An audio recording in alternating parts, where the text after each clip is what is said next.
Hello, everybody, and let me be the first to welcome you all officially to week 3 of Fake Baseball. We are officially starting week 3. It's kind of crazy to think that the All-Star break is really not that far away. Anyway, welcome in, everybody. So great to have you all here. Bones, welcome back. What's up, Mooning? What is up, Fire Team? Deep Blue Cat, Anarchy, Corvame, Awala Koala, Chaotic Good Jay. Yo, what's up, Pork Chop? How's it going, dude? Finally here at the start for once. Nice to have you, man. Good to see you. Hello, Nerd Piggy. What's up, Gormy? Welcome in, everybody. Hope you've had a good weekend. What's up, Helio? What's up, Sorbet? What's up, Forgiven? Home for my trip? Awesome. Yeah, where did you end up going, by the way? I'm glad to have you back. Let's go Fake Baseball. Yo, what's up, Frosty P5? Big resub message. Thanks for the 61 months. What's up, Chief Ross? I'll read that in a second, or it's going to get read off in the resub. But I'm not going to lie, I can't really hear it over the music in the game. In that time, I became a senior in college, made a horror short film, found the best friends I can ask for, and come out as non-binary. Always loved their content. Even if I don't catch you live, I love to watch the VODs. That's so cool. Wow. Yeah, what a great... That's a... I don't know, I love how you just summed up your last 5 years. They sound like they've been a really great last 5 years. Made a horror short film being like a big highlight there. That is so cool. Well, Frosty P5, I'm glad to have shared, at least been a part of your life for the last 5 years. Thank you for the 61-month resub. Great to have you. What's up, Gino? Good to see y'all, and thank you so much for that really kind message. Okay, yeah, anyway, let's take a look at the schedule for the day, everybody. Pretty packed schedule for today, kind of picking up on where we left off on Friday. If you missed Friday's broadcast, by the way, that was probably the best day of baseball. Oh, the best day of baseball that we've had yet. Sapphire joined us on the mic. It was incredible. Every game was good. It was just like, I don't know. Couldn't really ask for much more. So, big day today. We're going to be watching a couple teams that we just watched, but the matchups are so good, I couldn't pass it up. The Busan Blowfish are going to be visiting the Honolulu Yellowfins. These are currently the two top teams in the Pacific Theater, so I'm pretty excited about that.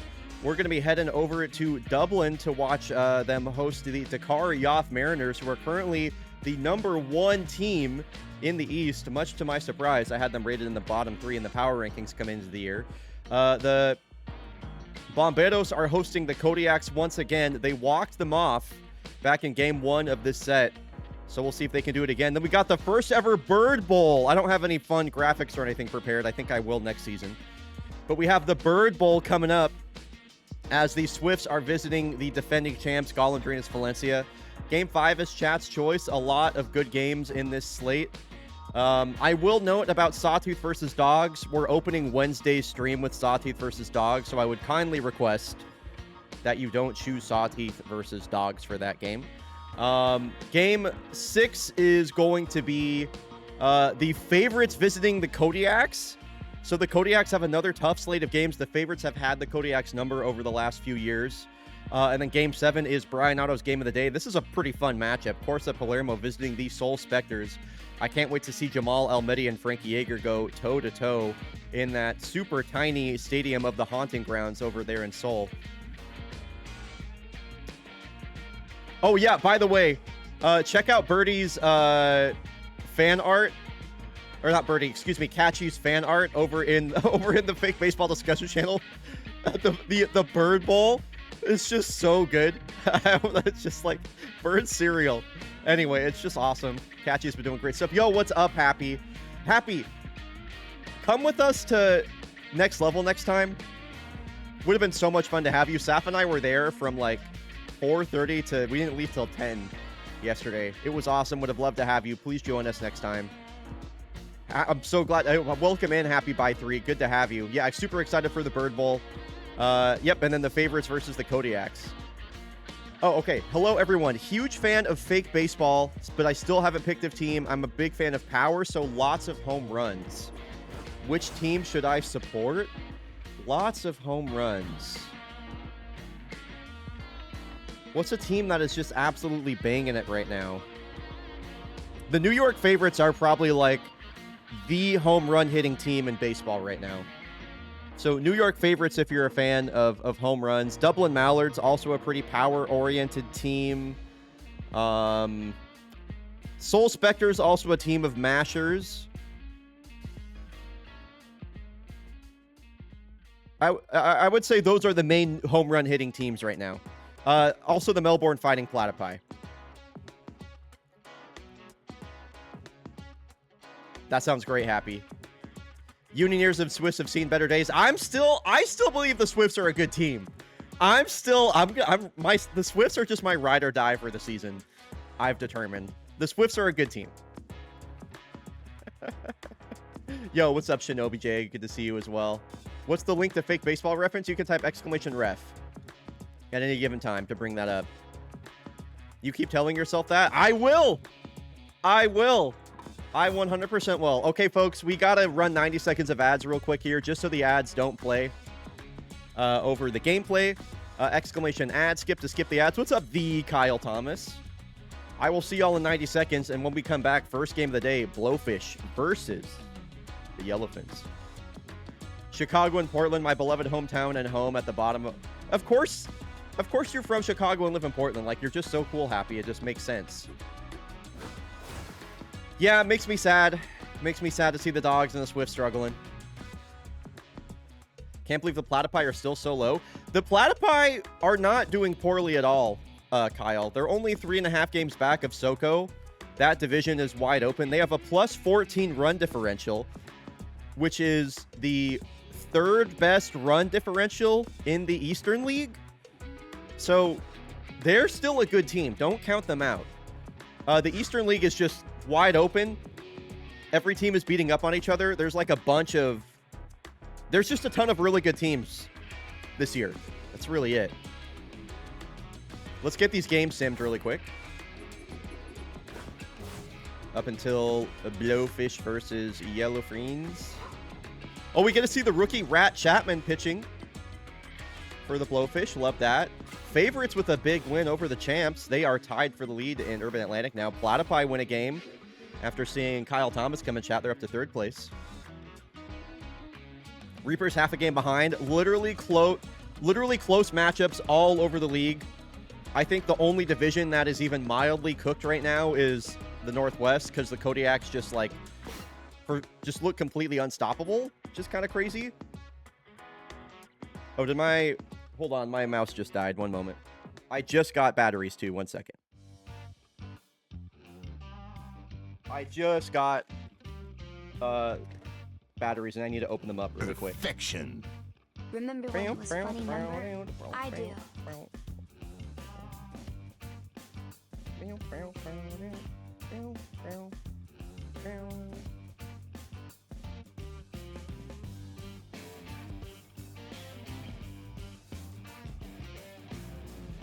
Give me 2 seconds.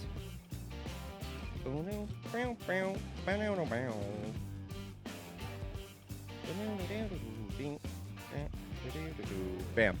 Fixed. Okay. Let's get this prediction started. First prediction of the day. Who do you think will win between the visiting Busan Blowfish and the home team, the Honolulu Yellowfins? We were just in Honolulu watching the Yellowfins play. They walked off the Reapers in the 7th in one of the games of the season. And they'll have a similar task ahead of them versus the contact-hitting Blowfish, one of the top offenses in the Eastern League, and the defending Pacific Theater champs. Yes, Anarchy designed all of the shirts that you see over in the fake baseball store. It is amazing. That Jags hat is just so fucking good. Anarchy, that means so much coming from you with your eye for design. Thank you. I love this thing. I love walking around in public with it, just being like, yeah, I made this logo and I made this hat. Thank you. Anyway, back to the match. Okay. If you're rooting for the Busan Blowfish, it's hashtag blowing up.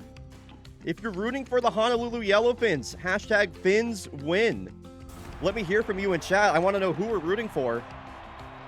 Massive matchup between the two top Pacific Theater teams. I talk all the time about how this division is a death trap. Yo, Gert, thank you for the 70 months. Appreciate the Prime sub. Number 20. Seoul is awesome and the Mallards are awesome, so I'm leaning toward those. Two good teams to pick for sure, CJ. Great to have you here, by the way. I might have a stat from Stats Guy Matthew coming in. I sure do. The Honolulu Yellowfins, as here's a drive out to right field that will drop toward the wall. The Honolulu Yellowfins led the Eastern League in runs scored, or lead the Eastern League with 101. That is 4.6 runs per game. It's true. The Yellowfins with one of the top offenses in baseball right now. A great offensive matchup between two offensively oriented teams. So Hudson Dakota leads off the game with a double out to right field, and now you got Alley Cat Crunchwrap batting behind him, who's locked in. 5 home runs on the season, picking up right where he left off after that electric season 20 ground ball over to Buck Dancer. Seems that he's recovered from that sprained wrist playing over at first base. Crunchwrap moves Dakota over to third base, and now the go-ahead run is 90 feet away for the DH. Destin Agassi moved way up in the lineup. Blowfish have loved using Desta as a DH for the last couple seasons, and he will go down looking a trio of perfect pitches from Reef Triggerfish. We'll bring up Heliocentric Orbital here with 2 outs. Helio having a kind of average season by hit standards so far. Mid-700s OPS, 217 batting average. Down to his last strike here. Reef Triggerfish coming into this game with a 6 ERA. Blowfish definitely going to be looking to get to him today. Heliocentric Orbital will come up short as he swings over the top of a curveball away. Heliocentric Orbital is a unit, one of the most controversial players in the game for sure. And Boo Huffman going to lead things off. The left-handed Rat Chapman in the game today for the Blowfish, the rookie left-hander. Hard thrower, fastball up at the upper 90s. Slider, curveball, and a changeup. Pretty good start to his rookie season. And I mentioned in the 30 teams, 30 days video for the Elephants that if they were going to succeed, they're going to have to figure out how to hit left-handed pitching with all the lefties in their lineup. They figured it out versus Ventura Nagata. They don't have an answer for Rat Chapman so far. Your Cat's all in on the Blowfish? Okay. Lance Ferrari was the hero of that game versus the Reapers with that walk-off home run. Here's a drive out to left field. Coming in on this one is Hudson Dakota. He will make the catch. Catcher Sludge Grimer will lead off the inning. Then a pair of switch hitters in Tillamook and Damflock. Do you have to run if you hit? Yes. I mean, you could walk if you wanted, but you're going to get out, so you should run. Another stat here from Stats Guy Matthew. Rat Chapman's previous start, 6 1/3 innings pitched, 4 hits, 1 earned run, 4 walks, and 4 strikeouts. Also was credited with the win. Thank you, Stats Guy Matthew, for that. So Rat Chapman putting together a pretty good rookie season here for a very good Blowfish ball club. Reef Triggerfish with, I believe that was a strikeout to lead off the top of the second. Looking pretty good versus this Blowfins lineup so far.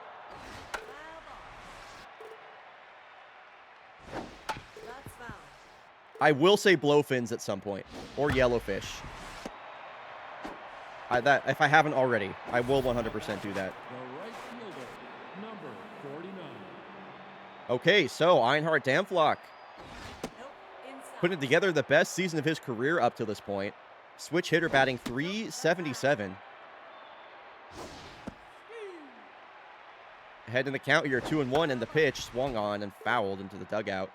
And now the 2-2. Count works full, and the payoff from Triggerfish, who's locked in. Great at-bat there from the German Einhard Damflock. Keep the line moving here, and we'll bring up Jeremy Nash. Was such an important player for the Blowfish back in Season 20, has not quite reached those heights yet this year. Off to the worst start of his career. Line drive, but Celine Aberdeen takes a step to her left and makes the catch.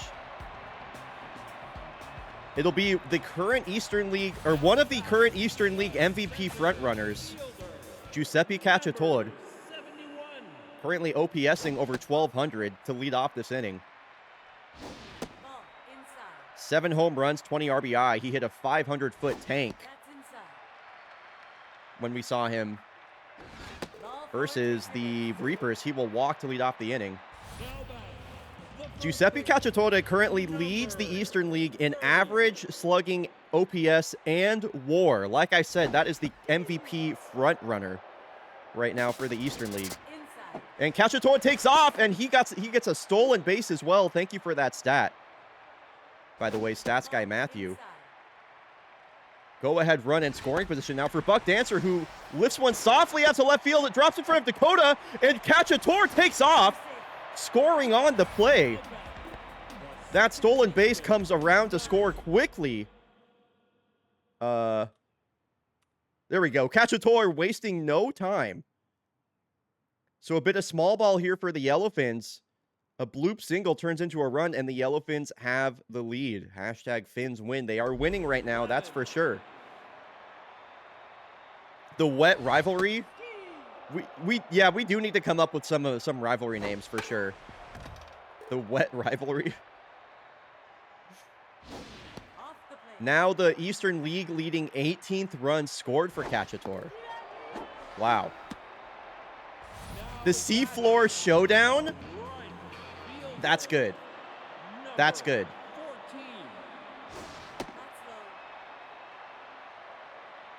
Bye, Shinobi. Or JJ. Peace, dude. We'll see you in the VOD. Surely it's the Fishbowl. Well, the Blowfish's home ballpark is called the Fishbowl, so unfortunately that name is taken. Full count here to Marlon Sanders. Yellowfins getting to the rookie Rat Chapman a bit here. And they'll draw a one-out walk. They'll put another runner up into scoring position. The Wet Wars. No. And now here is the right-handed bat of Celine Aberdeen. Liking the shape of that curveball from Rat Chapman. The Deep Sea Series also works. The Battle of Bikini Bottom, the fish fight. This one up the middle. Crunchwrap the underhand flip to Orbital over to first in time. A double play will leave a runner stranded and end the inning. Blowfish hold the Yellowfins to 1. Very winnable for them as Caden Diligence will lead off. What's up, El Dragon? The Fisherman's Cup. I think the Fisherman's Cup would involve the Mariners in some way. That might be Mariners versus Commodores or something like that, you know? Which one did what was Chaotica J's suggestion? The 7 Seas Showdown. Too many syllables, I think.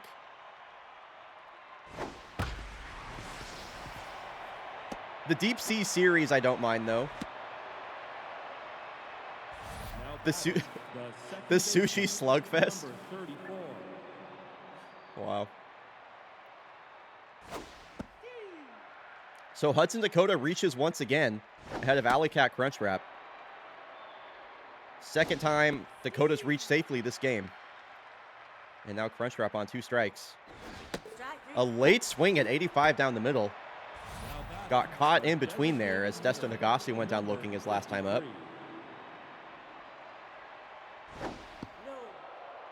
Yeah, the Fishbowl's already taken. That's the Blowfish's home ballpark. Hard hit over to Pharma. Gets the put out over at first. Mojo down for Nagase. That's a quick inning for Reef Triggerfish.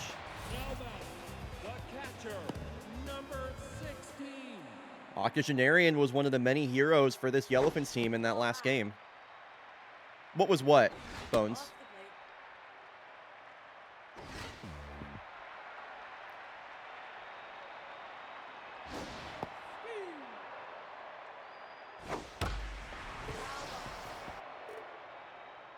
Full count here to Octogenarian. 9-hole batter. Smashed up the middle, a line drive. That was maybe a foot off the ground the whole way. We'll turn the lineup over. Second time through the order now here for Rat Chapman. Like he threw it sideways? I guess I'm not sure what you're referring to, Bones. My bad. My bad. What did we decide on for the name of the series, by the way? Like, are we doing the Deep Sea Series? Are we calling it the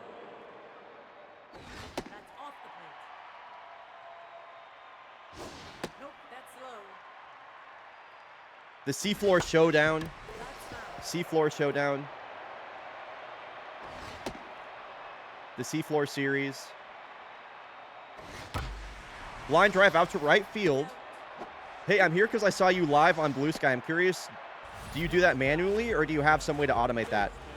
There is a way to automate that. There is like, I forget, I couldn't direct you on where to go for that, Bedronis, but there is a way to automate it. There's like some sort of plugin or something that does that. The fish fight. The fish fight is good. The way I do it is manually. I'll show you real quick here. You just go here, you go here, and then you click go live. And that's how you do it. Yeah, fish fight also good. Bases are loaded for Giuseppe Cacciatore. Big moment here in this game. Rat Chapman going to have to go right after the MVP frontrunner. And he's got a full count with nowhere to put him. The pitch from Chapman, he checks his swing, and Giuseppe Cacciatore walks in a run. And the Blowfish's manager has seen enough. Desi Jakobsen going to come in now. As the Yellowfins take a 2-run lead after the rookie walks in a run. And now the submarine throwing right-hander of Desi Jakobsen. Buck Dancer kind of struggling to get the barrel to the ball. Ground ball up the middle. Wow, and everybody is safe. I really felt that Jakobsen should have had a play on that ball. Weak dribbler up the middle. Infield playing in as well, was unable to convert. Okay, here we go. A 1-2-3 double play. You don't see that too often. Yellowfins put up a crooked number. They lead by 3. And the heart of the lineup is coming up here. Oh my God, and Giuseppe Cacciatore was injured. He sprained his foot running the bases. Whoa, that's a big development. The MVP frontrunner is out of this game. His replacement now playing out of position. We'll see how much that changes things for the Yellowfins. This Yellowfins lineup runs pretty deep, but talk about a huge impact player to lose. Soft fly ball out to center field. And there's Bruno Callahan playing in center field maybe for the first time in his career. They have their backup catcher playing center field right now. The Yellowfins. I mean, the Yellowfins don't have anything to worry about if the Blowfish just can't hit the ball. Reef Triggerfish just cruising through him right now. Marlon Sanders to lead off the inning now for Desi Jakobsen.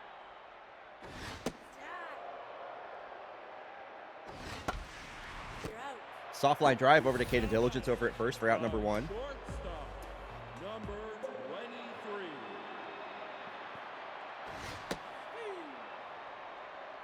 Hey, at least they got a 3-run lead before they did that, CJ, and the Blowfish doesn't look like they don't look like they have an answer offensively right now.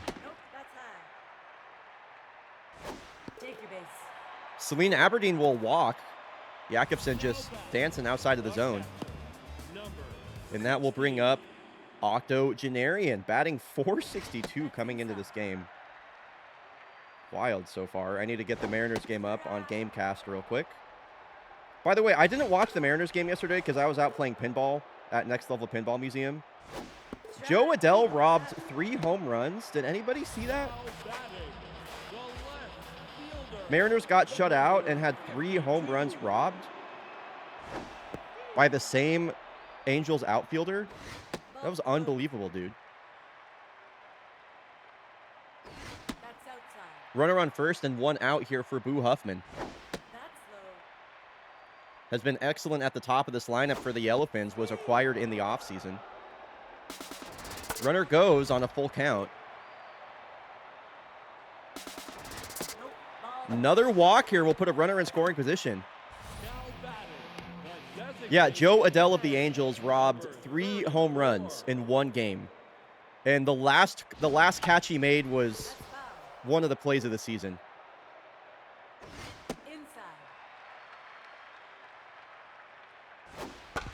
Robohuko, a ground ball over to the first baseman Diligence. He'll take that himself to the bag. The Yellowfins leave 2 stranded, and the Blowfish need to find an answer quick as we head into the back half of this game. Now batting, the right fielder, number 49. Now in the game, number 48. Okay, Brock Beefton. Another defensive replacement. So Brock Beefton is in at first base. Buck Dancer into center field. Bruno Callahan is out of the game. Nah, he's recovered. He's recovered, Catchy. Now batting, the third baseman, number 91.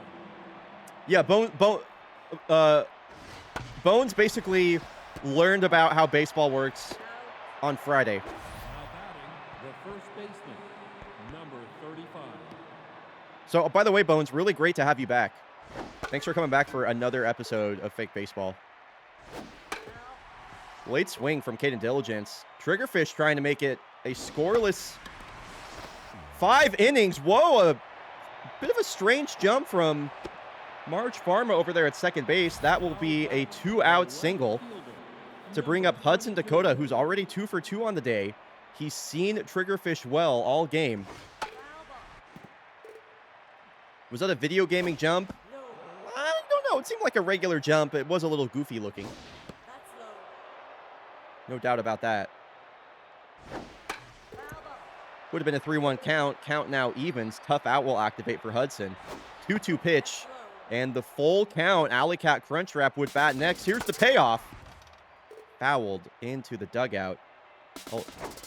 A walk would bring the tying run to the plate, and it will. Number 34. The notorious Alley Cat Crunchwrap with an opportunity to tie this game. Big spot here for the Blowfish. Best scoring opportunity they've had since the beginning, or all game, I should say. Okay, and now the 2-2. What does Triggerfish do? Slider away. Goes like front door slider. Crunchwrap swings right through it. The Blowfish will strand a pair of their own. And Triggerfish is scoreless through 5. Yeah, I know. Chat can't believe it. Blowfish are absolutely blowing it here in this division rivalry game, in this deep sea, or the seafloor showdown, deep sea series. Surprised Jakobsen being left in the game here. Yeah, that's what you're going to get when you make a move like that. So Brock Beefton having to come in the game strained Number 18. after the injury to catch a Toad. Nope, no. Nope, outside. Bronson Swanson, you might recognize him from last year's playoffs. He was pitching for Corsa Palermo. Take your base. Was acquired by the Blowfish in the offseason. Now batting, the To put in perspective, 3 home run robberies in one game. A real baseball stat, the single season record for home run robberies is 5. That's nuts. That's crazy. Whoa, Buck Dancer showing bunt. With runners on first and second. This one is a... Whoa! That is an unbelievable infield single for the Yellowfins. What a stroke of luck for them. The Blowfish just cannot buy an out. Weak dribbler over to the first base side. Caden Diligence with the diving play. It ricochets. Crunchwrap kind of, I don't really know how much you can blame him for this, but overplays it a little bit. And by that point, the runner is into first base safely. Everybody is safe, and the bases are loaded now for Big Pharma. That's a nice first pitch strike here from Bronson Swanson. He does have that left. He is a left-handed specialist, so he will actively debuff the ratings of opposing batters of the same-handedness.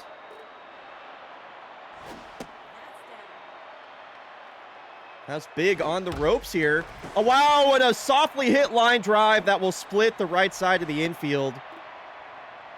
Keep the rotation going.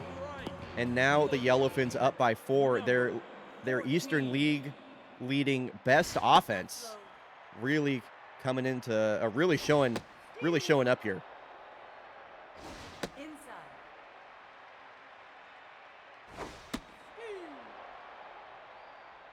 You're great, Hannah. How about that? Off the plate. Full count here to Marlon Sanders, so you're surely not going to walk in another run. Whoa, ball gets away from Sludge Grimer. Covering home is Swanson.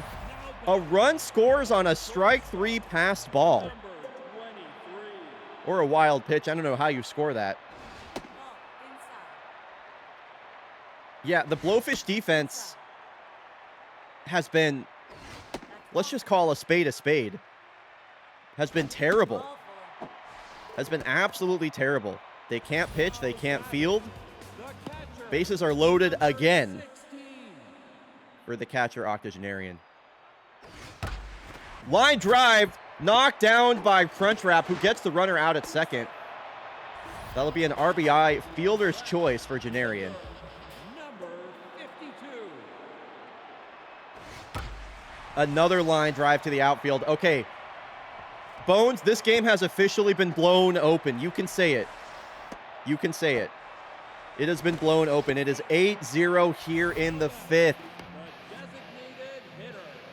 Number That average runs per 34. game stat that we got from Stats Guy Matthew is only going to continue from here. They're only going to go up, I should say.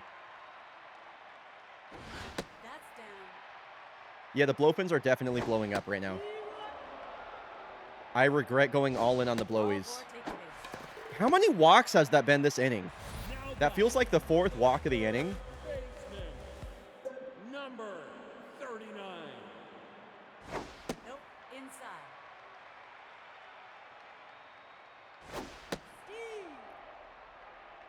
You're not going to get me with that, Corpame. Blowfish pitcher is going for the ERA high score, actually, though. Another hard hit ground ball. And this is going to plate another run. This is a pretty good throw from Dakota, but it's late. 9-0. The third baseman. Now pitching. The Yellowfins have batted around the order and then some this inning. Brock Beepton trying to jump on the first pitch. Sends that one way foul.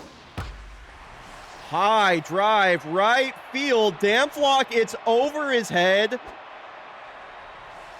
11 runs for the Yellowfins. The center fielder. And Buck Dancer has a 3-hit day. Folks, we are mercy killing the first game of the day, Out. if you can believe it. We are mercy killing the first game of the day. Now batting, the designated hitter.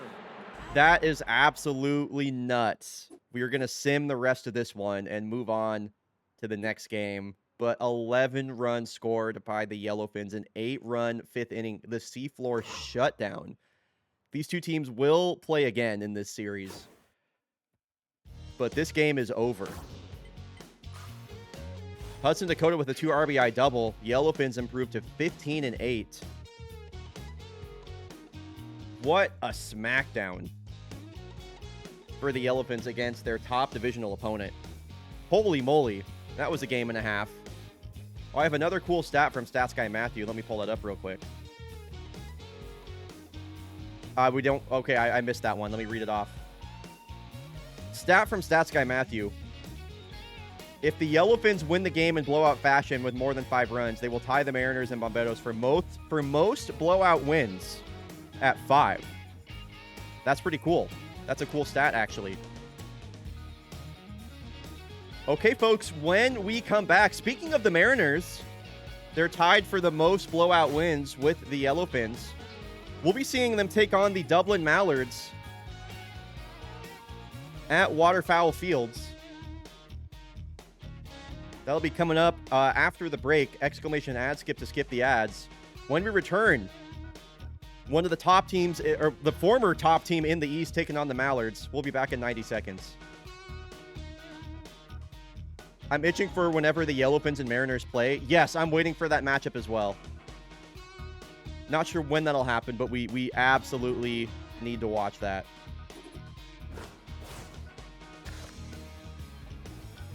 This is the right game, right? Yeah. Okay.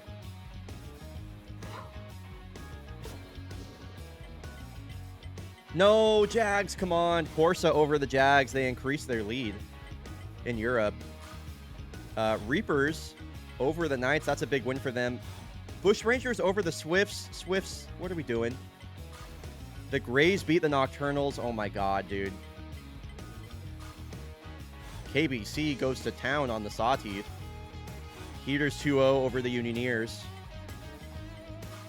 It's a big win for the Voyagers. They take the lead again in the Urban Atlantic. Oh, Rivas just got a 2 RBI single. Let's go. The Grays logo goes so hard. Yo, thank you. Thank you. I just came up with that one recently. The Grays hat with that logo on it is a banger.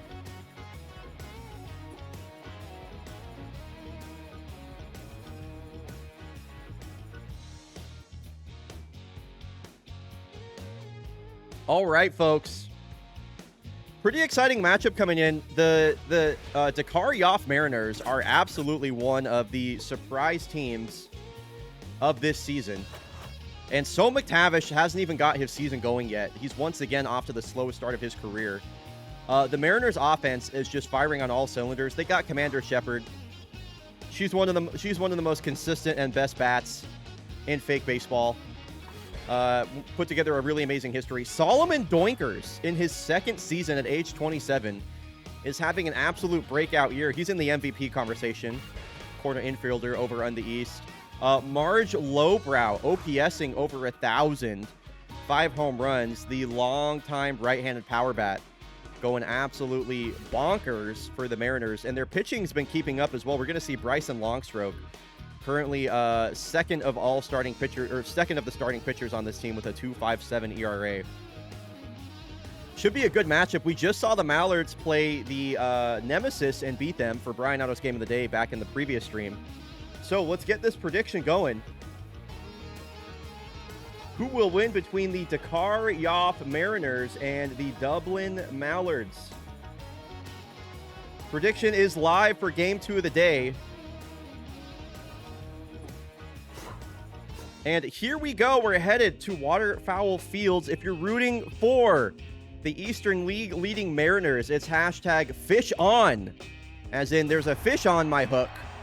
If you're rooting for the Mallards, hashtag quack. I want to hear from you. Use the team hashtag to let me know who you're rooting for.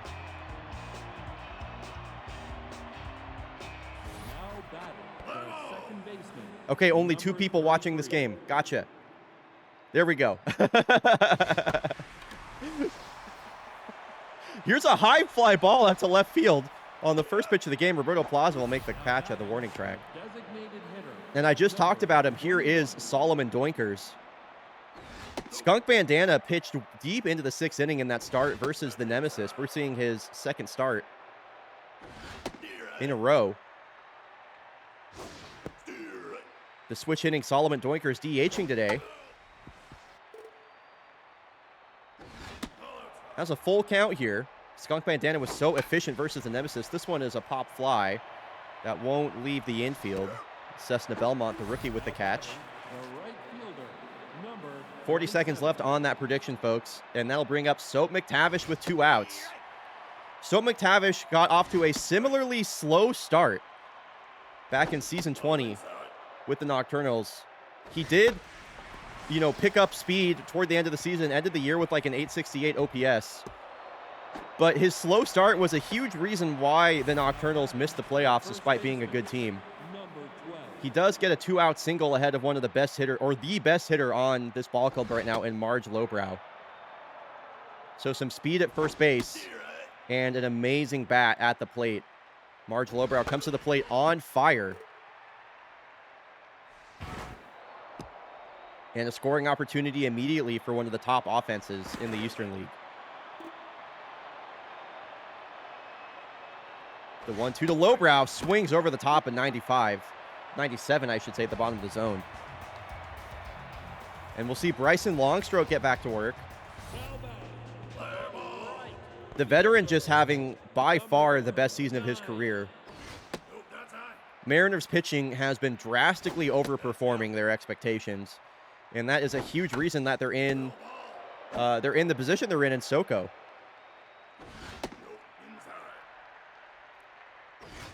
Babu Salah also having a incredible season.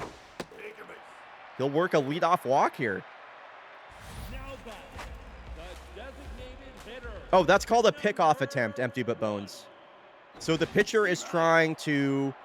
So generally speaking, the runner over at first base will try and like... here, let me draw on the screen really quick. Okay, so if you look at the...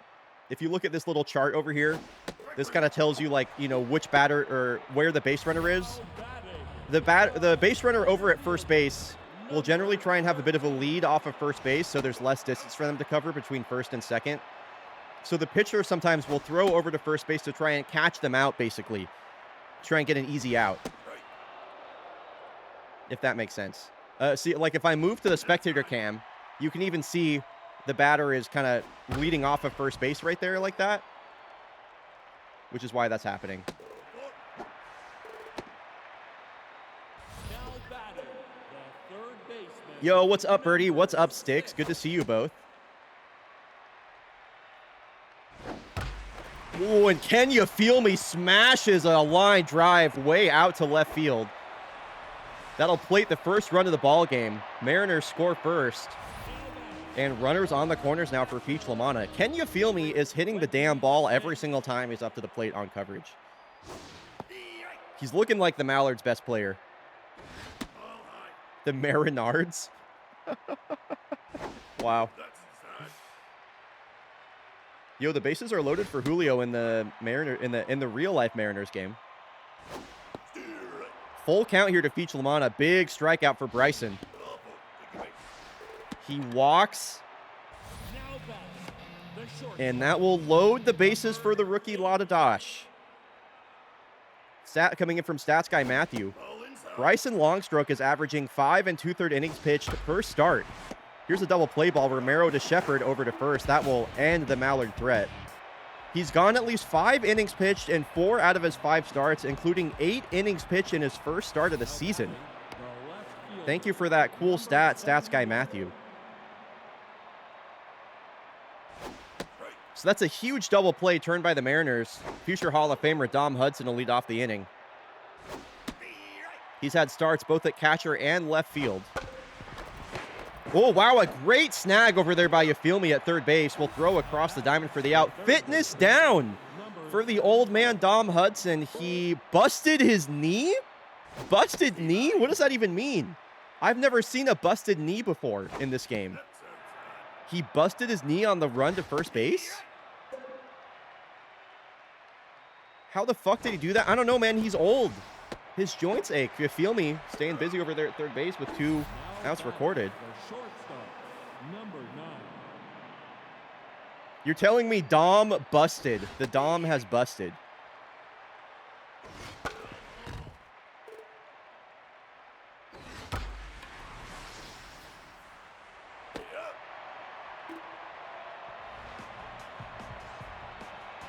We're going to need to see the injury report. I know it said busted knee, but oh my god, he's hurt.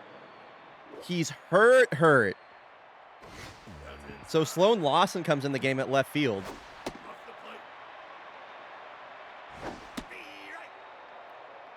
Man, bad news for the Mariners. Brother's knee actually just exploded. Yeah. Hard hit ball, driven deep out to center. And Adeline Prowse will make that catch at the warning track. It's a really nice catch from the center fielder Prowse. And now here is the rookie Cessna Belmont. Pretty respectable start to her fake baseball career. .333 batting average, 6 RBI.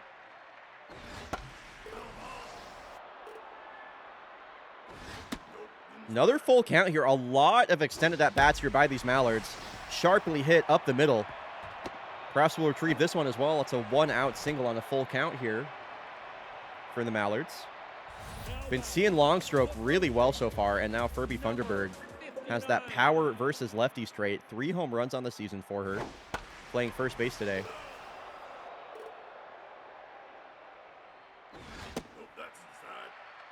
Sorry to hear it was a bust, but yeah, so glad to have you here in chat, Birdie. It's always a joy when you're here. And I'm not sure if you saw Birdie.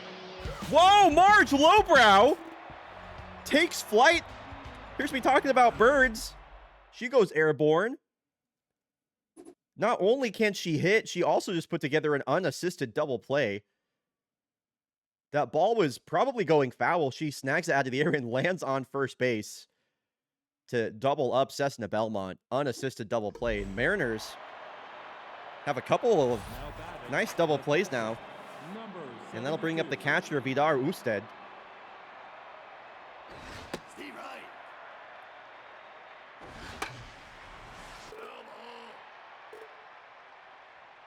Skunk Bandana settled into this game, looking real efficient once again. A 3-pitch out, or strikeout, I should say, to bring up the center fielder, Adeline Prowse. Last time we saw the Mariners on coverage, Adeline Prowse hit 2 of her 3 home runs versus the Piggy. Do you remember who they were playing? Is that the Nocturnals? I don't recall. I remember you redeemed that one. Jeff, what's up, dude? Ground ball up the middle. Knocked down by Lotta Dosh. A pair of rookies in this infield right now for the Mallards. Lotta Dosh at short. Cessna Belmont at second. Yo, thank you for clipping that, Iwala Koala. Yeah, please clip everything, y'all. Please, please, please. Thank you so much. And Commander Shepard doesn't swing the bat. Leaves it on her shoulder. Goes down looking there. Man.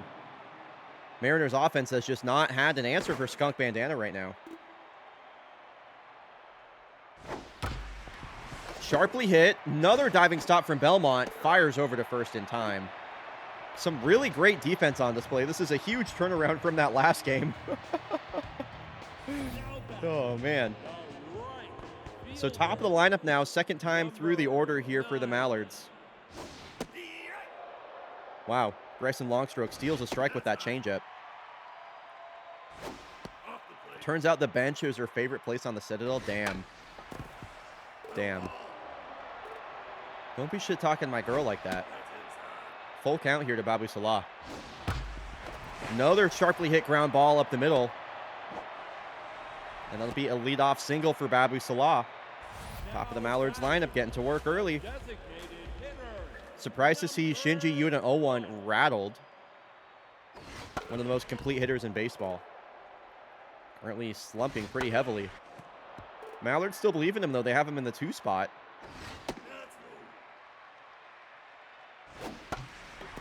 Oh, got to get back to first.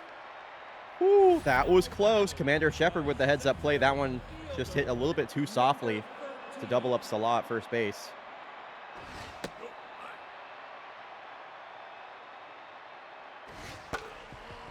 We've seen Zaria Hale hit a couple of home runs on coverage so far this year. Hit a massive one versus the Nemesis last time on stream. This one out to center field. Adeline Prowse will once again make the catch at the warning track.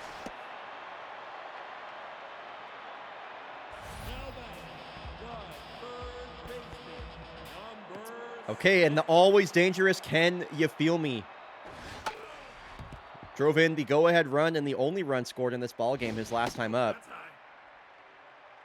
Acquired in the offseason by the Mallards to replace their longtime second baseman, Olympus Mons. And another line drive out to left field. Drops in front of Lawson. 2-out single. Will keep us moving down this Mallards order, and Feach Lamana with another RBI opportunity. Looks at a high fastball for strike one.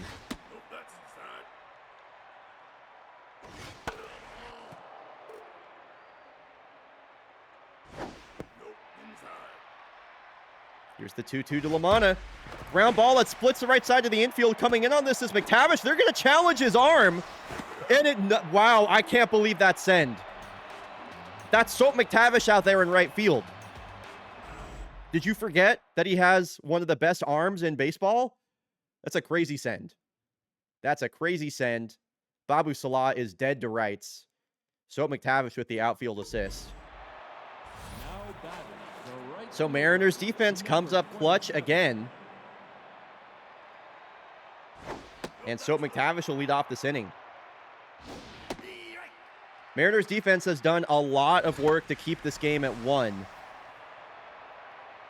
They just need to get the barrel to the ball off of Skunk Bandana right now. Yeah, Sam, we only got 1 Halo submission for SGDQ. We got 1 Halo submission for SGDQ. To say I'm disappointed would be a massive understatement. Halo runners were not on it this time around.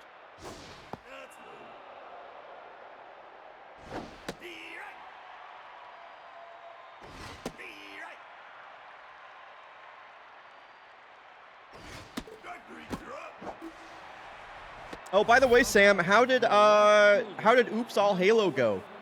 By the way, Halo had a big hotfix special this weekend, hosted by Jiggy. I know, Sam, you were doing a run for that, or maybe you have yet to do a run for that. I'm not sure if that's a 2-day thing, or if you're up today, or you already went yesterday. But how'd that go, or how are you feeling about it? Now batting, the shortstop. Now pitching, number 18.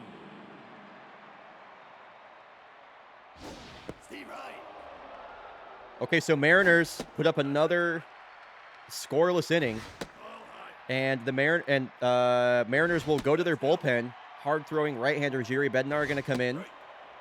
Full count here to Dodge. Hit on the ground to Jewel Romero. Get the put out at first base for out number 1. Proceeded to lose 9 minutes on the last 3 levels. That sounds like the final act of Halo 3 to me, especially on Legendary. Glad it went well, and it was cool to see you get that opportunity as well. Whoa!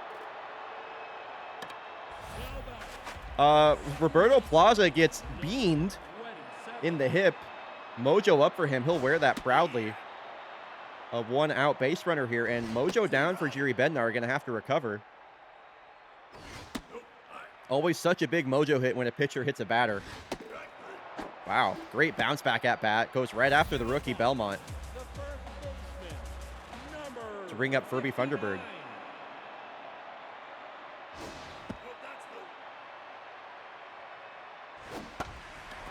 High fly ball out to left field, but this will hang up in front of the warning track. Sloan Lawson with the catch. 1 run, still the difference. Can you feel me? RBI single in the first inning is all that separates these two teams. And here is PT Beanil, just acquired by the Mariners. Former Cascadia Kodiak. This is only her 2nd at-bat of the season. Corner infielder starting at 3rd base. Great defender. Also a great contact bat. Not a lot of power to speak of. Contact rating doesn't matter if you can't barrel up the ball, apparently. And Skunk Bandana is on fire. This is the 2nd start in a row from him that he has just been absolutely lights out. And he's dealing today. 1-2 to Jewel Romero. Looks at the fastball below the zone. Great sequencing there from Skunk Bandana. The low fastball, and then changes up the eye level, goes up and in for strike 3. Now Vidar Usted swinging at the first pitch, a foul ball. Liking the shape of that changeup from Skunk. That just dives out of the zone. Wow, what a pitch for him right now. That is working. My God. Skunk Bandana is just absolutely dealing right now. Had Vidar Usted all crossed up. He can't believe it, but that was well in the zone. Number 9.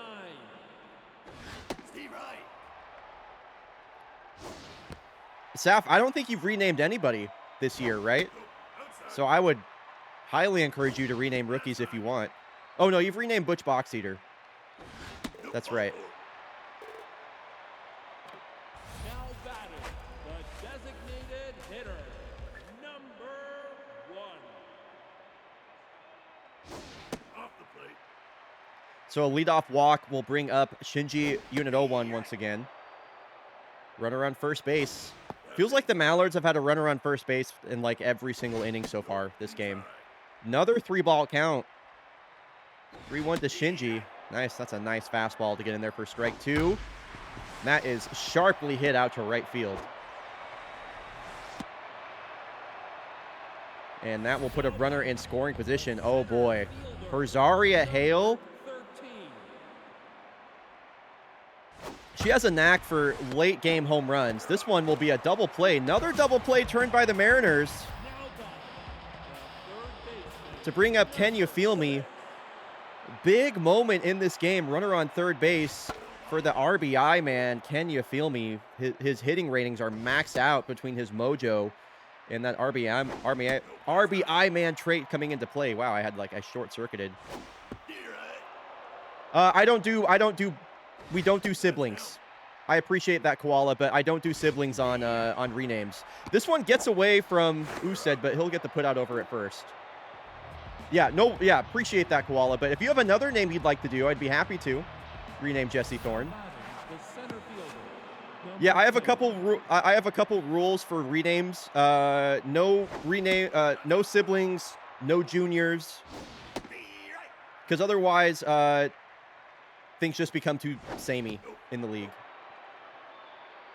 Back to the drawing board. Yeah, let me know.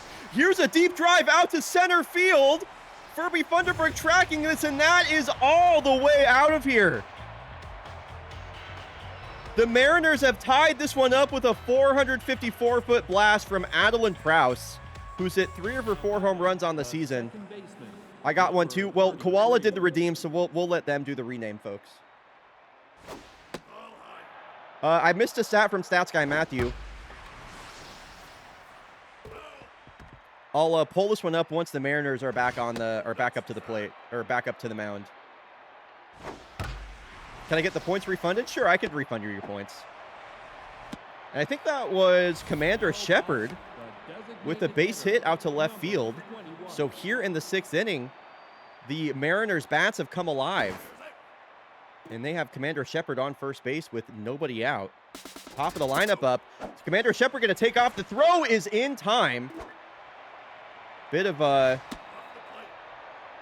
optimistic send there from the Mariners, as here's a ground ball up the middle that's off the glove of Vladadosh. So Mariners will get that base runner right back. I thought Shepard did look slow as fuck out there. I don't know what was going on. Number 27.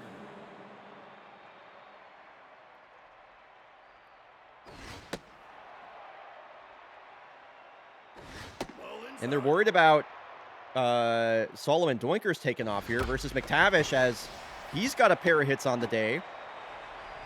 Top of the lineup making things happen. And now you're going to bring up the clean-up bat of Marge Lowbrow. Are they going to leave her in? Or they're going to leave Skunk in, I mean. Leaving in Skunk versus Lowbrow, regardless of the outcome of this at-bat, is an interesting choice right now. 3rd time through the order. Skunk over 80 pitches. Here's the 2-1. A walk would load the bases. Bases are loaded. The bags are packed with the Mariners. Now for the power bat of Sloan Lawson, and they're leaving in Skunk here with the bases loaded. Oh my God. This one off the end of Lawson's bat. It goes foul. I thought that was going to be a catch in foul territory. Nerd Piggy screams, fish on. Fly ball out to right field. This might be a sacrifice fly. It might not be deep enough. They're going to send the runner. Here's the throw from Salah. It is late.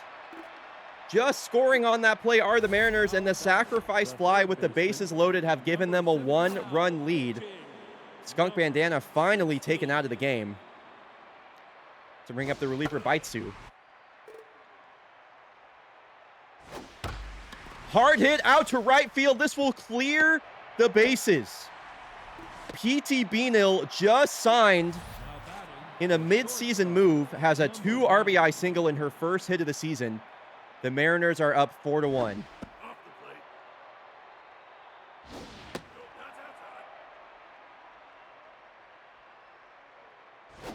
What an explosion of offense for the Mariners as they were shut down through the previous 5 innings. P.T. Beanil with the stolen base into scoring position now for Romero, who will line out to third base. It's a fish frenzy. It was a feeding frenzy out there. The Mariners with a 4 spot and now a commanding 3-run lead. Here's the stat from Stats Guy Matthew that I missed about Jiri Bednar. Jiri Bednar has been scoreless in 10 out of 11 appearances this season. 12.1 innings pitched and only 2 runs allowed for Jiri Bednar. Thank you, Stats Guy Matthew, for that cool stat. Number 8. Ground ball from Lada Dash right to her fellow shortstop, Romero, for a quick 2 outs. The left fielder. Now pitching. And that is going to do it for Jiri Bednar. Alto driveway. Going to come in relief here. Coming into the game tense and looking really wild out of the get. Could be a good opportunity here for the Mallards to put together a 2-out rally. Here's the payoff to Plaza, and he will walk. Second time he's reached in a row. Now back. The second baseman. Number Runner on first base now for the rookie Cessna Belmont. Oh yeah, I need to refund the points to Koala real quick here. Review requests.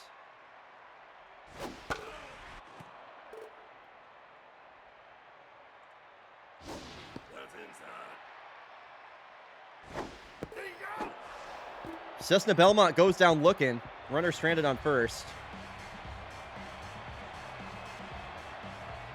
Sorry, I'm like clearing through all these right now.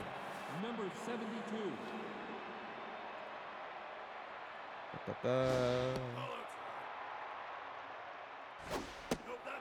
Okay, there we go.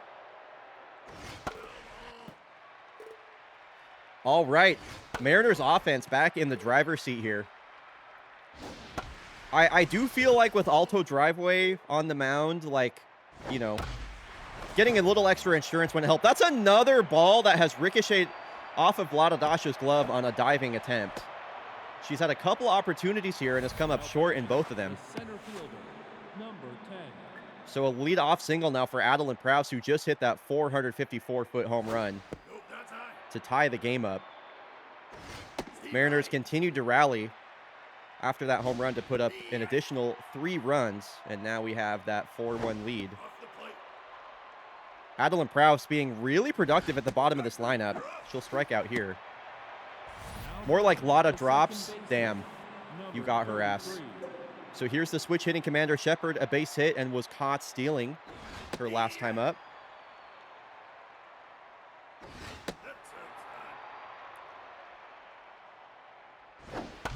Where's it announced when they open? All of the GDQ social media. Their Twitter, their Blue Sky, their Instagram. I don't know if we're still using the newsletter. I don't really know what happened with that, but they have a newsletter that you could subscribe to. You know, they have all the dates listed on the GDQ website at all times. Now batting. The first baseman. Number 59.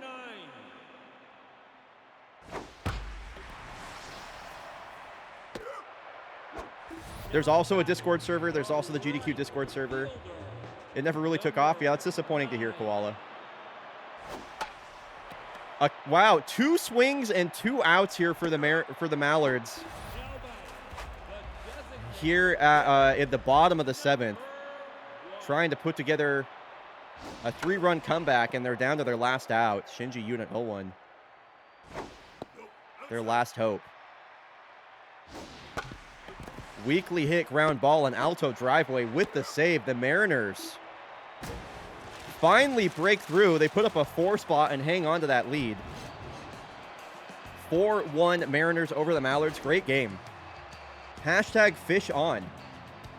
Only 3 people voted for the Mariners. Oddly low number of predictions so far today. Congrats to y'all. Mariners improve as well. They look legit, man. They look super legit.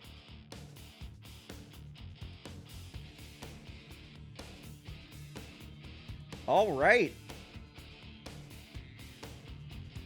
Coming up after this, folks, after this break, I should say, we have the Bombetos taking on the Kodiaks once again. The Bombetos look like a brand new team. following the acquisition of just a random fourth outfielder to give their other outfielders a day of rest. We'll be back in 90 seconds. Bomberos won the first game of this series. This is the second of 2 games versus the Bomberos. They walked off the Kodiaks in the bottom of the 7th. Rogue Huxley scoring from first base. Buffalo Boone going to be back on the mound. Only 1.2 innings pitched in his last start. Took a comebacker. So nice to have him back.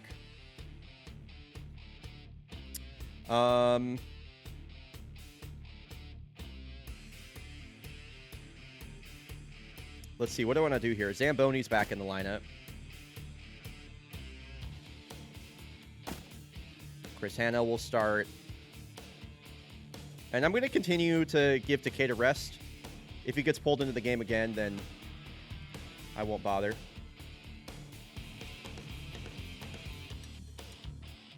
After this. Okay. Let me get this prediction going.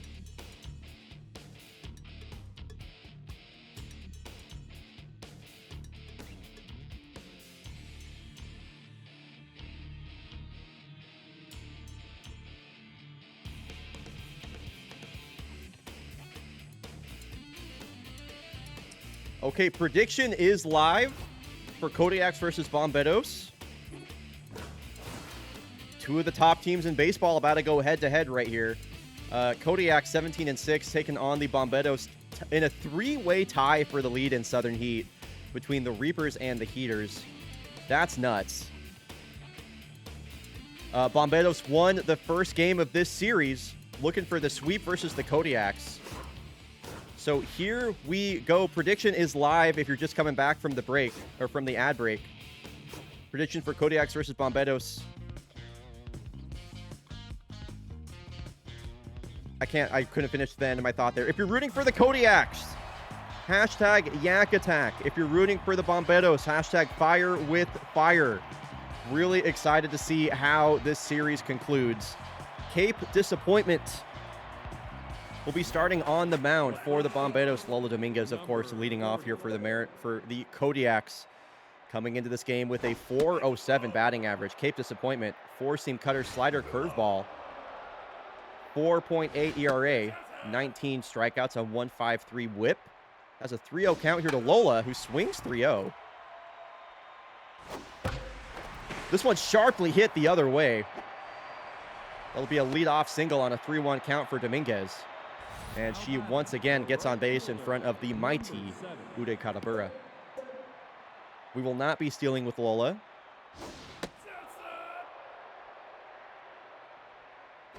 And falling behind in the count for the second straight at bat is Cape. Second straight 3-0 count. Dominguez swung 3-0. Will Katabura? No, he will take 92 down the middle. Disappointment back in the strike column.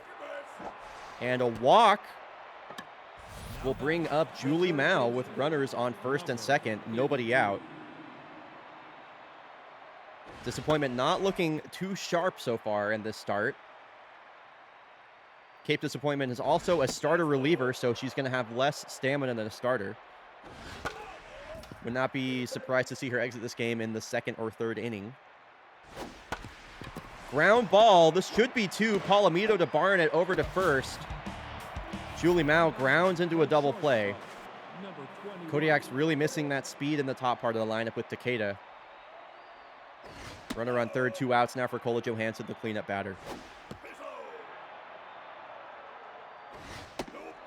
Another 3-0 count. Cape Disappointment just cannot throw a strike if her life depended on it right now. That double play looming large for the Kodiaks. They really gave a gift to Cape there. Now Antoine Goldsmith's been heating up, and he's got a scoring opportunity here. Runners on the corners. He will strike out. The Kodiaks blow a massive opportunity here in the first. We'll see if that comes back to bite them. Bimto Smack will lead off. Batting .357 coming into this plate appearance.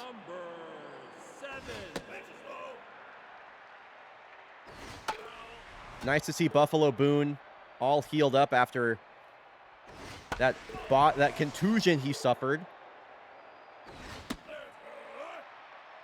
To kick off the previous stream on Friday, Buffalo Boone took a comebacker to the chest in that game versus the Heaters. The Mariners won, Mooning. Welcome back. Strikeout will get things started for the rookie. And now he's got a rattled Yoba Palomito up at the plate. Yeah, we were just talking about that, Makabudu. We were just talking about that at the beginning of the stream. Oh, Honolulu won 11-2. Nice to see Elia Novak's batting average climbing. Last year's Super Slugger winner has been off to a pretty rough start. Here's the 2-2. And full count here from the rookie Buffalo Boone. He deals. Ground ball over to the second baseman, Gizmo. Fires over to first. And a couple of scoreless innings to get things started. Now batting, the catcher, number 77.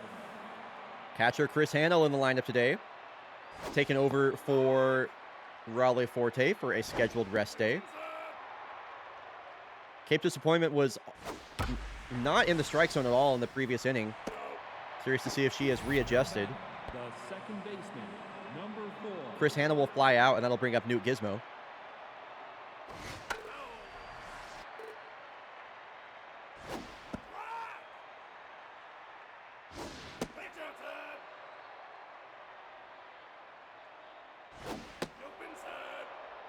Two here to Gizmo.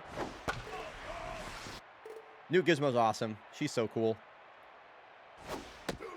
Full count now. Another 3-ball count for Cape Disappointment.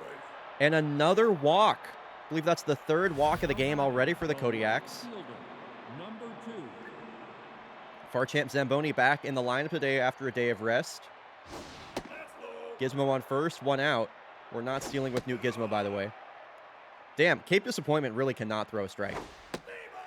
I say as she throws a strike. This one hit the other way, snagged by Zaylee Garrett, and Newt Gizmo is thrown out on the bases like a nincompoop. Another double play just gifted to the Bomberos. Newt Gizmo took off on the pitch. Zaylee Garrett with the diving catch and tags up Newt Gizmo over at first base.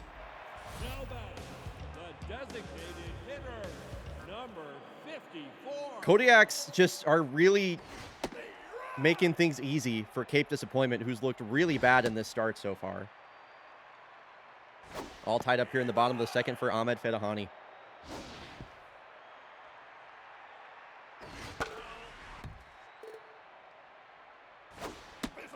Full count here to Ahmed. Swings over the top of the curveball on a full count that was probably ball 4. And interesting to see Zaylee Garrett not in the leadoff spot. That's usually where they like to play her. She has a tendency to home run, or to hit home runs while on coverage. So look out for that. 3 of her 4 home runs have come on stream. Very similar to Adeline Prowse. And back-to-back full counts here. Boone got the strikeout last time. A couple of strikeouts on the day for him. This one just shoveled back up the middle. Soft line drive to the center fielder, Jordan Pepper. Has a 1-out base runner here for the Bomberos. First hit of the ball game for them as well. Barnett gonna have to battle after down 0-2 quickly. Be surprised to see Zaylee Garrett take off versus Chris Hanel right now. Sharply hit up the middle. Couple of base hits served back up the middle have put Zaylee Garrett in scoring position here for Rogue Huxley, whose season is really heating up. Her batting average up from 0.87 now to 1.72. Being able to take days off and get that rest after the acquisition of Liz Mutton has really changed this entire team. And a pretty patient at bat from her so far. 2-2 has yet to swing the bat. Finally gets a fastball down the middle and is late on it. Fouls that off.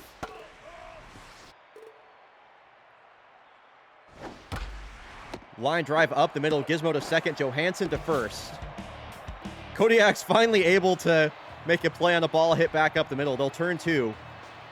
We are still all scoreless. 9, 1, and 2 due up for the Yaks. Jordan Pepper Number 44. leading off.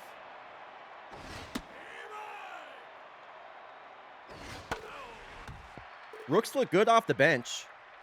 I've seen a lot of playtime in these last handful of games due to the injuries to Katabura and then players like Takeda taking a day off.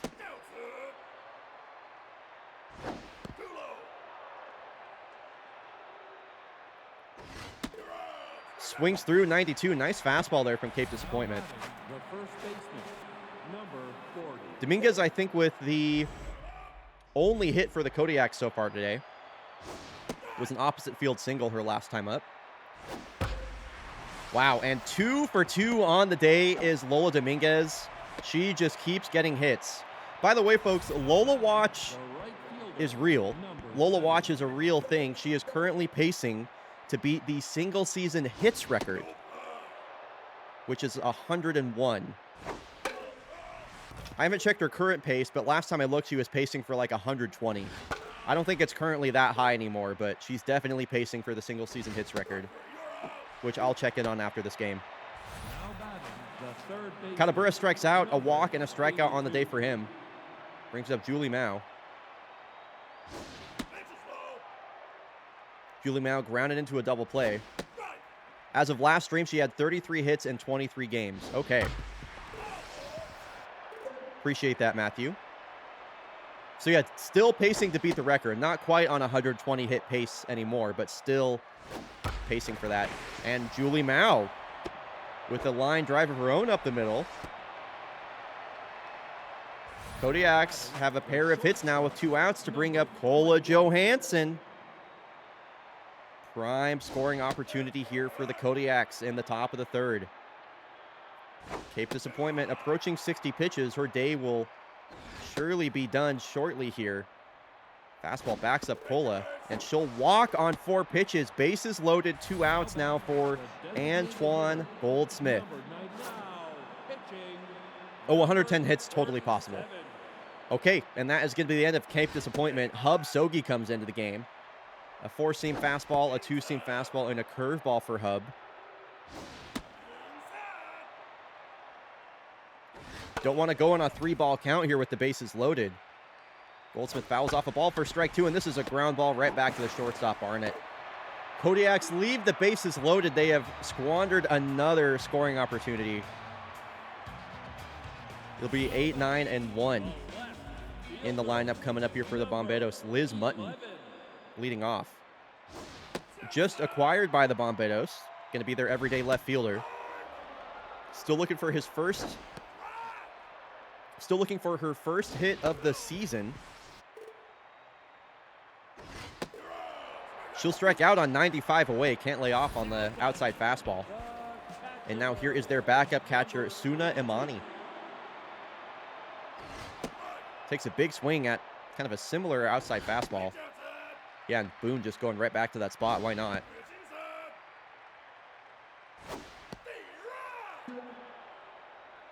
Whiffer activated for Imani on 2 strikes. Wow, gets a fastball down the middle and sends this out into deep left field. She's going to go for 2. Zamboni took a bad route to get to that ball. And the 9-hole batter puts up a 1-out double. So table is set now for the top of the lineup, and the contact hitting Bimto smack at the plate sends one into left field. Imani's going to hold up at third base. Bimto smack with a hit to put runners on the corners now for Yoba Palomito. Number 13. Palomito trying to get his season back on track. Won the Super Slugger last year at second base. Really struggling right now. Runner goes. Palomito can't come up with it. And that is why I don't let the CPU call hit and runs right there. Because then you get to strike him out, throw him out, double play. Catcher, number 77. Both teams just can't get out of their own way right now. Really tough to see the 9-hole batter hit a 1-out double and leave them stranded. Chris Hanel with the base hit to lead off the inning. Now batting, the second baseman, number 4.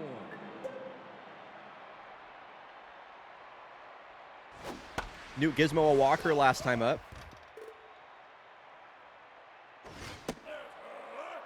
I keep wondering when this run of form is going to fall off, but she's batting .317 coming into this game. Here is a pop fly. Retreating back to first is Hanel, and that'll bring up Zamboni. Batting average still under 200 for Zambo. Worst start to the season of his career. This now his 3rd year with the Kodiaks. This one's popped up. And once again, Hanel retreats back to first base. A pair of pop-outs here after the leadoff hit will bring up Jordan Pepper.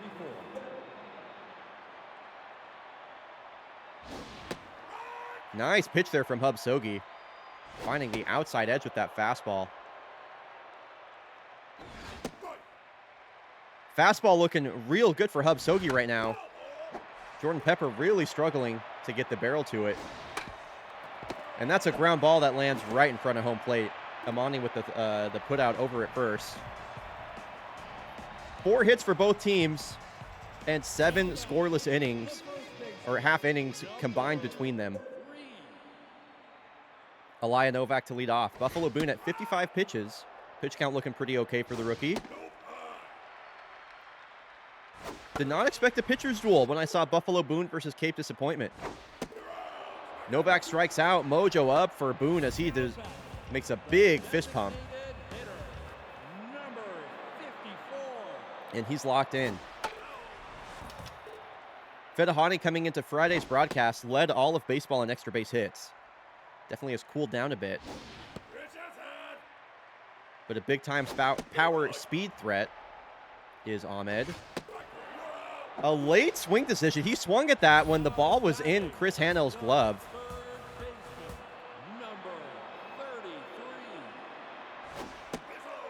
Neither team can get out of their own way here. Zaylee Garrett with the bases empty. My God, I forgot about Raise Your Dongers. Holy cow, that is some 2014 Twitch shit.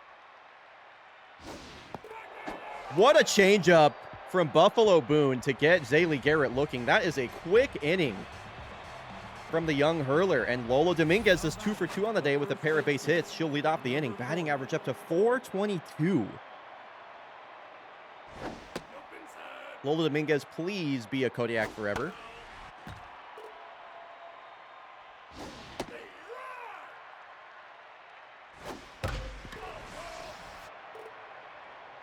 One-two count to Dominguez. Hard hit down the right field line. This will be retrieved by Bimto, the 3rd hit of the ball game for Lola. The right fielder, number 7. 422 is nuts. What the fuck? What are we talking about? Oh, batting average. Yes, yes, yes. She is a hitting machine.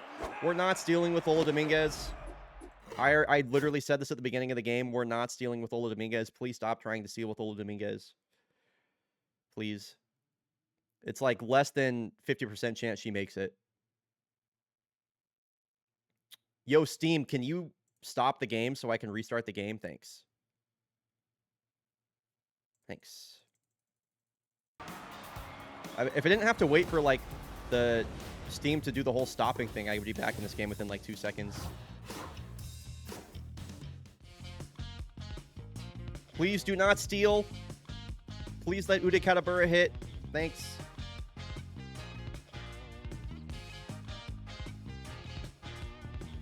Now batting, the right fielder, number 7. 2-0 count here to Katabura. Stat from Stats Guy Matthew coming in.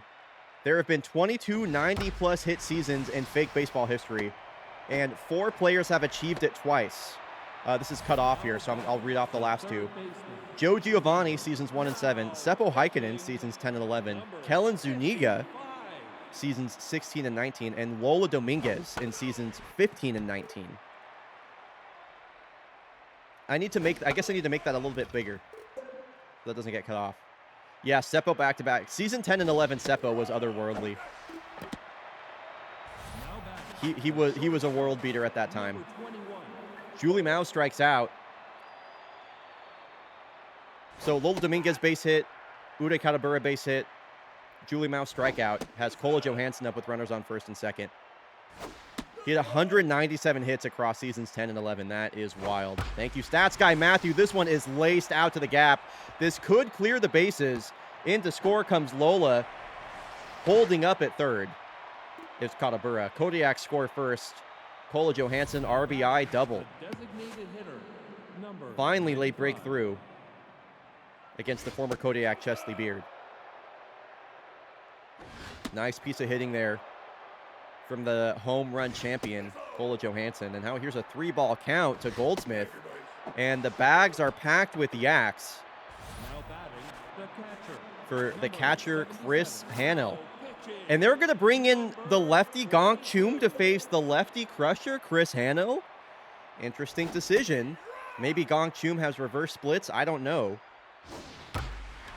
Oh, Zaylee Garrett with a great pick over there at third base. Now batting the second baseman, number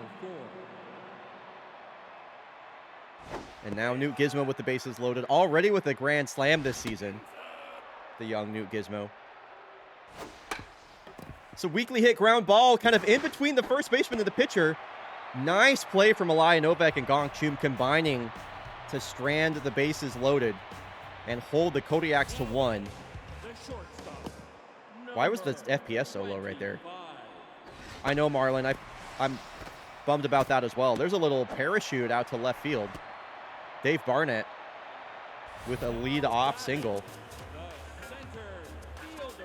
Bombetos wasting no time trying to tie this game back up. Rogue Huxley swings at a high fastball in the first pitch. He's just out in front of that. That was Kola. Cola's our shortstop. 1-2 pitch here to the Rogue Huxley. Strikeout swinging. Fastball inside just ate her up. And Prowlett Johansson going to come in and pinch hit for the left fielder, Mutton. Bombetos going to their bench here late in the game. Swinging at the first pitch is Johansson. Here's a fly ball out to right field. Right to Katabura. Yeah, definitely catch the VOD for that, Marlon. It was an absolute smackdown. The Yellowfins fans will... That's must-watch material for them. 9-hole batter, Suna Imani, a double her last time up. Barnett, pretty average speed at first, but another ball hit to the gaps. Could score him from first, especially on 2 outs. With the extra lead. That one a line drive, overhead catch there from Gizmo. Nice play. Kodiaks narrowly with a 1-run lead. No relation to Kola. No relation. Number 2. Now in the game. Eternity Gutierrez coming in at left field now after the pinch hit from Prowlett Johansson, and Gong Chum back to work. Gong Chum acquired by the Bombetos in the offseason. Previously pitched multiple seasons with the Boston Commodores. A 1.12 ERA, a sub-1 whip, and Farchamp Zamboni goes the other way for a lead-off hit now for Jordan Pepper. Infield is set up, ready for the bunt. And there is the bunt from Jordan Pepper. Into second base goes Farchamp Zamboni. Out at first is Jordan Pepper. Moves the runner into scoring position here for Lola Dominguez, who has 3 hits on the day. That was a screamer off the bat, but unfortunately, it's right at the second baseman, Palomito. Still a good opportunity here for the Kodiaks. Are they just walking Uday? And they're just going to put Uday Katabura on. An intentional walk here from the Bombetos to bring the left-on-left matchup with Julie Mao. Now batting the third baseman, number 82. Outs at third, second, and first now for the Bombetos with that intentional walk. Julie Mao already with a hit this game. Also sees lefties pretty well, generally speaking. Gonna battle on 2 strikes here with tough out activated.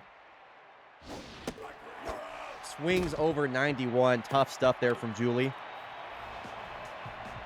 And it's still a one-run ball game. Top of the lineup coming up here for the Bomberos. Bimto Smack leading off. Now pitching, number 36. And the former Havana Knight crouch kick going to come into this game.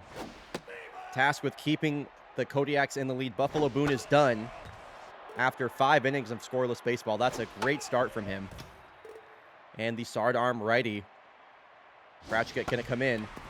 This one is a little flare out to center. Long run in from Pepper, who makes the running catch. Great play there from the young center fielder. Number 13.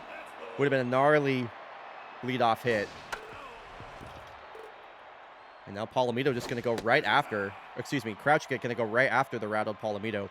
Big sneeze from Crouch kick, snot ball on the way. Here's the pitch, taken inside for a ball. That's only the 3rd batter that Crouch kick has walked all year. Had a pretty long streak going of no walks. No luck to be had here, though. That one almost hits Novak. Kick looking a little wild. Woo! Novak just laid on that as that tails foul. That was dangerous off the bat. Novak with that power versus righty straight. Wow, and Kola Johansson covering second on the steal attempt, able to turn around and get that backhanded pick for the out at first. Run advances into second base. Now Fatahani with a tying run in scoring position. Down to his last strike. Prime opportunity for the Bomberos to tie this up with a runner in scoring position and the top of their lineup up. That is a great take from Fatahani. Saw that slider all the way. And the payoff. Late swing. Fights it off. Full count pitch again for Crouch kick. Line drive up the middle. Right at Johansson. Bomberos have had so many opportunities, and the Kodiaks with a 1-run lead. And the heart of their lineup coming up here. So many close games for these Kodiaks in this last stretch. As Kola Johansson sends a deep drive center field. Huxley is at the wall and will make the catch. That is as far as you can hit that without that being a home run. Number 95. This last 5 games for the Kodiaks, the 2 games versus the Heaters, the 1 game versus the Jags, and now these 2 games versus the Bomberos have all been decided by 2 runs or less. And I really feel that you wouldn't need to adjust the outcomes of some of these at-bats too much for the Kodiaks to be 0-5 through this stretch. They have just been narrowly hanging on versus some of the top teams in both the Eastern and Western leagues. And they are set up right now to win this one. Bomberos trying to get the sweep here at home. They currently trail by 1. And they've kept it to 1. Kodiak's not able to find any insurance. It'll be Garrett, Barnett, and Huxley tasked with tying this game up and keeping the game alive for the Bomberos. Here we go, folks. The final inning of action. Zaylee Garrett leading off. Crouch kick probably should have been pulled. 1 run the difference here in this Western League matchup between 2 of the top teams. Zaylee Garrett will ground out softly to Newt Gizmo to lead off the inning. And Shanae Poker, the former Bomberos, going to come in here to face her former team. Going left on left versus Dave Barnett.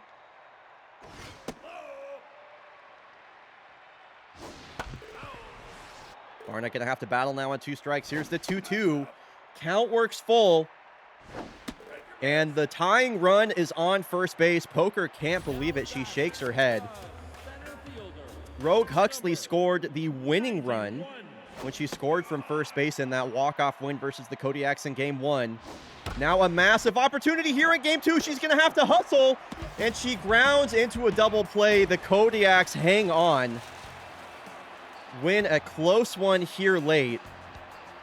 Yeah, that's a good game. Kodiaks win another 1-run game.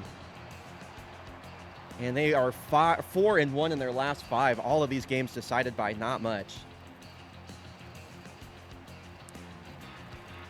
Jeez Louise. Yeah, clutch from the axe. There are a lot of these games that they just should have lost, frankly. Buffalo Boone, 5 innings pitched, 8 strikeouts. Lolo Dominguez, 3 for 4. Complete game from the Kodiaks right there. Okay, folks, coming up, we have the Bird Bowl. The first ever Bird Bowl as the Swifts travel to Aviary Park to take on the defending champs. Predictions getting paid out now. Kodiaks will narrowly win that one. And when we come back from the break, folks, the Portland Swifts taking on the Golondrinas Valencia, the Bird Bowl, when we come back from the break. How are we feeling about the Bird Bowl, folks? I'm so excited. I love birds. I don't know about you. Bird stocks are so up, ready to fly. I love that.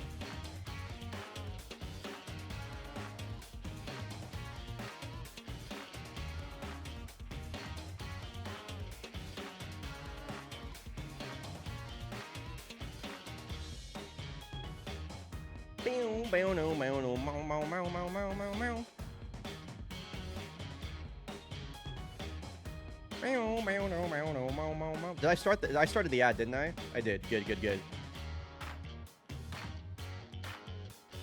Yeah, I'm stoked for the Bird Bowl.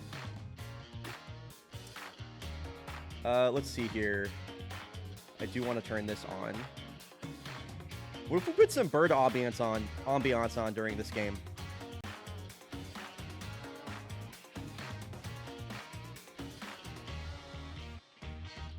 For the Bird Bowl. That sound good?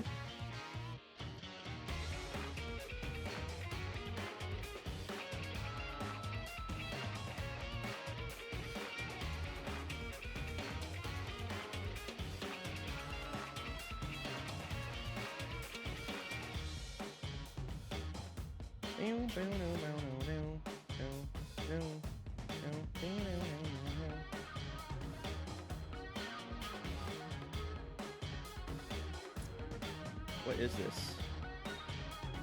There we go.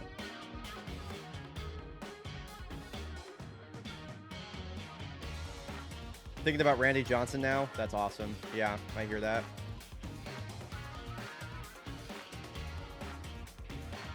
Okay. So, folks, we have the inaugural Bird Bowl. When we do this next time, I'll have probably, like, next season, I might have, like, an animation ready and some sounds that play. But we have the inaugural Bird Bowl coming up. Who wins the first ever Bird Bowl? It's the defending champs taking on the Portland Swifts. Prediction about to go live.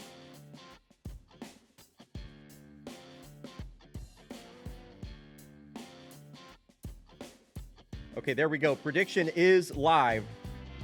And I want to show off this great fan art, by the way, that Patchy made coming into this game. Prediction is live for the first ever Bird Bowl. We are off to the races here in Valencia. I want to hear from you in chat. Who are we rooting for in this first ever Bird Bowl? If you're rooting for the Swifts, hashtag Roost City. If you're rooting for Valencia, hashtag Somos Las Aves. We are the Birds. Pledge your allegiance in chat. I want to see who you're rooting for. Here we go. Are the birds too loud, by the way? Are the birds too loud or are we good? 20% down. You got it.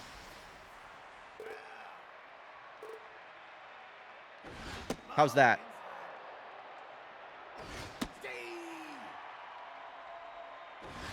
Perfect. Nice. I'm not sure if this will show up in the VOD, but for anybody that's watching on YouTube, right now there are bird sounds in the background live. I could make this show up in the VOD.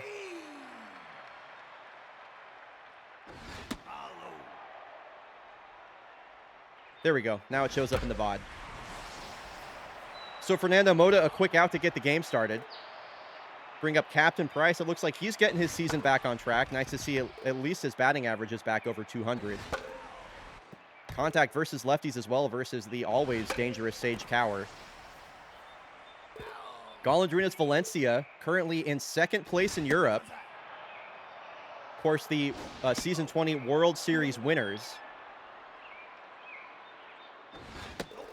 Trying to repeat. Of course, the Palermo currently sits, I believe, a game in front of them. And so a 1-out walk. The Captain Price will bring up Chromatic Aberration. Haven't seen Kellen Zuniga yet. This is the first game in which we're seeing both Quattro and Kellen Zuniga on the Swifts. A strikeout to Chromatic Aberration will bring... Here he is, Kellen Zuniga. Unfortunately tense. I hate to see that. For the first time for the first time ever, wearing a Portland Swifts uniform. This one poked down the third base line. A diving stop from Burgess, who will fire across the diamond for out number 3. Oh, Melavara, miss you, but great to have you. Yeah, BB prone means they are prone to walking batters. On 3 balls, they take a big nerf to their accuracy rating. So currently in that, oh, never mind, I can't talk about him. He just flew out there. I was going to say, currently in the MVP conversation, Bertrand Renaudin will line out softly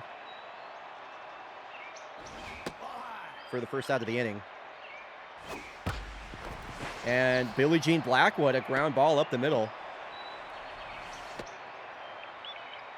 Now batting, the first baseman, number 42.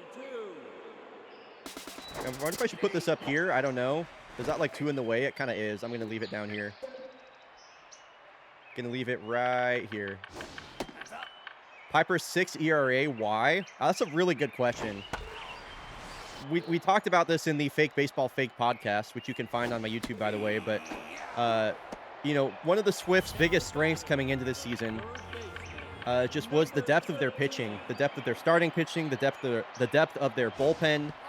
And their pitching has just been really, really underperforming so far, unfortunately for them.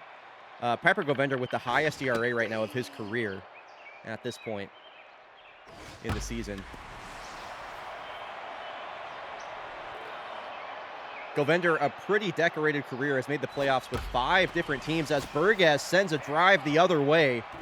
Aberration will chase this one down, and on 2 strikes and 2 outs, Valencia will score the first runs of the ball game here in the Bird Bowl.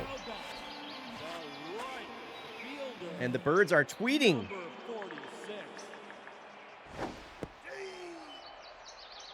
How's the bird volume, by the way? Is it too quiet now, or is it good? Slapped Appy with the shot the other way as well, but Aberration will make the catch. It's perfect. Good. So this was the other acquisition made by the Portland Swifts alongside Kellen Zuniga, another former Kodiak, Quattro, getting full-time playing time at shortstop for the first time in his career. He's only come off the bench up until this point in his career. This one, he gets jammed, a ground ball back to the second baseman, Sierra, for out number 1. The right fielder, number 14. Here's the right fielder, Yips Donahue, who is, for some reason, just the full-time right fielder for the Portland Swifts. It doesn't make any sense to me. They really don't need to be doing that. He's pretty bad. Now batting, the first baseman, number Especially when you got Viper Rattle Battle, Chromatic Aberration, and Ralph Herrera as your outfield. There is no reason not to put Ralph Herrera out there.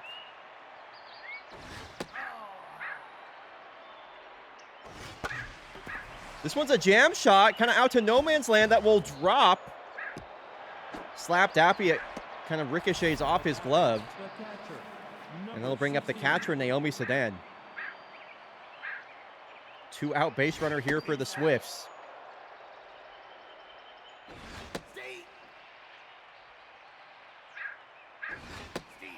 Swings through 93, a good-looking cutter there from Sage Cower.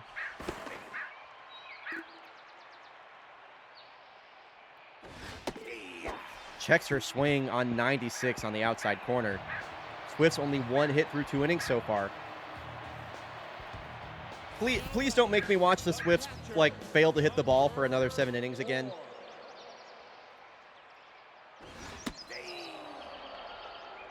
I'd really like to see some offense from them. Yim Chimney, ground ball back up the middle.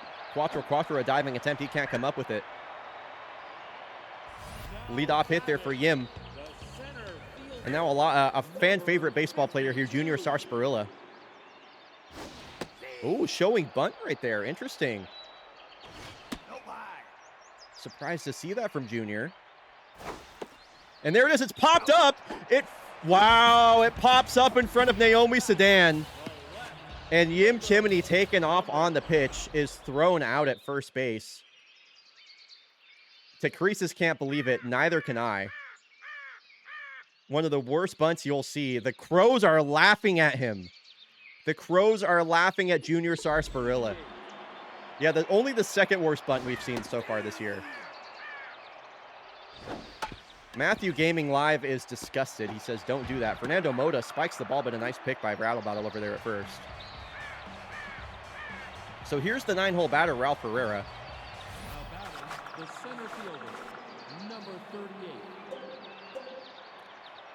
9-hole batter versus lefty Sage Cower, who does have that lefty specialist trait.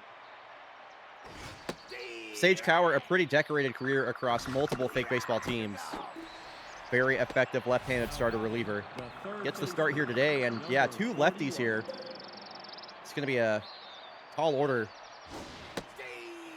for the Swift batters to get someone on base here. Wow, even Moda showing bunt. And Cower just pumping gas into the zone. Oh my God. Swift's looking completely outmatched right now. Number 21. Now here's Captain Price with 2 outs. See if you can put that contact versus lefties trait to use. This is a slow roller that he, well, rolls over on. And Shark Burgess with the out. Sierra Ronaldo and Billie Jean Blackwood coming up. Now back, the second baseman, number 50.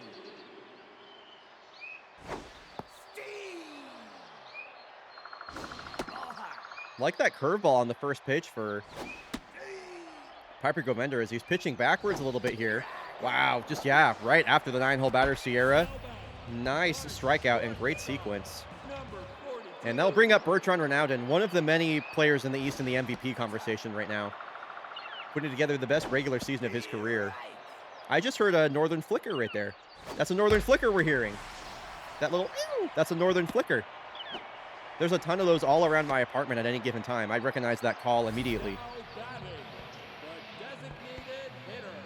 Northern Flicker is a kind of woodpecker, by the way. So Ronaldo with the 1-out single. There's a dude, I like it. It sounds like we're in Portland right now. You're hearing Northern Flickers and crows. This is like the environment outside of my apartment literally right now. Billie Jean Blackwood, a deep drive to left center, gone. A massive 2-run home run. And the birds are chattering here in the Bird Bowl. Milestone, Billie Jean Blackwood's 50th career home run. Acquired in the offseason by Valencia. The left-handed power bat goes left on left and goes the other way for a 2-out home run. Here's another drive out to right field. Wow, Donahue with a nice catch out there in right. It's a nice play from Yips. Shark Burgess is going to try and get in on the hit parade here. A deep drive out to center field. Wow! It just bounces out of the ballpark.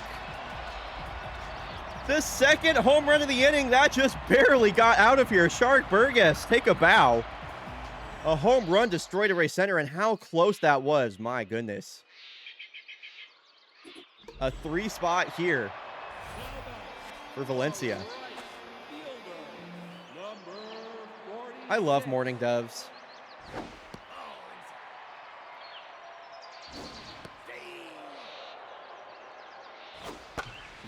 Well, this one a line drive back at the pitcher. Piper Govender got scared. Piper Govender literally got scared and ran the fuck away. Look at this. This was so funny. He said, "I'm out of here, dude." Bro just fucking left. And yeah, the Swifts manager not impressed with that display. Fry Sauce going to come in now here in the bottom of the third. Piper Govender chased out of the game before the third inning even ends. So here is the hard throwing right-hander Fry Sauce.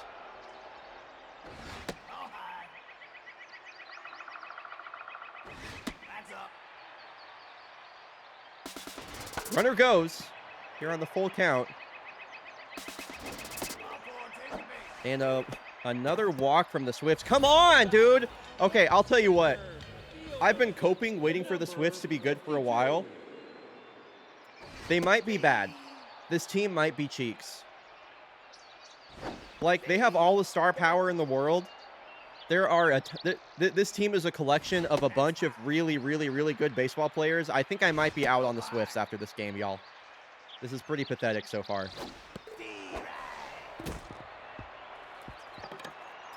Just one more game, yeah.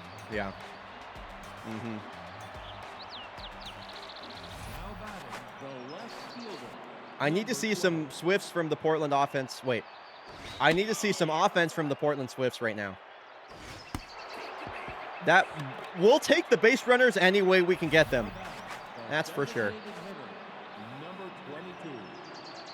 That'll do. Come on, get down, ball. Get down. Don't hang up. Don't hang up. Get down, get down, get down, get down, get down, get down. God damn it. Fuck you, Kellen Zuniga. Now batting, the shortstop, number 44.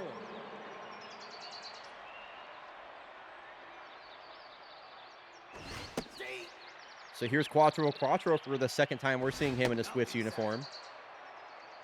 Flap hitting right-handed bat. Does have the tough out trade as well. This is a flare out to left. Alejo gave it a good run, but that'll land foul for strike two, and that'll activate tough out. Full count here to Quattro. Checks his swing on a fastball that was clearly over the plate. Can't pull the trigger. He goes down looking. And that leadoff hit by pitch is looking like it's about to get stranded at first base with my least favorite player on this godforsaken team in Yips Donahue. I fucking hate this guy. Quit starting him in your outfield, please.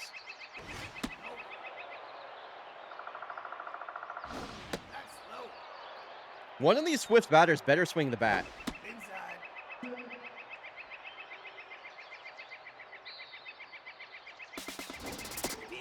At least he swung the bat. By the way, that you hear, that's also a northern flicker. That's their other call.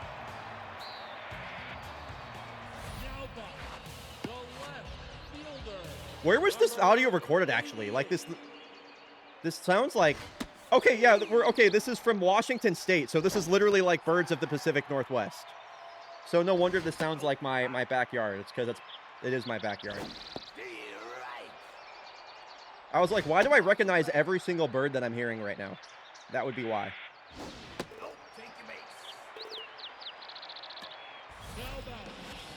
Yeah, that'll do it.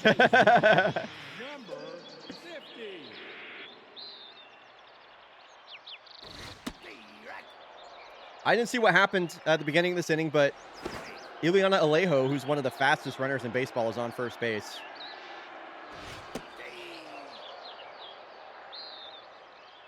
The one with the scratchy call is crazy. I'm not sure if that's a California scrub jay. They do have that kind of scratchy call as well. I don't think that's a scrub jay, though. Sounds like vaguely like it, but I don't think that's what it is. Ball low, Alejo. Wow, look at how fast Ileana Alejo is. And she's going to go for third on back-to-back pitches. Ileana Alejo, and she's going to score. Wow. A solo effort from Ileana Alejo. Steals second base in there safely. Steals third base on the next pitch. The ball fumbled by the third baseman Moda, and she is into home plate and will score. Please clip that. That was incredible. A solo effort from Ileana Alejo. Steals on two different pitches. On back-to-back pitches to score from first base. Ronaldo with the ground out for out two. 5-0 for the defending champs. And Billie Jean Blackwood's season is heating up. She's been slugging the ball well, hasn't really gotten on base or hit for average, but her average is climbing.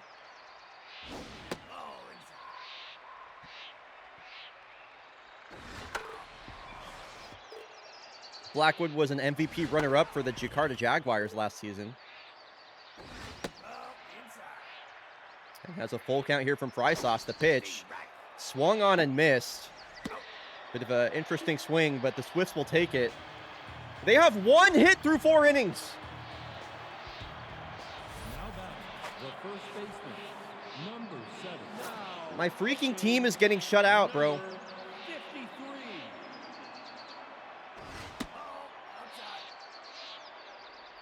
Yeah, 1 hit and a hit by pitch. So the hard-throwing Athenia Patagonia going to come in here for Valencia. They'll go to their bullpen and bring in one of the best relievers in baseball.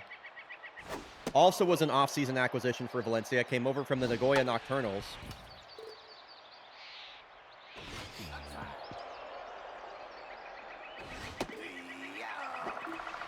Big fist bump from Patagonia as Rattleballo goes down looking and Mojo's down. 16. 101 from Patagonia. Just right down the middle. And Naomi Sedan looks completely outmatched. 3 pitch strikeout. Sit down. Number 38. Does Ralph Herrera have anything to say about Athenia Patagonia? These two once played together on the Nagoya Nocturnals, now facing each other on 2 separate teams. And he'll get a base hit up the middle. 2 strike, 2 out single. Some speed on first base now for the top of the lineup. Third baseman, number 41. They'll bring up Fernando Mota. Swifts find their 2nd hit of the ballgame here in the 5th. And a drive out to center. Junior Sarsaparilla gives no quarter to the Portland Swifts and makes an incredible diving catch to rob extra bases. By the way, my fucking GOAT, Cole Young of the Seattle Mariners, just hit a 2-run home run to put the Mariners in the lead in the 5th inning. Now back, the first baseman, All I'm saying is Cole Young is about to have a big year, and I've been saying that since game 1. I missed a stat from Stats Guy Matthew. That's my bad. Never mind, that wasn't a stat from Stats Guy Matthew. Just kidding.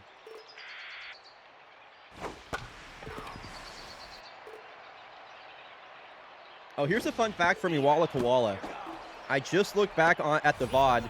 Ileana Alejo scored a run without a ball ever being hit into play. She walked to first, stole second, stole third, and made it home on a bad throw. That's crazy. That's awesome, Koala. Thank you for pointing that out. That's really, really neat. Yo, what's up, Frick? How you doing?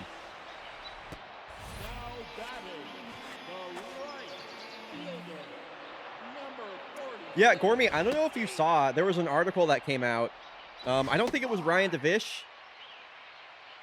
It might have been Kramer. I'm not sure which Mariners beat writer was covering this, but apparently after the Mariners lost Game 7 to the Blue Jays in the ALCS last season, kind of after everybody was packing their bags up in the locker room, Julio Rodriguez went over to Cole Young and had a one-sided conversation with him where he kind of like was poking him in the chest, and he was like, he just kind of said sternly like, hey, we need to get better. Like, I want to win this whole thing. Like, this isn't enough. Like, this isn't acceptable. And then kind of walked away from Cole Young. And then Cole Young took that to heart and apparently like beefed up in the offseason. Like literally did like a ton of weight training, got way stronger. And now he's like the best batter on the Mariners right now. So I'm super high on Cole Young. Yeah, no, literally. Julio walked up to Cole Young solo in the locker room, said, hey, lock the fuck in, and he locked the fuck in. It's a really great article if you can find it. Pretty interesting, honestly. But yeah, as soon as I read that article, I was like, Cole Young MVP watch. He's not going to win MVP, but I can dream. So Captain Price with a leadoff single, Chromatic Aberration will fly out sharply for out number 1. Now batting, the designated hitter. Now to bring in their mid-season acquisition, Kellen Zuniga. I talked about in the Fake Baseball Fake podcast how they needed some sort of offensive spark plug, and Kellen Zuniga surely can be the one to do that for them. Not if you're swinging at stuff like that. That's a tough pitch to go down on. Didn't look like a strike. Called it that. Number 44. And once again, a leadoff hit is now a runner on first with 2 outs.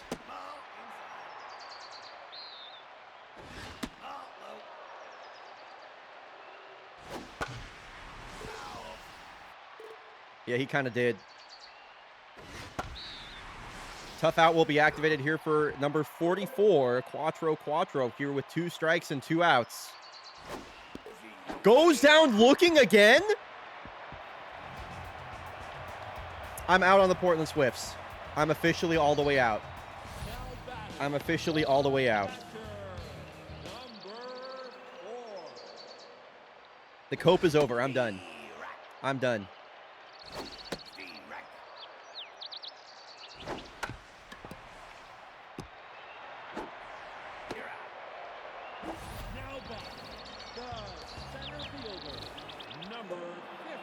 Can I do a team deep dive? Yeah, actually, I should change that. I should change that reward to be a player or team deep dive. I'd be more than happy to pull up their Fake Baseball reference page and just talk about some of their great years. That would be, yeah, that sounds like a lot of fun. Coming up after this game, folks, it's the chat's choice game of the day. That'll be a Southern Heat rivalry game as the Havana Knights will head to Carolina to take on the Carolina Reapers. That should be a fun game. Carolina Reapers currently tied for first in Southern Heat. The Havana Knights not too far behind, only a couple games back.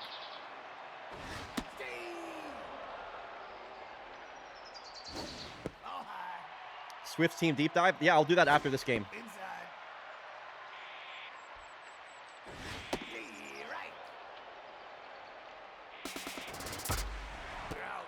Line drive right to Fernando Mota, and the Swifts' time has come.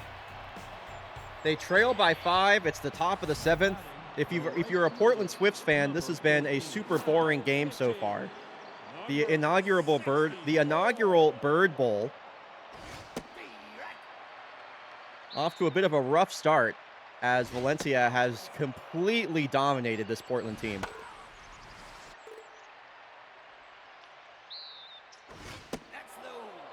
Easily the most disappointing team of the season for me, which is crazy considering the Nagoya Nocturnals exist. Yips Donahue. Got to get started somehow. Base hit up the middle. Number 7. So Viper rattle battle.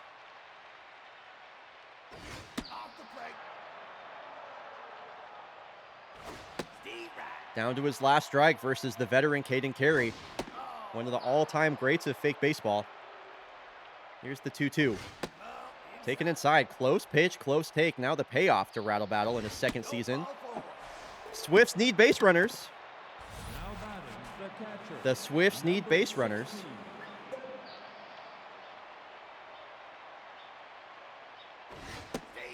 Strike 1 to Naomi Sedan.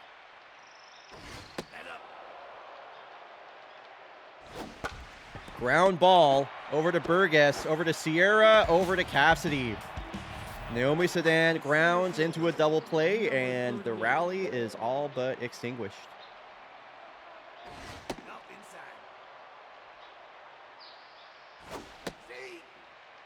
Yeah, the Nocturnals are pissing me off this year. Ralph Herrera, a line drive out to center field, and that will do it. That's the end of the Bird Bowl.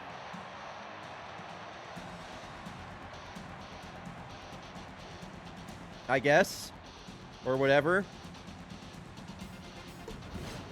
The Portland Swifts, this just in, the Portland Swifts fucking suck.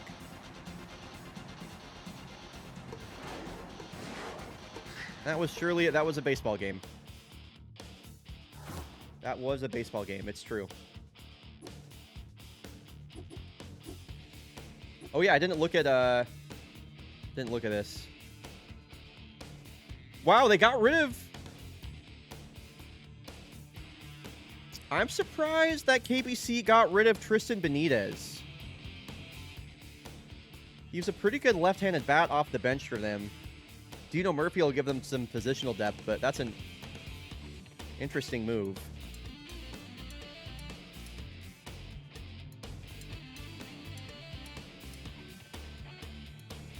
I gotta screen capture all of these free agent moves to cover them in the blog afterward. Oh, here's a fun move. The Melbourne Fighting Platypi have signed Seppo Heikkinen. We were just talking about him.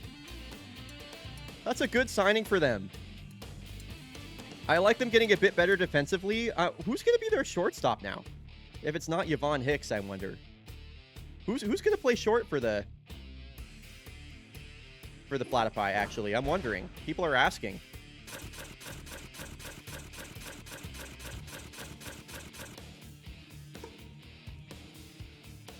Mackenzie Sake. Oh, yeah, Fruskart. Wait, who's going to play shortstop for y'all?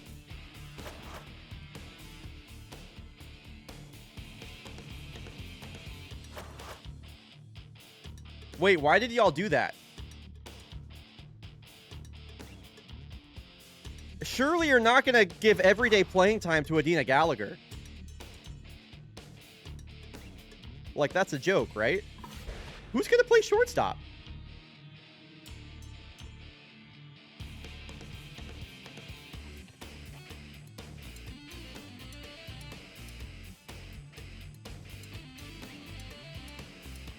No, they do. It's just their infielder's really bad.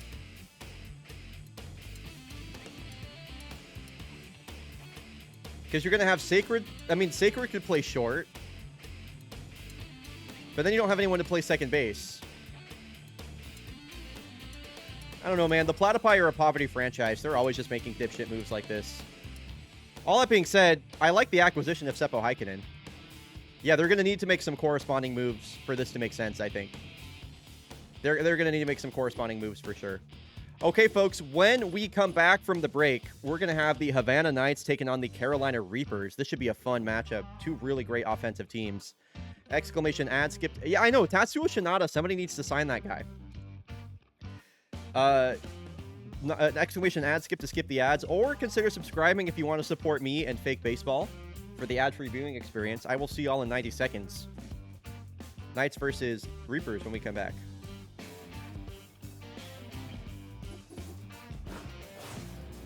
Yes, it will. We're gonna do that Portland Swifts deep dive as well after we sim these games. Blowfish take one back over the Yellowfins. They split that series so far. Springboks over the Bushrangers and Extras. Jags get swept by Corsa. They extend their lead. It's a big win for Kyoto. They're up to 14-10. Wow, this is looking crazy right now, y'all. Okay, let's do that Portland Swifts deep dive.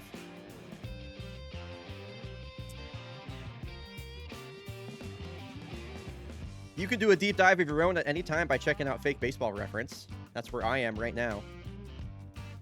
And we'll hop on over to the Portland Swifts page to check this out.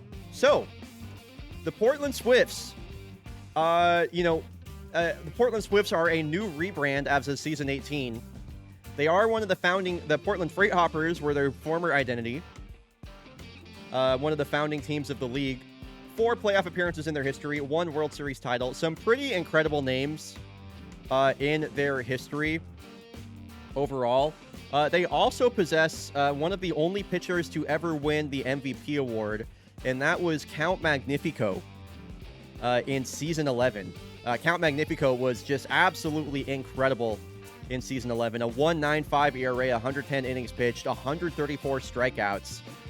He helped bring Crispy Gibson, Milk Schroeder, a lot of really famous names on this team. Arlo Bass helped bring Portland a World Series title. Johnny Watson was on that team. Jackson Bell, Freddie Fazballs. Boy, their pitching that year was just so good. No, they're not historically bad. No, they have a winning lifetime record. They've historically been a good team. Their last playoff appearance came in season 19. That was Chromatic Aberrations rookie year. Jason David was on that team. Lucas Sam Bronson.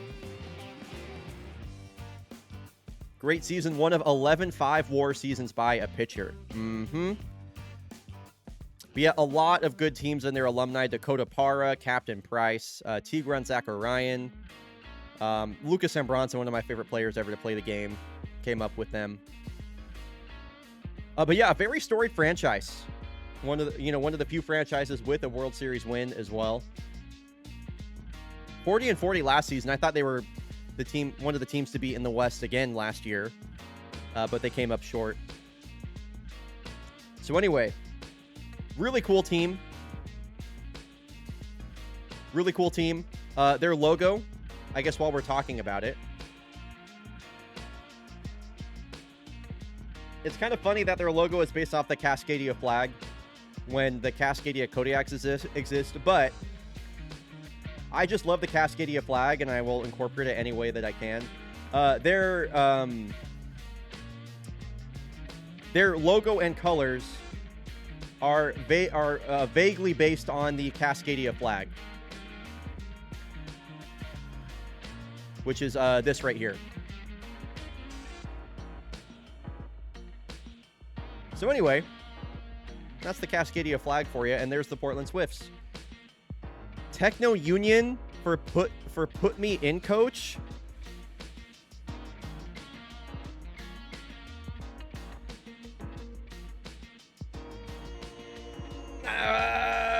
Gert, I'm gonna veto that. I don't like that name. I'm sorry, Gert. I'm sorry, Gert. I know, like the song. It's just a little bit too on the nose for me. It's just a little bit too on the nose, my friend. And I also really like the name Techno Union. I'm sorry to say. It's just a little bit too, it's just a little, I'm sorry. I'm sorry, my friend. It was really painful for me to rename Wawa Pedal earlier, so I'm just feeling a little, I'm feeling a little sensitive over my rookies right now. I gotta be honest. Let me refund these points back to you.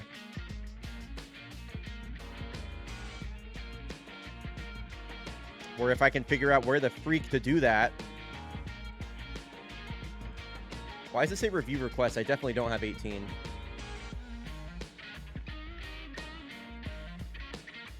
A little bit too on the nose. Aurelio Rosales is rattled. What's going on there? Okay, folks. If you have a different name, by the way, Gert, I'm happy to still honor that. Just let me know. I guess I refunded those a little bit quickly. Okay, who is going to win this rivalry game between the Havana Knights and the Carolina Reapers? Sorry about that, Gert. I appreciate you being a good sport about it. I always feel weird kind of vetoing names, but anyway. Havana Knights versus the Carolina Reapers. This is a super intense rivalry matchup. Havana Knights currently at 12-11. They are only 2 games back of the lead in this virtual 3-way tie for the lead in Southern Heat. Carolina Reapers at the top when you consider the run differential tiebreaker. Prediction is live. Here we go. It's a night game here in Carolina, here at Scoville Stadium. If you're rooting for the Havana Knights, hashtag Nightlife. If you're rooting for the Carolina Reapers, hashtag Scoville Sluggers. Use their team hashtag in chat to let everybody know who you're rooting for. I want to hear from you in chat. Let me know. Hashtag Nightlife for the Knights. Hashtag Scoville Sluggers for the Reapers. Me personally, I think I'm rooting for the Reapers here. Carlos Cisneros, a drive out to foul territory on the first pitch for out number 1. And that'll bring up Sammy Siegel, who has been a huge reason why the Knights are doing as well as they are this year. Had a 500 OPS in his rookie year. And now OPSing over 900 with these Havana Knights. For the second year running, they are just an offensive powerhouse in the Western League. Inside out jam shot out to the campaign. And that will bring up the rookie catcher. Why are we always seeing IB banging? No, inside. They have one of the best catchers in the game in Leonard Hubert, and we're always seeing the rookie IB banging starting these games instead of Leonard. I don't really get That's ball. why that is. Ventura Nagata not able to find the zone. He'll The shortstop, issue a 4-pitch number walk. 95. 2-out walk to bring up Tyrone Lancaster. Not a guy you want to be walking the batter in front of. I'm sorry, IB banging kind of sucks, and Leonard Hubert kind of doesn't. I don't know why they keep starting IB banging. You're out. Tyrone Lancaster goes down on strikes. Runner stranded at first. LaCampagne, Scott, and De Leon has been kind of their go-to top 3 in the lineup. Number Reapers looking good 34. in their home uniforms here in front of their home crowd for this night game. And here's, one of my favorite players that isn't a Kodiak and Cedric LaCampagne. Routine ground ball over to Lancaster for the first out. 2-pitch out. Spun by Francis King, who comes into the game with a 10 ERA. Now, one of the main issues with this night squad are their number 3 and 4 starters, Francis King being their number 4 starter. This dude is like 80 years old. He doesn't have any accuracy rating. A 10 ERA, only 10 strikeouts on the year. That's outside. It's not the number you want next to your ERA column. But he pitches a quick inning to the dangerous part of this lineup with the Reapers. De Leon down on strikes. That's a quick first inning. Blink and you missed it. The left fielder, number 2. So Levi Ware will lead off the frame. Having won the best season of his tenure with the Knights so far.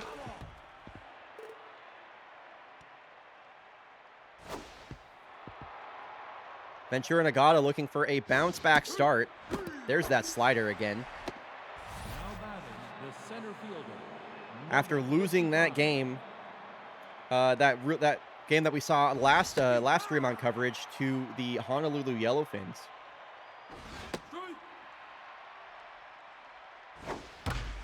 Brian Riverbend, wow, gets a hit stolen away from him by Maxime Mendoza. Number 72. Knights get a little bit video gamed.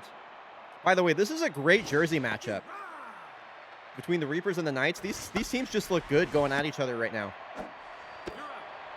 Rosales with the ground ball to the second baseman, Scott. This game is just flying by so far. Yeah, they got video gamed, Jeff, for sure. Catan Settler will lead off the inning.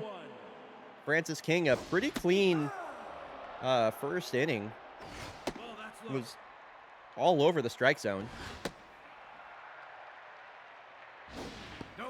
Not sure how long he can keep that up. Here's the 3-1 to Settler. He's worked his way back in this count. The 3-2. Thought Settler was about to bang that one. Another strikeout. The third strikeout of the game for Francis King. He's got a third of his total strikeouts on the year in just this game. And this is a really potent Carolina Reapers lineup. They are packed with offensive power. Great contact bats. Maxime Mendoza among them. Stat from Stats Guy Matthew. Francis King is the all-time leader in games started, the all-time leader in losses, and the all-time leader in hit batters. Stats Guy Matthew, that stat gets a thumbs up for me. That is an awesome stat. Thank you. I need to see chat filled with TYSGM for that stat. Thank you, Stats Guy Matthew. I can't get over that. That's so funny. No, what a crazy trio of records to possess. Imagine like you're at like your high school reunion, and you're like, oh yeah, I hold the record in baseball for games started. Oh wow, Francis, that's so cool. I also hold the record for losses. Oh, Francis, I also hold the record for the most hit batters. Oh, Francis. Runners on first and second here for Bogo Boneless. This guy fucking sucks. I hate this no-no. I almost called Bogo Boneless a chode. I don't know why I wanted to call him a chode. I almost said I hate this chode. It just like, I had to stop myself from saying it. Very strange. Bogo Boneless walks. Anarchy is screaming in my chat. It's not Thursday. So what? This guy's only good on Thursday? That means he sucks. That means he sucks, Anarchy, because there is no fake baseball on Thursday. He sucks. I'm sorry. Chode go chodeless?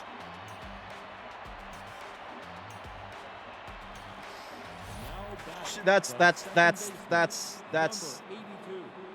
chat. That's your congrats. Your chatter of the day, Sorbet. That's going right in the Discord.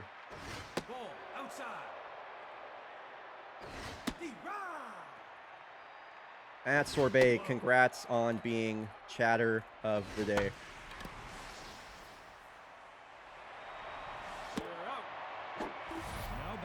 Jesus Christ, Chode, go Chodeless, shut the fuck up. A career 76 and 154 record, wow. Gonna put that on my shelf. That, I'm just saying, Sorbet, you know, it's your life. That would be a banger blue sky banner. At Sorbet, congrats on being chatter of the day. Screenshot, Chode, go Chodeless.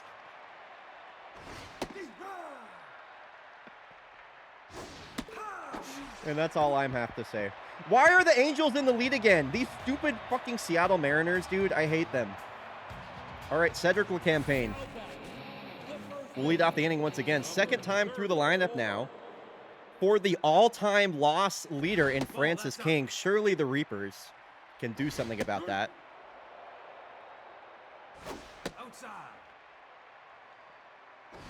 That is true, Catchy. The Swifts offense has been absolutely putrid, and they are not hitting any home runs. You are correct. That team is not barreling up the ball like at all.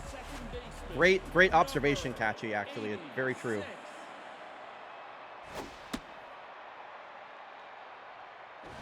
So Montgomery Scott, 1 out, nobody on. A 3-0 count here from Francis King. He has certainly issued a fair amount of walks so far today. De Leon, a kind of an embarrassing strikeout her last time up, has a runner on first base. Gets backed up on an inside slider. Runner takes off. They're going for the hit and run there. I know, she kind of has the aura like she's about to smash the baseball. 2-2 to De Leon. I also have that feeling. Second full count, another 3-ball count. Back-to-back walks will put Montgomery Scott in scoring position. For the cleanup batter, Catan Settler. Really glad to see Settler getting more at-bats this season. Takes a big hack at the first pitch. Over the top of that. Whoa! Okay, that was really weird. I've never seen the camera do that before. So, wild pitch, but IB Bangin able to secure it. Runners retreat to first. He might be settling in, Gormy. People are saying this. Another full count. Hard hit up the middle. Riverbend gets this back into the infield quickly. Runners will hold, and that will load the bases for Maxime Mendoza. The bags are packed with spicy peppers as the Carolina Reapers are going to ground into a double play. Maxime Mendoza swings at the first pitch, and the Knights bail out Francis King. That was a close one. Sammy Siegel lead off. Knights still looking for their first hit versus Ventura Nagata, who's under 40 pitches through 4. He's been very efficient. It's a great way to keep track of pitcher efficiency, is like, especially in fake baseball. You know, if they can average around 10 pitches per inning, you know, you want to be on like 40 pitches in the 4th, 30 pitches in the 3rd, etc., etc. It's usually the, considering how like stamina works in this game, that's the ratio that I look for.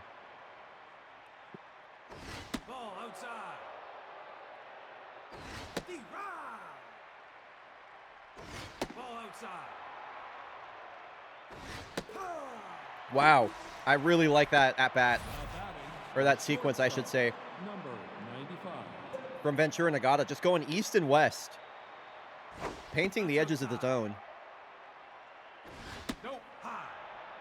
Tyrone Lancaster had an uncharacteristic strikeout his last time up, and he's got a 3-ball count. Swing the bat. I give you the green light.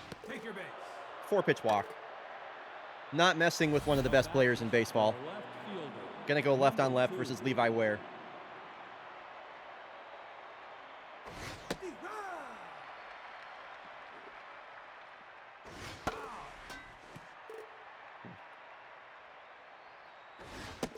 And he'll strike him out. Effective, basically intentionally walks Tyrone and then deals with Levi Ware on 3 pitches. Ventura Nagata, no hits allowed Number 10. through 4 innings. And Francis King has done his job. 3 scoreless innings, and now the Knights get to hand it off to one of their best relievers in Kimball Bellatrance. So the Reapers' job just got a lot harder. They're dealing with a far superior pitcher now in Kimball Bellatrance. Very surprised to see them not put up any runs on Francis King.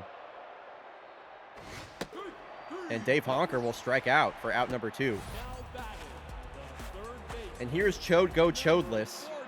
49. Easily the worst player on this Reapers team. He's being paid over $10 million to be one of the worst hitters in either league. I'm sorry, Anarchy. Your boy is cooked. He's really bad. No, that's inside. This guy wouldn't even last on a backyard baseball team. Ball 4. Don't make me veto Chode Go Chodeless. Because I will veto that. The catcher, number 27. That's outside. No. So a 2-out walk brings up the 9-hole batter, Barry LaCroix. Works her way ahead in the count here. That's low. Couple of hitters counts this at bat. Here's the 3-1 to LaCroix. Looking for her first home run of the season.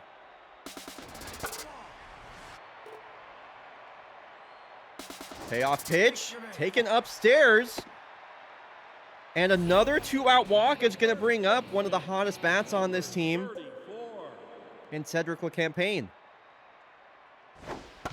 A ground ball up the middle. Honker got an early run at it. Or not Honker, whoever the runner was on third. Bogo Boneless scores from second on the Cedric LeCampagne RBI single up the middle. They couldn't score on Francis King. They will score on Kimball Bellatrance. What a strange game of baseball this is looking to be. Backyard baseball is sacred, right? But it's a team full of children, right? Like it's a bunch of kids. That's the joke there. Montgomery Scott will break his bat in disgust off a tough strikeout. And the Reapers with a 1-run lead. Ventura Nagata, a no-hit bid now into the 5th inning. Number 55.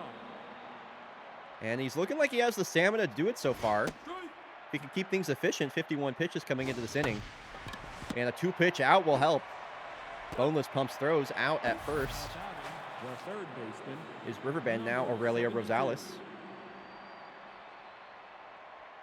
Ball, that's low.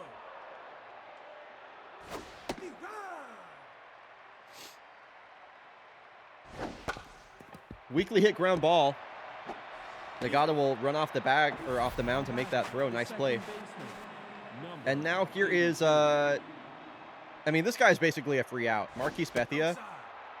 Like, this guy might actually be the worst hitter in baseball right now. He's 0.53 batting average, dude. Like, my guy's getting a hit less than 6% of the time. Breaks his bat. Bogo Boneless has to dodge the shrapnel. Literally dances over the broken bat that was running at him. Maybe he's fired up by me shit-talking him, Anarchy. I might keep trying that.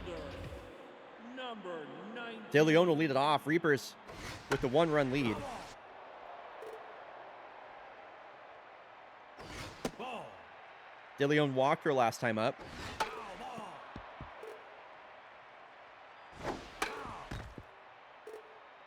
Another 1-2 pitch after a couple foul balls. This one flicked the other way. serves that into left field for a lead-off single. I love an opposite field hit. The designated hitter, number So once again, Catan Settler up at the plate with a runner on ahead of him.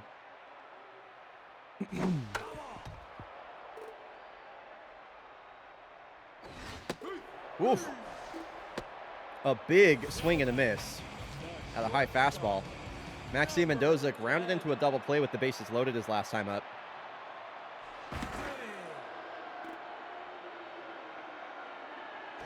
Ball outside. That I read that as Chodego Chodless. D-Rod. Chodego. Ha. D-Rod. Wow, steals a strike there at the bottom of the zone. Here's the 2-2 to Mendoza. Taking off on the pitch was De Leon. Pretty good speed at first base. Swung on and missed. Great slider there from Beltrans. It's probably the best pitch he's thrown so far. now pitching, number 60. And they're going to bring in their other best reliever, Legend Rivera. So Francis King to Beltrans to Rivera so far in this game.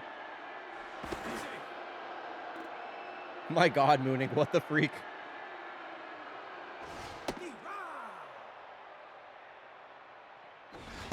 Since your cabbage stock gets on top of a fastball, but that's a ground ball right to the second baseman, Bethia.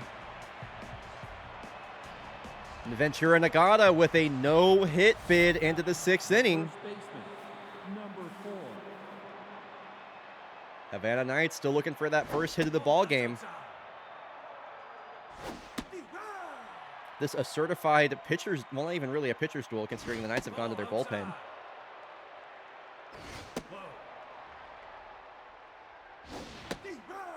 Full count here to Sun Lee Kim. An extended at bat could push Nagata out of the game before he's able to have the no-hitter. Ground ball right back to him for out number 1. And now third time through the lineup for the Knights. Have they made any adjustments? Ball, that's low. Stink ball coming in here from Ventura. That's low. And he's losing control of the zone. D-Rod. Falling behind in the count in both of these at-bats. Oh, and this one ricochets off his glove. There's nobody covering first. And that is the first hit of the ball game. The no-hit bid is broken up off of just a weird ball that no Reaper defender really had a play on. Nope, that's high. Now here is Sammy Siegel. Gets a double play ball to Montgomery Scott, who goes to Mendoza back to first. That hit is quickly erased, and the Knights have been blanked through 6 innings. Low-scoring games today. Number 76. Dave Honk will lead off versus Legend Rivera. Swings at the first pitch and sends that one foul. Strike 1. Nope, inside. D-Rod. Nice kind of front door changeup there. Honker spoils that one after seeing it on the previous pitch. Ground ball. Lancaster pumps and throws. Now back, the third baseman, number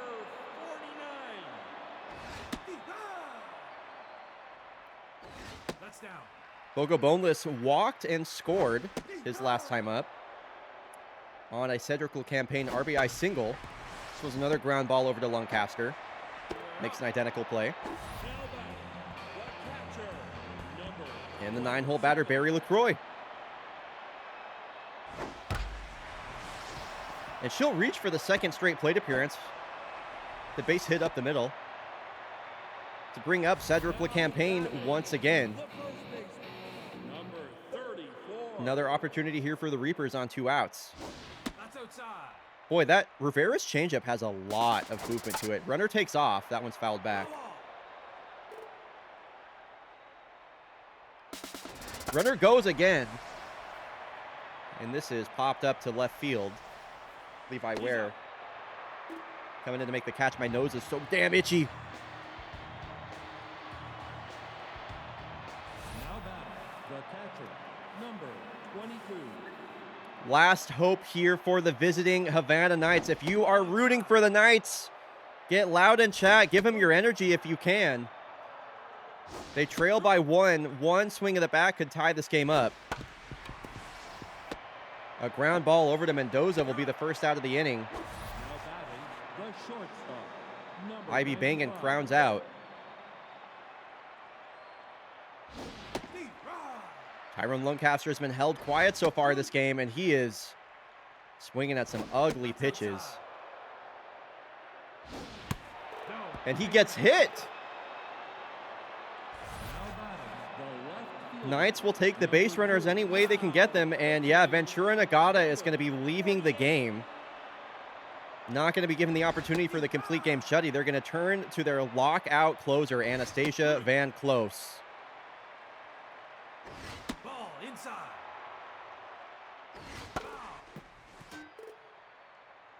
Going left on left versus Levi Ware, who has struck out in his last 2 appearances. And it all comes down to the season 20 All-Star, Ryan. Never mind. You had Leonard Hubert's perfectly healthy, and he's just sitting on your bench. The Knights are so fucking stupid. No, that's low. I thought maybe he was, like, just not in the lineup. You're starting the rookie over Leonard Hubert, who's batting .326 with 2 homers and 6 RBI. No, that's high. I hope the Knights lose this game. They deserve to lose. That's just nonsensical to start IB Bangan over Leonard Hubert. Yeah, sit the fuck down. Go home. Y'all suck. Dumbass decision at the plate. Maybe you would have had more than 1 run if you started Leonard Hubert, idiots. Sorry. I hate when baseball teams are bad for no reason. Why do you have Leonard Hubert on the bench? You put up 1 hit. Carolina Reapers will take that win. 1-0. Nagata to Van Close. Imagining your team so bad that the commissioner starts heckling you from the media box. Dog. My goodness gracious.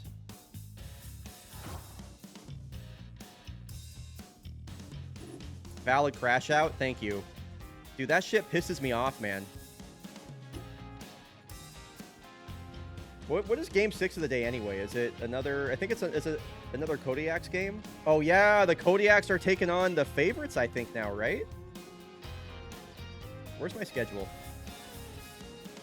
Yes. Okay, folks. Coming up after the break, the New York favorites are coming to Cascadia to take on the Kodiaks. Yaks Faves is on the way. It'll be coming up after the break. I'll see y'all in 90 seconds. I am really excited for this game. The favorites are one of the top offenses in the Western League. They have had a really good record versus the Kodiaks in the last few seasons with this core.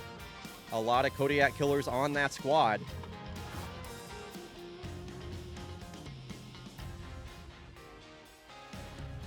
All right, we got a lot of games to sim. Let's find out what happens here.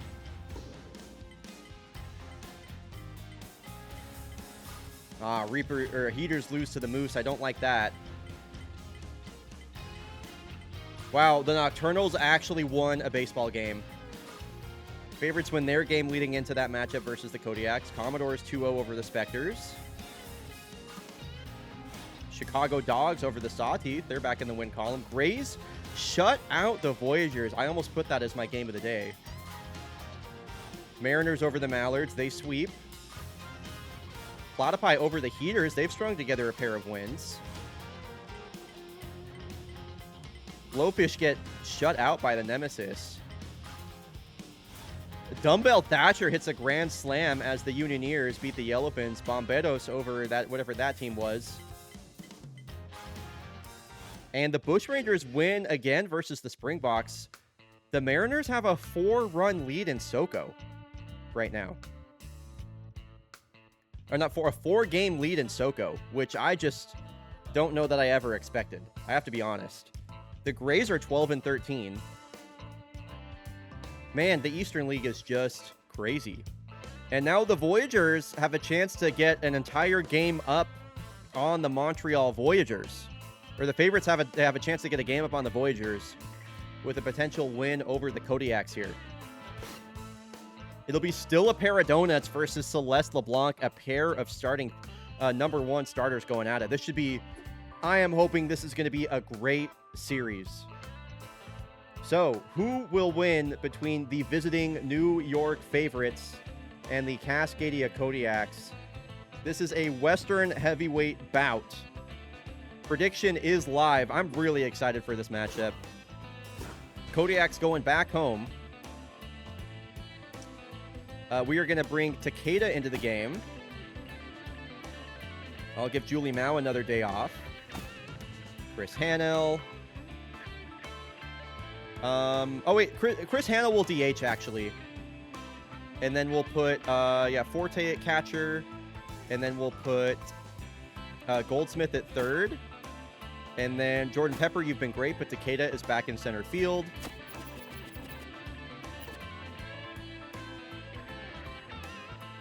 And then we'll do Johansson, Takeda, Hanel, Forte, Gizmo Zamboni. Not sure I can be brought to bet against the Blanc. Yeah. Yeah, still a pair of donuts, also one of the best pitchers in baseball right now. So, great pitching matchup coming in. You have just under a minute left to get your predictions in. And here we go. I have been looking forward to this game all day. We have the New York favorites taking on the Cascadia Kodiaks. Let's head to Cascadia Park. If you're rooting for the favorites, hashtag TGIFF. Thank God I'm a favorites fan. If you're rooting for the Kodiaks, hashtag Yak Attack. I want to hear from you in chat. Who are you rooting for? Use the team hashtag to let everyone know. It's going to be Ken Roroni in the leadoff spot. That's surprising. Batting .282 coming into this game. They paid him over $12 million in the offseason, and he's in the leadoff spot.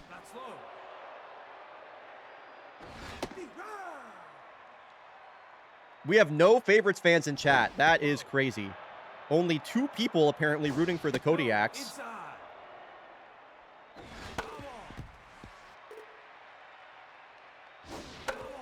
Not really sure what's up with that today.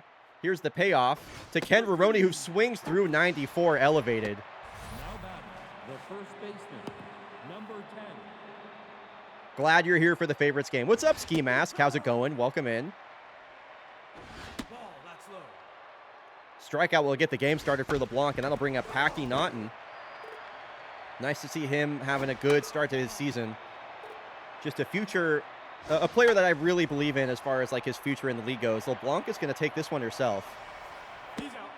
Now batting, the right fielder. Vienna making her first ever call against the Kodiaks. Wow. And here is the Kodiak killer, Paxton Green. This guy has absolutely destroyed the Kodiaks in his career. Is always hitting the ball out of the park versus us. Here's the 1-2 pitch taken for a strike. That changeup freezes Paxton Green. And a blank inning spun by LeBlanc will bring up one of the hottest bats in all of baseball, Lola Dominguez. Still a pair of donuts. Last time we saw her pitched a scoreless game versus the Unioneers. The favorites did lose that game after the bullpen gave up 5 runs in the 5th. And Dominguez fouling off some pitches low and away here on 2 strikes. This one off the end of her bat. Great catch there from the shortstop, Duarte Silva. Going to that one out of the air. I'm rooting for the Yaks, even though I'd root for the favorites in many, if not most, other matchups. Understandable. You just like the Yaks a little bit more, I suppose, huh? On a 3-0 count, Katabura took a huge swing at that 3-0 pitch and fouled it back. A high strike call for strike 2 and a smash out to left field for a 1-out single. Uday Katabura gets on base, and welcome back into the lineup, Valdomiro Takeda. Back in at center field after a day off for some mojo rest. Takes a big hack at the first pitch, as he so often does. Still a pair of donuts. I talked about this in that game versus the Unioneers. One of the few pitchers in baseball right now that has a screwball, indicated by SB in her pitch mix in the middle left of your screen. Takeda always aggressive at the plate. This one served up the middle. Villalobos underhand flip to Silva in time over to first. Takeda grounds into a double play. And still a pair of donuts. Faces the minimum. despite that one-out single from Katabura. Duarte Silva will lead off the inning. First pitch swinging is Silva, a diving stop from Goldsmith, who doesn't get the throw in time. Nice hustle from the veteran shortstop Duarte Silva. That was just in time. That was about as close as it gets, too, as well. Two as well. Nice one, Brian. Full extension from Goldsmith, gets to his feet and fires.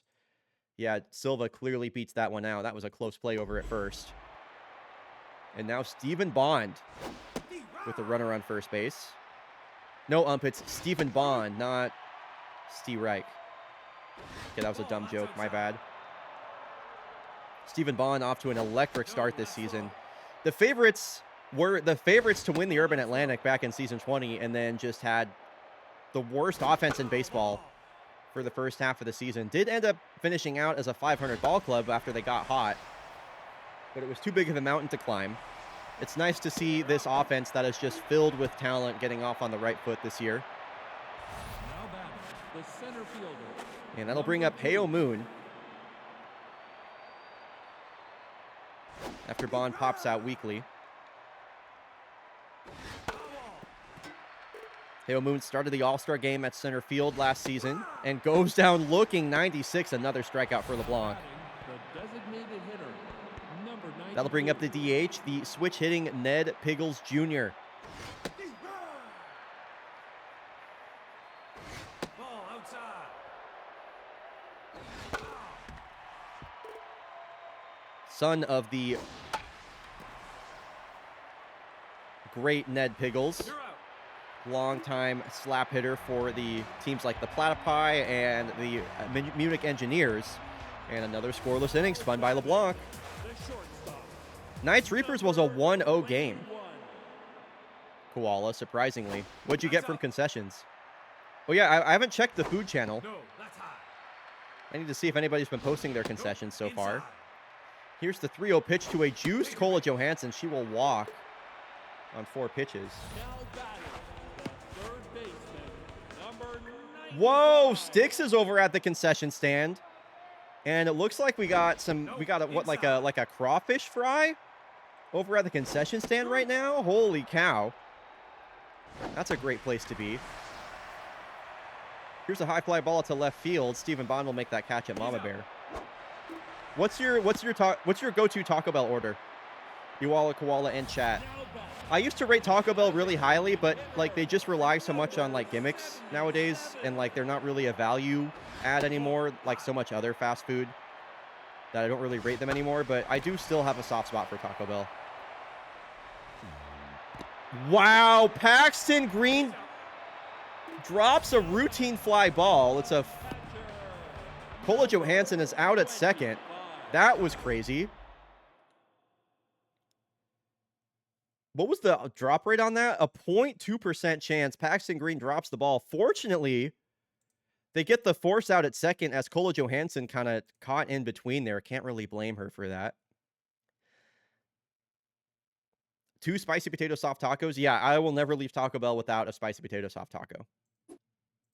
Yeah, they aren't cheap anymore. Rather, yeah, exactly. I got like 3 things off the value menu last night, and like my total was over $8. So yeah, it's just really you have to do the boxes to really get any sort of value, and even then the boxes are just like really limited, so it's too bad. Ground ball down the first base line, picked by Naughton. We are all scoreless here in the third. now batting, the second baseman, number 8. Yeah, I guess it's not an error because the batter didn't reach, right? Very funny. Did they mark? Yeah, they not graded as an error either. Yeah, the Now batting, the catcher, number actually not bad. Yeah, it makes sense. Yeah, no error because of the force out. Yeah, it makes sense to me. Ball. Strike. Strike. 3. Both pitchers absolutely dealing. The third baseman, number 25. Cheesy bean and rice burritos, add sour cream, cheesy gordita crunch, cheesy double beef burritos, and beefy. Damn. Bro said all beef, please. All them grilled for that scorch mark and crunch. Nice. Number 10. So a 2-out single for the lead-off batter. Whoa, and the hard hit ground ball snagged by Kola Johansson to get the out at first. Steals a hit away. Yeah, that's a great order. That is a great Taco Bell order. Batting, the left fielder, number 2. That's outside. So far, Champ Zamboni will lead off the inning. The 8, 9, and 1 batters due up here for the Kodiaks. Lola Dominguez will come to the plate this inning. As long as they got the beefy... Dude, I hate the beefy 5 layer. I have to say, that's one of my biggest issues with the boxes and the combos, is they stick the beefy 5 layer in fucking everything. Like, everything has the beefy 5 layer burrito, and to me, that's just like mush, the burrito. I like, that's one of my biggest issues with Taco Bell, is they just force feed the beefy 5 layer everywhere. Ball, that's low.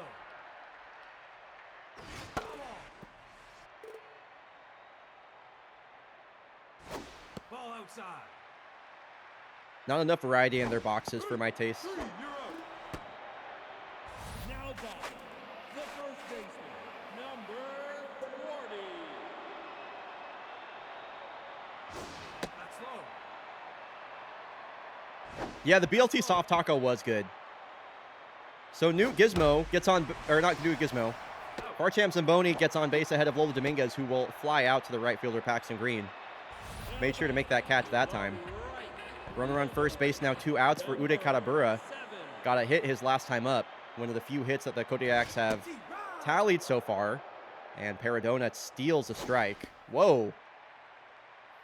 And then throws the weird ball there on that curveball. Katabura on his last strike. Now here's the 1-2 pitch. Ground ball. Villalobos not going to mess this play up. One of the best defensive second basemen in the game. Man, a lot of scoreless baseball today. A bunch of really, really, really tight games. Batting, the right fielder, number 77. So Paxton Green did not mojo down due to that put out at second base after he dropped that routine fly ball. Outside. Lucky for him. Celeste LeBlanc also locked in. Paxton Green on a 3-ball count. Takes a big swing at an inside fastball. And a couple of foul balls. Not a couple of foul balls. A couple of swings have him on 2 strikes. Dominguez will beat him in a foot race to the bag at first. Now batting, the shortstop, number 44. Had the motor mouth there to catch up with that commentary. So 1 out. Base is empty for Duarte Silva.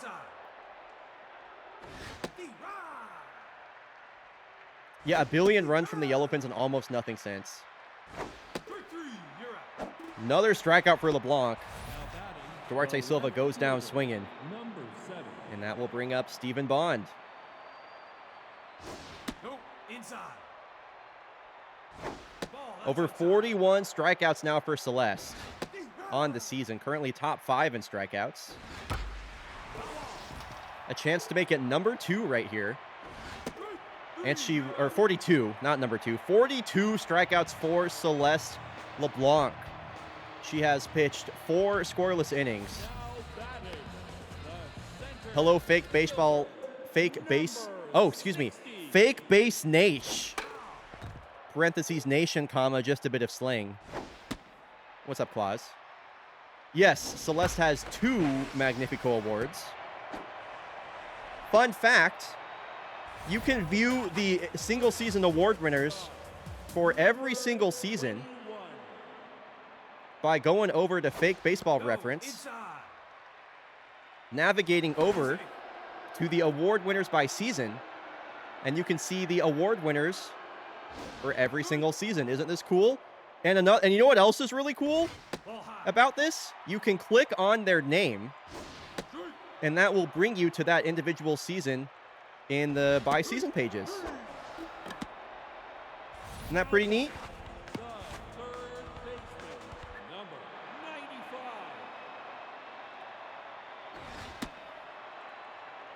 When's the Hall of Fame election? Stats guy Matthew, like, actually, when it comes to the Hall of Fame, that might be a thing where you and I just need to sit down and determine kind of like No, that's what low. Hall of Fame standards are.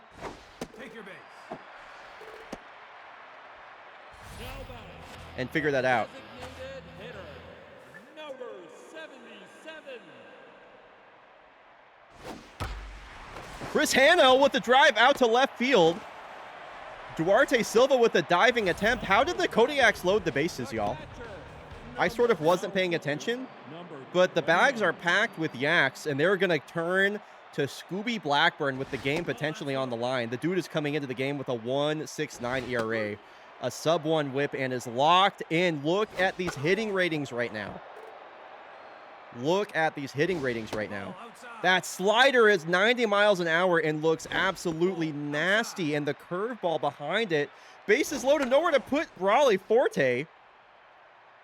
A walk would give the Kodiaks the lead, and what a show take there from Raleigh Forte. RBI walk for the big thumper. That was a crazy take from Raleigh. Let's take another look at that. Oh my gosh, look at that pitch. Checks his swing. That ball broke so much that it just went off the plate. That's crazy. The pitch was too good. The pitch was too good. And that's going to bring up Zambo. Now with the bases loaded, the Kodiaks have taken a narrow 1-run lead.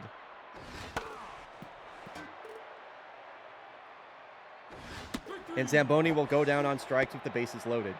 Now back, the second baseman, number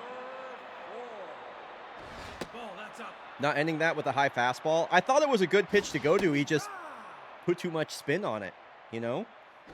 That's low. Bases still loaded. 2 outs here for Gizmo. Line drive up the middle. This could clear the bases. This is all the way back to the wall. Newt Gizmo has done it again.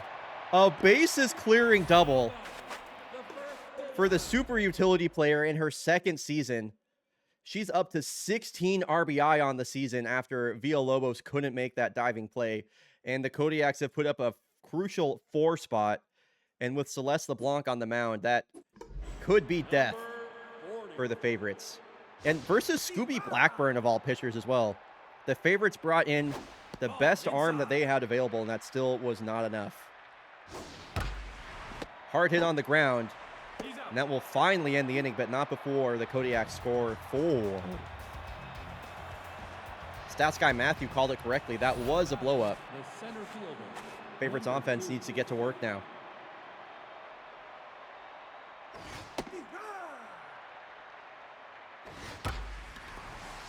High fly ball, left field, and that will die at the warning track. He's out.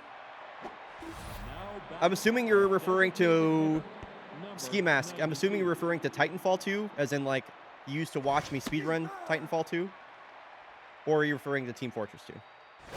Usually TF2 in this chat is Titanfall 2, but it's been so long since I played Titanfall, who knows at this point. Yeah, BT Sven 2 is a pitcher for the Sao Paulo Toucans. That's inside. Well, cool. Ski Mask, I really appreciate you giving fake baseball a chance. It's such a far departure from what I used to stream that it's just really hard just to get people in the door 90% of the time. But I usually find that once people are actually here and they give it more than like 5 minutes to understand what's going on, people seem to stick around, which I think is really cool. So, which is why I am really excited for the fake baseball front page stream on Wednesday. Don't miss fake baseball this coming Wednesday. I'm going to be on the front page of Twitch for over 6 hours streaming fake baseball. We're going to have 2 different commentators. I will be putting out the announcement post for that after the stream today on my Blue Sky. So I'll be showcasing, it'll be 10 games of fake baseball. 10 games of fake baseball on Wednesday. We'll be going from noon to around 6:30 p.m. Pacific. So it should be a really, really, really great day. It'll be the biggest audience that fake baseball has ever had, and it's not even close. So I'm really hoping for that to be a really positive exposure event for fake baseball. Like I said, the hardest thing about this thing being fake baseball, again, is getting people in the door. So the door will just be wide open. I'm really excited about that. Ball outside.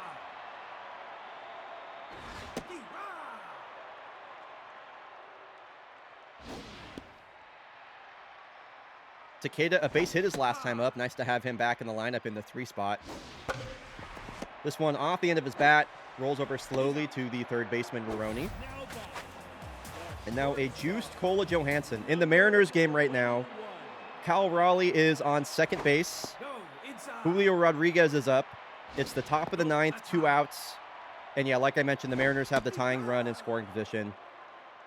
Julio Rodriguez is probably going to strike out here, like he always does at the beginning of the season. Ball 4. And second walk of the day for Kola. Now back, the third baseman. But I would love for J-Rod to prove me wrong right here. Number 3. So Scooby Blackburn's day is done after that walk to Kola. Donovan Frigate, former Kodiak, going to come in the game now. Ball high. Switch hitting Antoine Goldsmith. Sends a deep drive out to left center. Heo Moon calling for it. Can't make the catch as it bounces off the top of the wall. Katabura, or Kola Johansson, will score from first. Goldsmith into second base, 5-0 Kodiaks. No, that's high. No, inside. Foul ball. Come on, I'm watching. This one hit the other way. Tracking this one down is Paxton Green. He'll make the catch. I'm watching the Mariners game on Gamecast right now. In case you're wondering why I keep looking down here. I am watching a different game. Yeah, I mean, it's the end of the Mariners game. So Celeste LeBlanc pitching into the 6th inning for what feels like she's done. It feels like she's done this in every single start this year. Here's a smash out to center field. And the favorites finally break through the Celeste LeBlanc onslaught. A piss missile of a home run from their offseason acquisition, Ken Roroni. His 6th of the year. I really doubted him coming into the season, but he's putting together quite the performance so far. In play runs? Did Julio clutch up? Did Julio clutch up? Ball inside. Julio RBI single with 2 strikes and 2 outs to tie the game up for the Mariners in the top of the 9th. Let's fucking go. Let's go. There are few teams in baseball I hate more than the Angels. The right fielder. I really hate losing to the Angels. Please beat the fucking Angels. Ball outside. Thank you, Mariners. Nope. Shout out Julio Rodriguez. Ground ball. This one to Goldsmith. Paxton Green out at first. He stayed quiet this game. The shortstop, number 44. Real baseball and your fake baseball. It does happen when Mariners games are on. That's outside. Foul ball.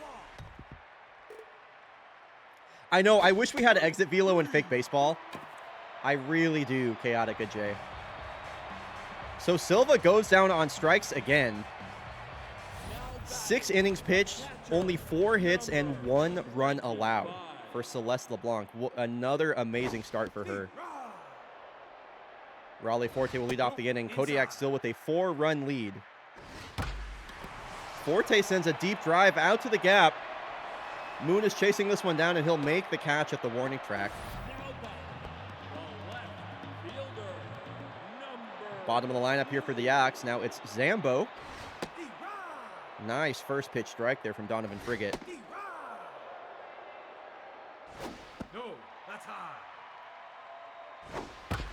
Hard hit up the middle. Nice to see Zamboni putting together a few hits. His batting average back over 200 for the first time in what feels like yonks. And Newt Gizmo broke the game open for the Kodiaks with that bases clearing double. No, high.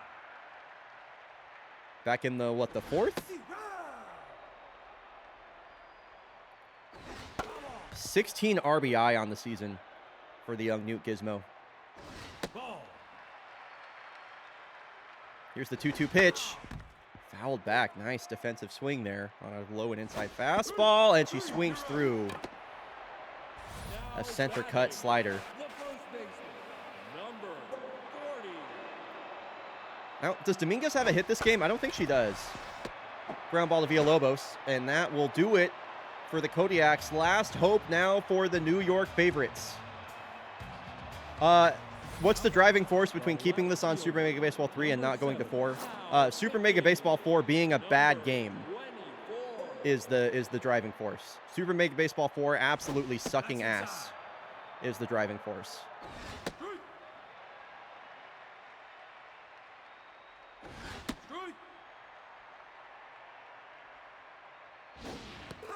Wow. Bo Rosas comes in the game and embarrasses Stephen Bond. He goes down looking on an outside changeup, or curveball, I should say. And now Heo Moon with the bases empty. Okay, favorites need base runners. And a little poke job up the middle will do the trick.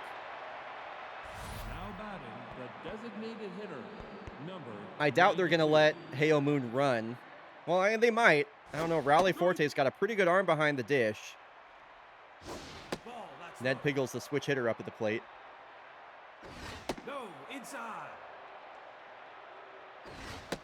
Oh, he's got a full count here. Be a crucial walk. If he can earn it, he'll sling one the other way instead. 10. So the favorites making some noise right now with the bottom of their lineup, and here is the former Kodiak, the left-handed bat of John Villalobos. Sends a deep drive out to right field, but that is going to hang up. Just got underneath that. Advancing to third base is Heo Moon. Runners on the corners. batting, the catcher. You guys, can you pinch hit anybody for? You can't. You don't have anybody on your bench you can pinch hit instead of George Kennett. That's outside. Okay. So it comes down to the catcher, George Kennett. Apparently, there's nobody else on the favorites that they can bat right now. Whoa, and this one is sent down into right field. George Kennett shuts me up and is going to cruise into second base, and that will bring the tying run to the plate Number in the form of Ken Veroni, who just hit a home run in the previous inning. Favorites making a lot of noise here and a chance to tie it up. Ken Veroni is thinking 3-run home run over Mama Bear. That's low. He's got a 3-ball count. Here's the 3-1 from Bo, and he's walked Ken. Bo Rosas, what are you doing? The bases are loaded for Packy Naughton. Comes up to the plate tense. Power hitting lefty, shoots one up the middle, diving grab by Cola, who gets the throw in time. Once again, the Kodiaks just hang on. So many close games, and other teams just can't seem to break through. Cola Johansson maybe saving the game for the Kodiaks. Packy Naughton out at first. Kodiaks win again. Celeste LeBlanc take a bow. 9 strikeouts in 6 innings, only 1 run allowed. Ken Veroni, I liked what I saw from him. Cola saving the game. What else is new? Literally. Okay, so it's going to the bottom of the 9th in Anaheim. Mariners are tied up 6-6 versus the California Los Angeles Angels of Anaheim. Okay, folks. Coming up after this, we got Bryonatos game of the day after the break. It's going to be Corsa Palermo taking on the Seoul Spectres. I am excited about this game just because I think it's a fun matchup. Jamal El-Mehdi is having a great season. Frankie Yeager is heating up. Corsa Palermo currently the leading team in Europe. I think it's going to be a fun game.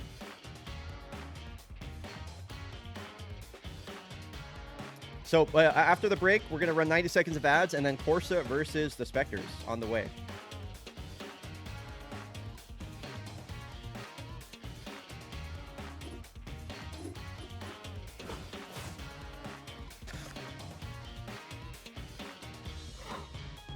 Come on, I want the Jags to win this game coming up. Reapers. Ooh. Lose one to the Toucans. Come on, Jags. Jags. I don't mind KBC winning, but come on, Jags. Come on, guys. They're 11-14. I know they're better than that.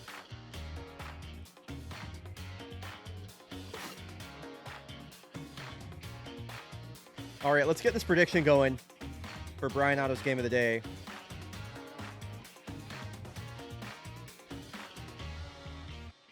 I need to replace the switch in my O key.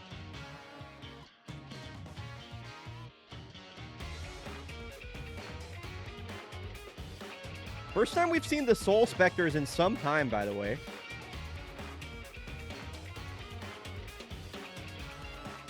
Prediction is live for Corsa Palermo versus the Soul Spectres. You got 5 minutes to make that work. Oh, yeah, we need to check on some of the happenings here. Wow, the Moose make another move. They bring in Churro Bugsby for Dainty Villanueva.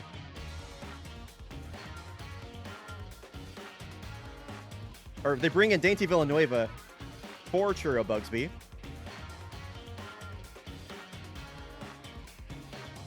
No, the Angels are still a joke. They're still a joke.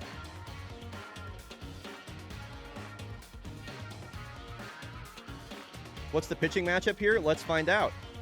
Bente Berg versus Solanum Bramble. I'll keep that up on screen for you. Okay, folks. It's time for Bryonato's game of the day, which means it's time for Bryonato's game of the day! Woo! All right, Bryonato's game of the day is coming at you. Prediction is live if you missed that during the break. It is Corsa Palermo, Frankie Yeager and Corsa Palermo taking on Jamal Elmedi and the Spectres. Two high-powered offenses featuring some exciting rookies and exciting players. We're heading to the haunting grounds here in Seoul, Korea. Smallest outfield dimensions of any ballpark in baseball. Corsa Palermo coming to town. Frankie Yeager's season is starting to heat up. And that's bad news for the rest of the teams in Europe. If you're rooting for Corsa Palermo, it's hashtag Let's Go Racing. If you're rooting for the Soul Spectres, it's hashtag Go Ghosts. Use the team hashtag to let everybody know who you're rooting for. Who do we got, chat? Is it Corsa Palermo or the Soul Spectres? Panini Tuscadero will work a leadoff walk versus Solanum Bramble. Ooh, whoa, a lot of Spectres fans. Spectres definitely fan favorites. Bottom of the table in the Pacific Theater right now. But definitely a team with a lot of offensive power. It's their pitching that's the struggle. Do we have any Corsa Palermo fans in the chat? Hello? Line drive right to the... Whoa, Lonchero's playing third base. Now batting, the center fielder, number 32. And here's Frankie Yeager as she comes up to the plate, locked in. Runner takes off on the first pitch. It's the ball in the dirt, so Zi Xiaozhang, no play on that. I kind of fuck with Palermo. Dude, they're awesome. They need more fans.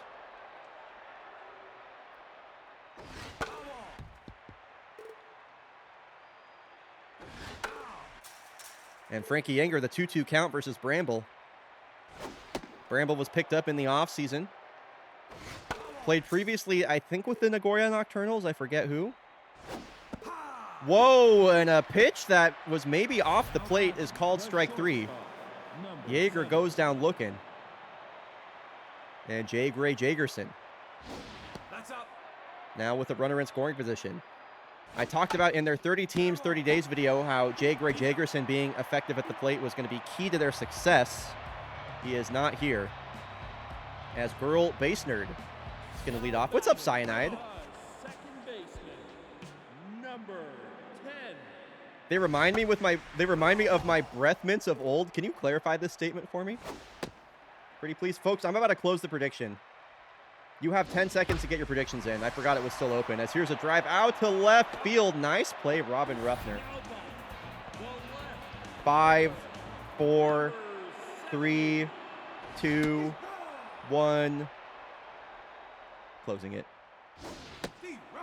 Nobody really, people kind of gun shy, it seems. Not a lot of high tallies going in there. Archer Freehold will strike out, and that's going to bring up the switch hitting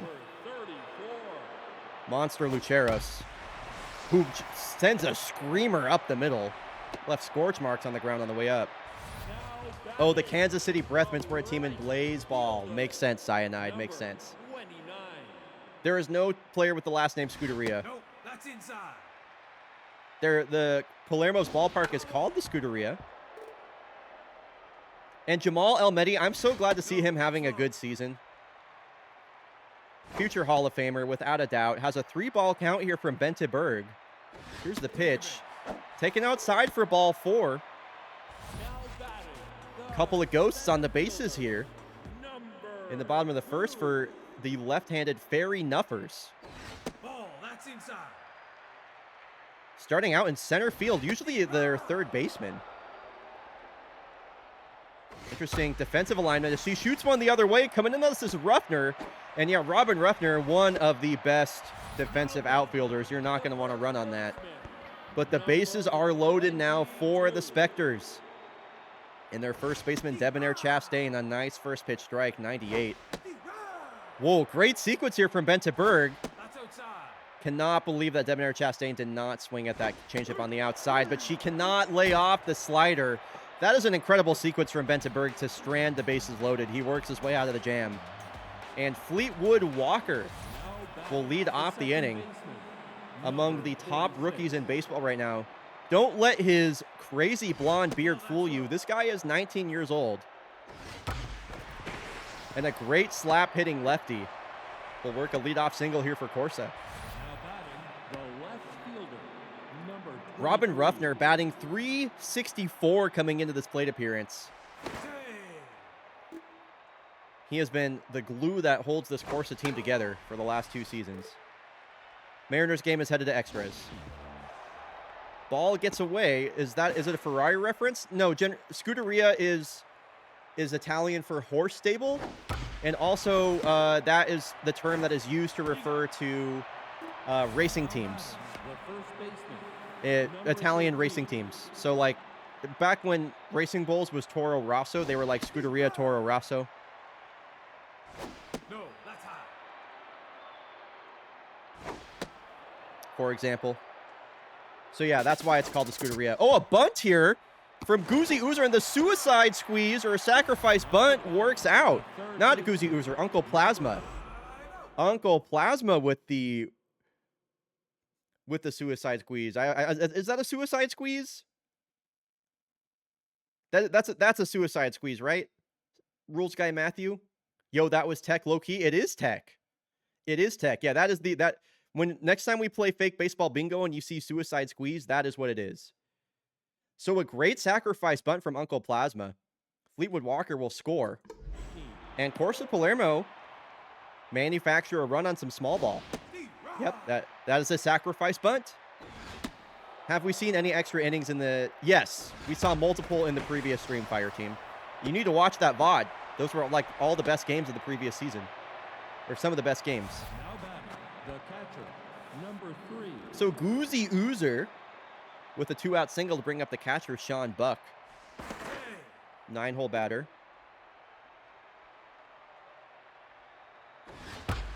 Whoa, swinging a drive. Deep right field at the wall. Whoa, Jamal Elmedi kind of hugs it in between the wall and his glove. That is a double. That is not a catch. An RBI double for the 9-hole batter, Sean Buck. This one over to Brownie batter, and that will end the inning. But Corsa Palermo puts up 2 through a double and a sacrifice bunt. It sounds like an insult, but I think the highest praise I can give you. Last night, I watched one of the VODs to go to sleep. It was Beast. That is actually super high praise. And I totally agree with fake baseball being excellent go to sleep videos. I am also a put a video on go to sleep person. Ball, that's low. So I'll throw that right back at you. That's Beast. So here's the former Cascadia Kodiak, Adriana De Matteo, DHing today for the Specters. Hasn't got a lot of playtime this year. Batting average only 200. She'll pop this one straight up. Now batting, the Yes, their shortstop, symbol is a horse. Correct. number 88. Oh, wow. This one sent the other way off the bat of Brownie batter. Goozy Oozer knocks it down, but it's an infield single The captain, for batter. 31. Yeah, I got the game open on Gamecast right here, Gormy. Go. Appreciate the updates for chat. Strike. Here's the 9-hole batter, the backup catcher for the Spectres, Yi Chao Zhang. Yeah, I think Brownie Batter is a nerd picky name. I forget who named Brownie Batter. Now batting, the second baseman, number 10. So girl base nerd, 2 outs, runner on first. Shoots one up the middle, and this will keep the line moving. Soul Spectre's trying to answer back. Rosa Reyna singles, and The left, Julio scores. Mariners up 7-6. number 70.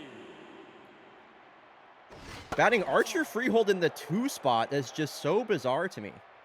That's low. But that's what the Spectres have elected to do. They believe in their veteran outfielder.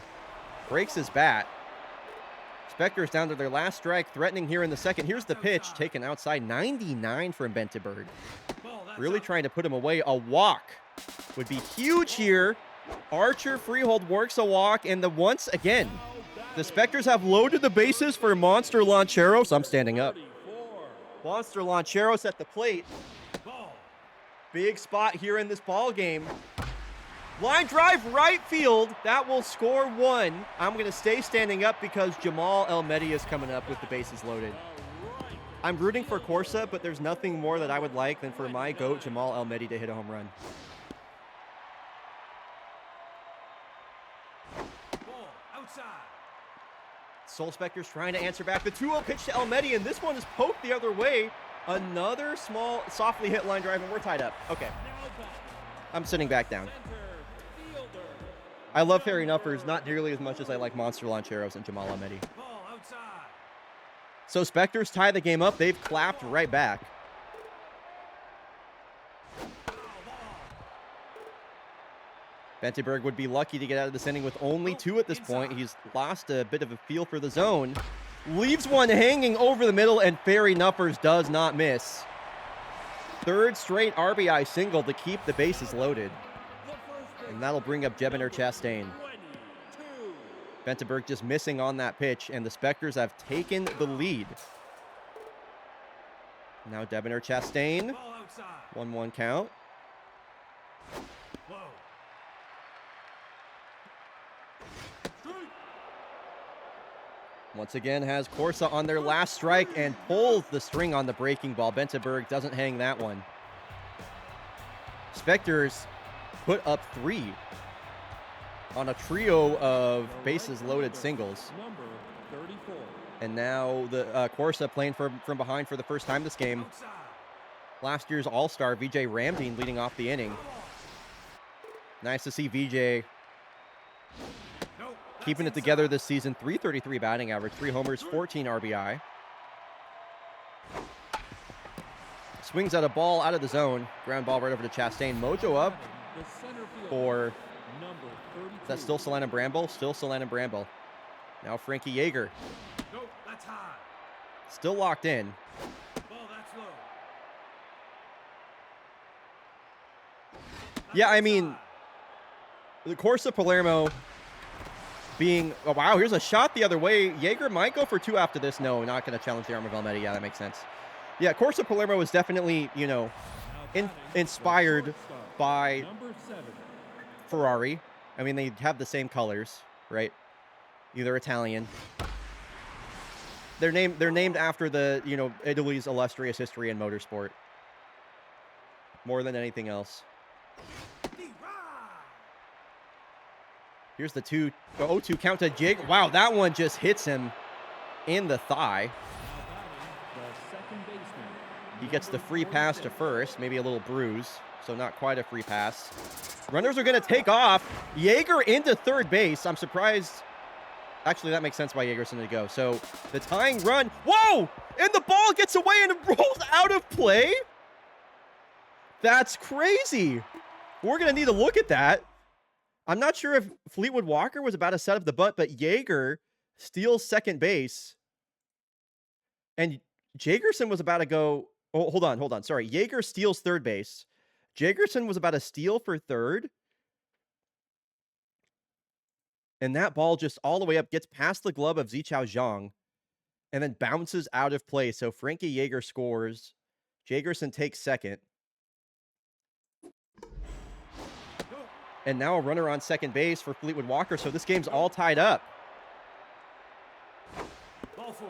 And Fleetwood Walker, what does he do, chat? He walks. The left fielder, number I think I missed a stat from Stats Guy Matthew. I sure did. Okay, I'll read this one off next time it's relevant. Thank you for the Stats Guy Matthew. I'll be sure to read this one off next time Ball, that's outside. Soul Specters are back up. Now Bijan Golzar coming in the game and throws 4 straight balls. Now batting, the first baseman, number 13. And that will load the bases now for Corsa. So bases loaded in back-to-back innings. Or half innings, I should say. Uncle Plasma put on the squeeze his last time up. Swings through 90 miles an hour elevated. Now batting, the third baseman. And here is the switch-hitting rookie third baseman, Guzi Oozer. With the bases loaded, Corsa's already tied it up. They can take the lead right here.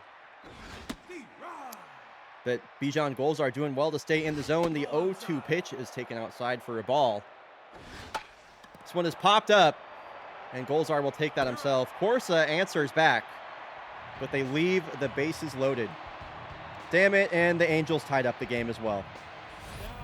So we're going to the 11th, maybe. Hitter, number 27. De Mateo will lead things off, and a drive out to left field. Ruffner watch as it bounces off the top of the wall. I thought that was a home run. It's a loud single to get the inning started. Number 88.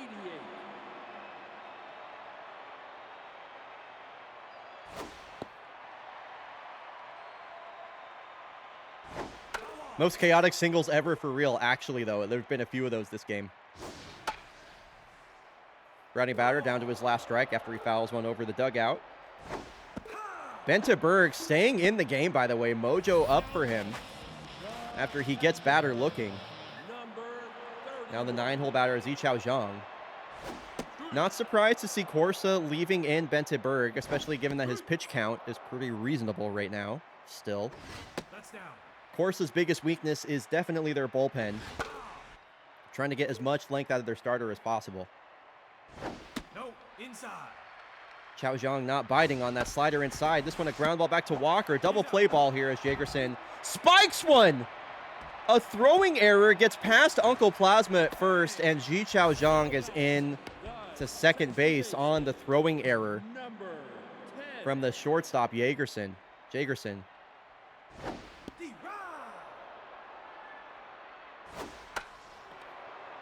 No harm, no foul. This one will be popped up, and Sean Buck will make that catch. Nice throw, idiot.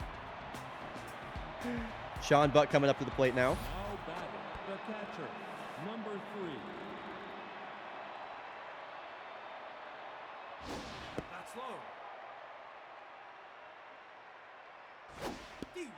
Sean Buck, a double his last time up. Strike. Batting .304 coming in this game. Goes down looking here. Mariners game is going to the 11th inning, by the way. Lineup turns over, and here is Panini Duscadero.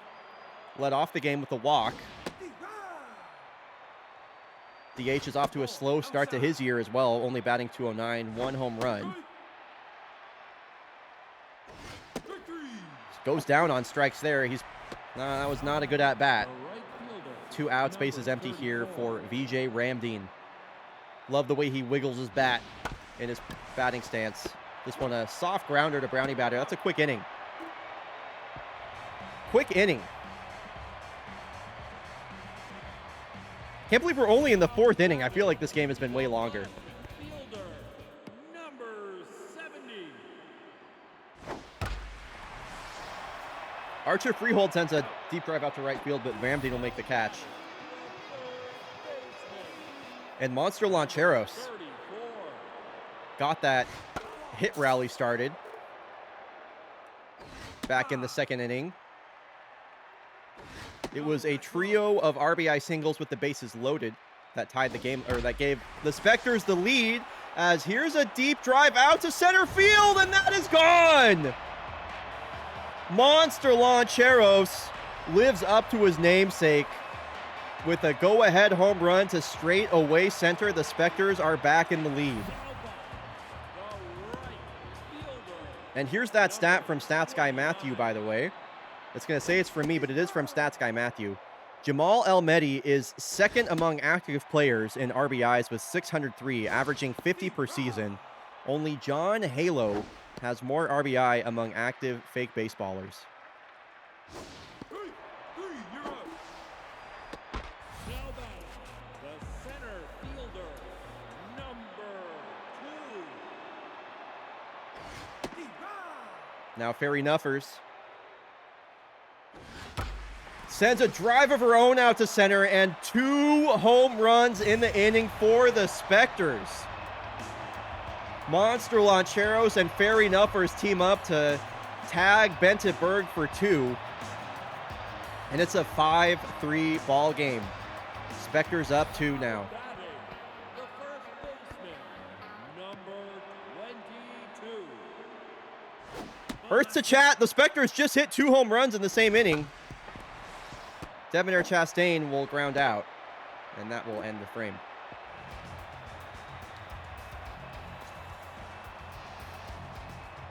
Now batting, the center fielder, number 32. So Frankie Yeager will lead off, and once again, Corsa trails here in Bryonato's game of the day. Whoa! Frankie Yeager, a no-doubter, and the balls are flying. Now Corsa Palermo getting in on the home run parade. And number 6 for Frankie Yeager has brought Corsa back within 1. Number 7.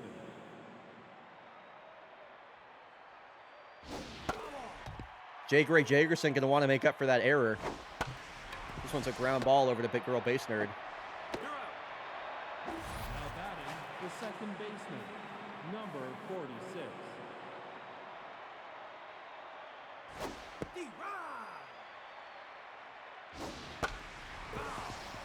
And Fleetwood Walker going to have to battle here on 2 strikes. Good check swing on a fastball low. That's down. Count evens.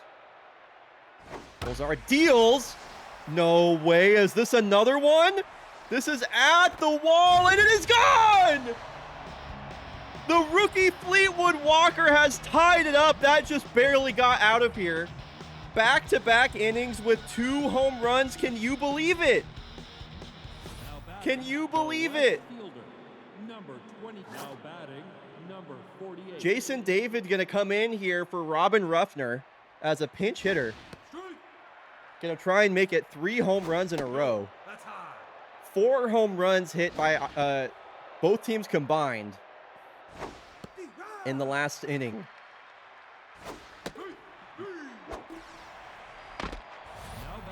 Jason David, that was the worst strikeout I've ever seen. I'm about to make fun of you, you dumbass motherfucker.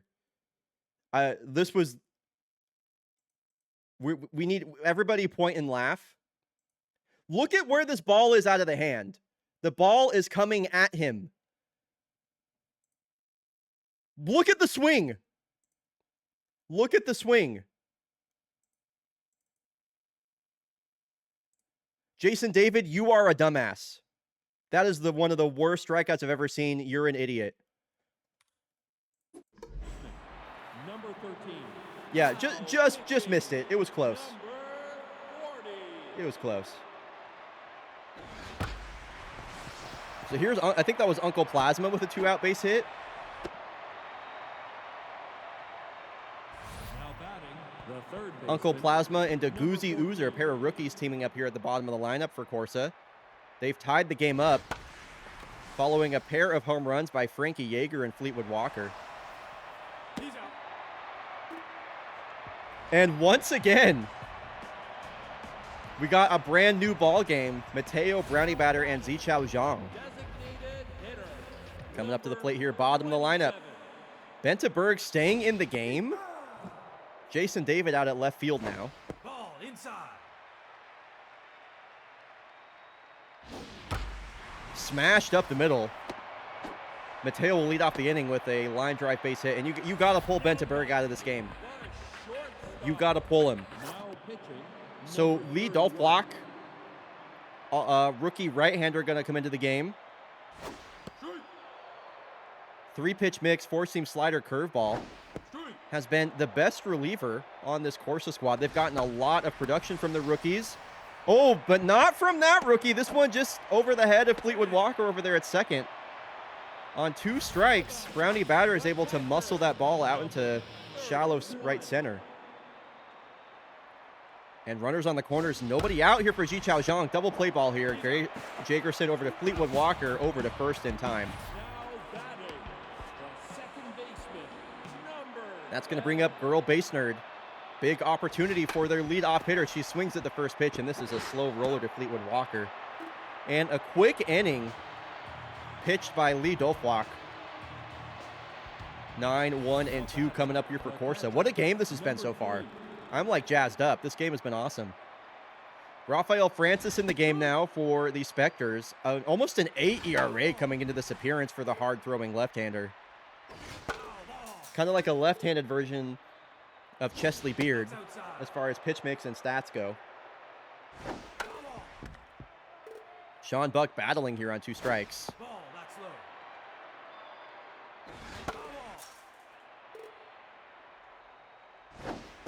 Whoa, and a looping curveball clips the bottom of the zone for strike 3. Lineup turns over now for Panini Tuscadero, who's had a pretty quiet day at the plate and a pretty quiet season so far. Curveball too high that time for ball 1.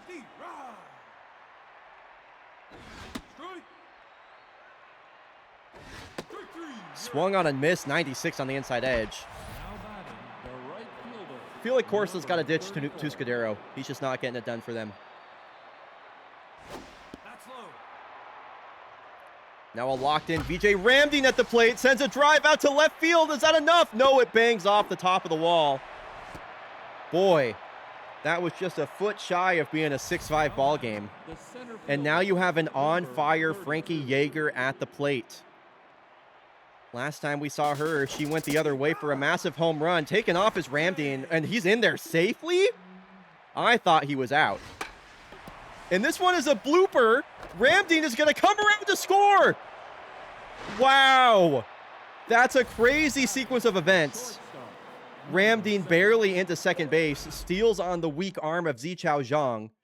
Just barely in there. Then on the next pitch, Frankie Yeager just gets a blooper out to right center field.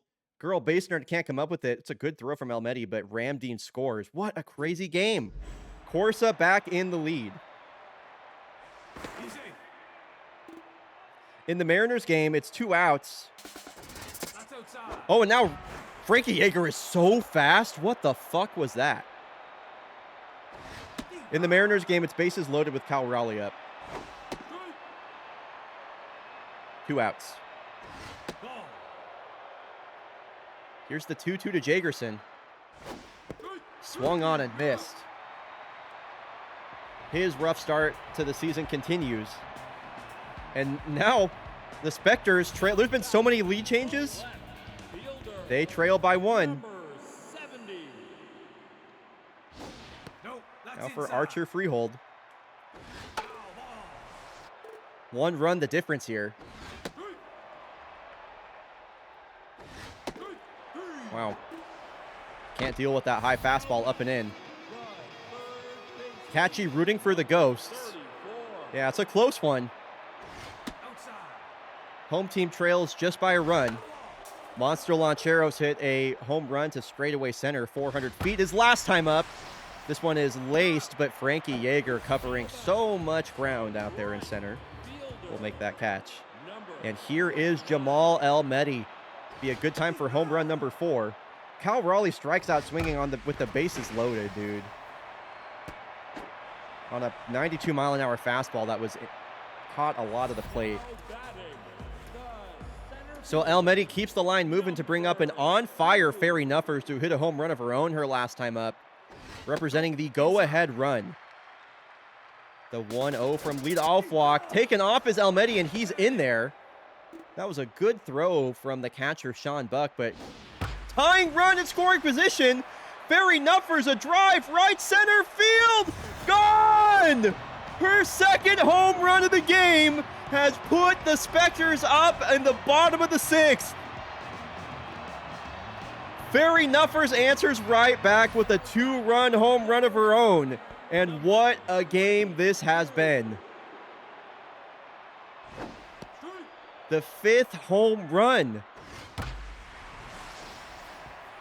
hit in this ball game. Debonair Chastain goes the other way. And the Specters are not done yet. They're going to keep trying to get to leadoff walk.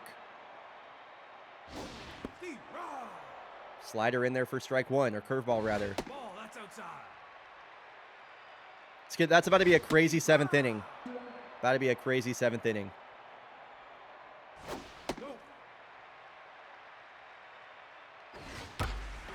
De Matteo with a drive of her own out to center. Yeager sizing this one up.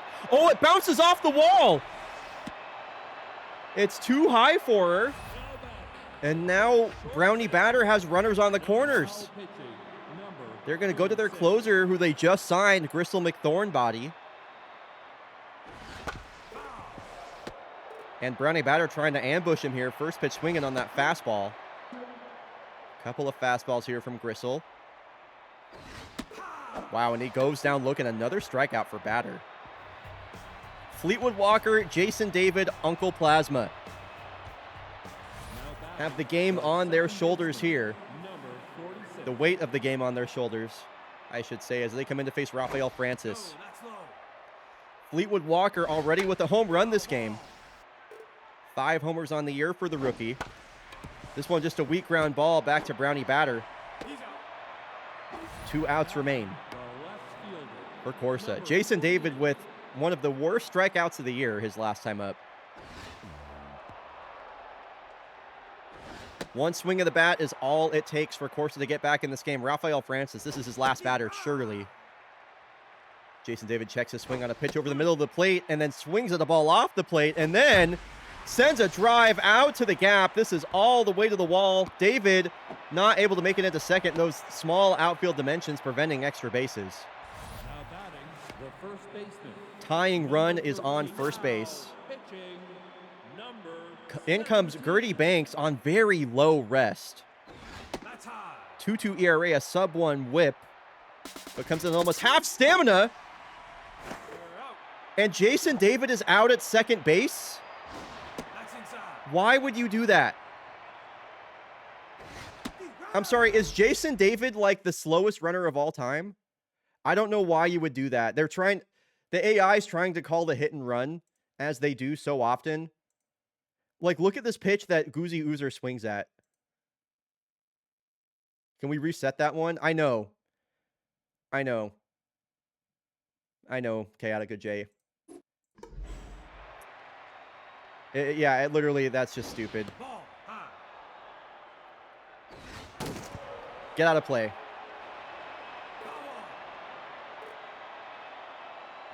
Yeah, if you're going to try and steal there, you should at least put in a pinch runner. Number 14. Like, that play makes perfect sense. That's low. That play makes perfect sense if you put in a pinch runner there, because Zichao Zhang has like no arm behind the plate. The Angels walk off the Mariners in extras. The catcher, number 3. That's out. By the way, Cal Raleigh going down with the bases loaded. Whoa! And this is a drive out to the gap. This one's going to get past Ferry Nuffers. And despite their best efforts, Corsa Palermo has tied up the ball game. Now batting, the designated hitter, Sean Buck with the number RBI single 14. out to the gap. 60. And we will be going to the 7th inning. Panini Duscadero now sends a drive of his own out to the gap, and Ferry Nuffers with the catch. Wow. 28 hits between both teams in this game. If you're wondering why I made this game bryonatos game of the day, it was because I foresaw this happening. I knew this game was going to be like this. Ball, that's low. So Zi Chao Zhang, who threw out Jason David. Ball high. Back in the top of the 7th is up here with a full count versus the closer McThornbody. Weak line drive over to Uzer, and the crowd is chanting for her. The chat wants her. Here she is, girl base nerd. A home run would win the game for the Soul Spectres here in the bottom of the 7th. Chat getting loud for their hero, girl base nerd, here in her second Ball outside. fake baseball season. 3-1 pitch. Line drive up the middle. Coming in this is Yeager. She'll make the catch. And now it's the left fielder, Archer, freehold. For the first time ever, Bryonato's game of the day might be going to extras. Gristle McThornbody on his last legs. The old man Archer freehold will work his second walk of the ball game to bring up Monster Lancheros. They're leaving in Gristle. I want to close and restart the game and force the CPU to make a change so bad. But I can't do it. I can't do it. It's just not right. It's just not right. Then I'm influencing. No, literally, this is my dilemma. I could close and restart the game. I guarantee you, if I were to like to load back into this game, the CPU makes the decision. But I can't do that. I can't do it.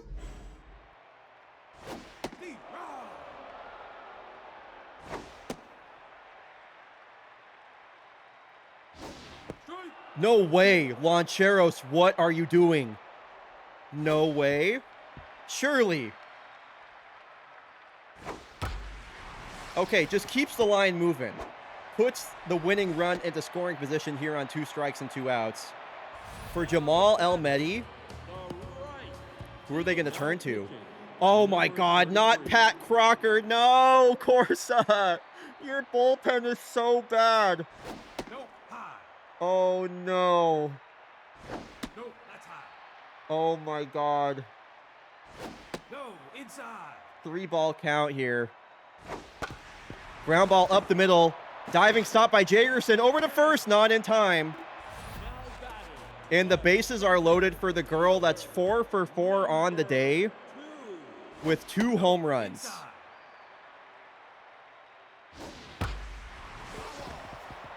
Anything that hits the grass will probably win the game for the Spectres. Pat Crocker, can you do the unthinkable?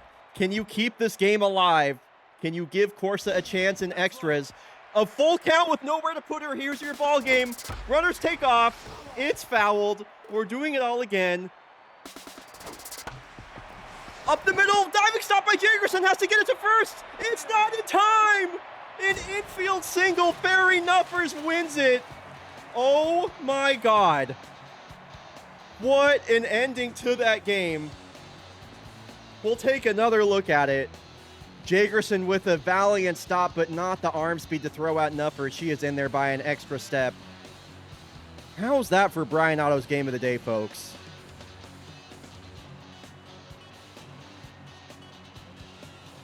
What a damn game.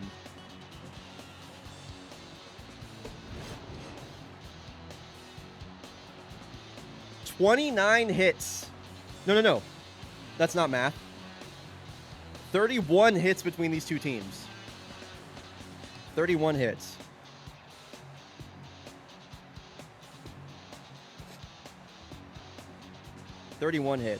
Folks, ads are about to play. Exclamation ad, skip to skip the ad. That was a great game. So many home runs this game. Oh my gosh. When we come back from the break, folks, favorites are taking on the Kodiaks for the final game of the day. Yeah, 5 for 5 with 5 RBIs. What's one of the only 5-hit games I've ever seen. Not often you see a 5-hit game. Wow. All right, let's get these games simmed, and we'll check out what we got coming up for the final game of the stream.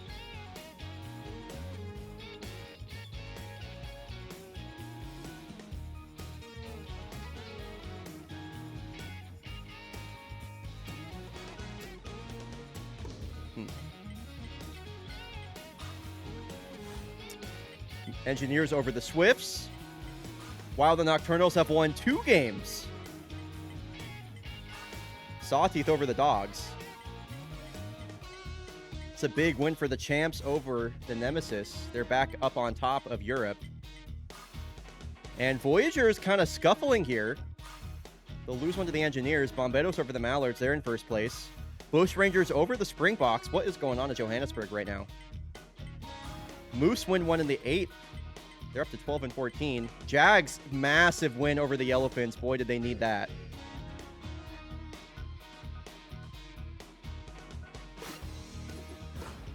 Did I fuck up the schedule again? No. Okay.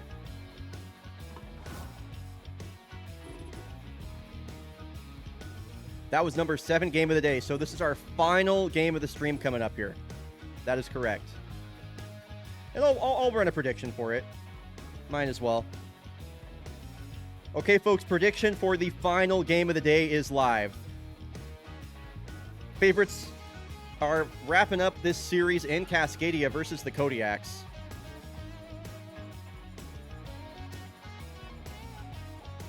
I know, Sticks. I know. Prediction is live. It'll be Julio Wheeler taking on Pascal Noir. You never know what happens with the Pascal Noir start. Favorites narrowly lost to the Kodiaks in their previous game. Julie Mao back in the lineup.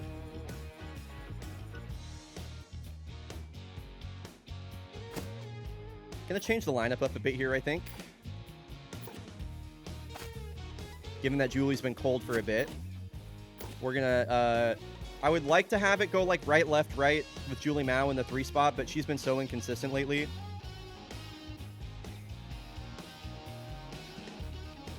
Or in the cleanup spot, I mean, but I think it has to be Cola. Okay. Off we go. Final game of this 2-game set between the favorites and the Kodiaks.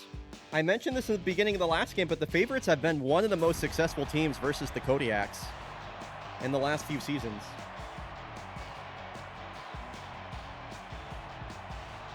This core has absolutely tortured the Kodiaks in the regular season.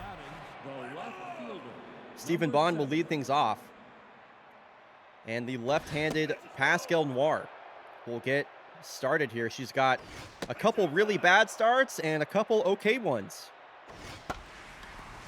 High fly ball out to center field. And Takeda will make that catch. Man, only 12K Dargy Dots on this prediction? Damn. Ken Roroni up batting average up to almost 300. I'm really impressed with this season, y'all. Guy's like a career 600 OPS dude. Strikes out here. Now batting, the shortstop, number 62. So now Alika Moody playing shortstop today in place of Duarte Silva. Duarte Silva on the bench. Had a bit of a rough game back in game 1 of this series. Is also a left-handed bat, so it makes sense they'd play the matchup game with Moody. He will ground out here, and that's a quick inning pitched by Pascal Noir.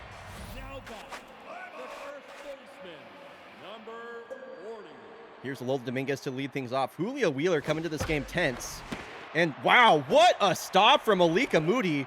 Steals a hit away from Lola Dominguez. I thought for sure that was a base hit to lead off the game, but no. Alika Moody making his name known.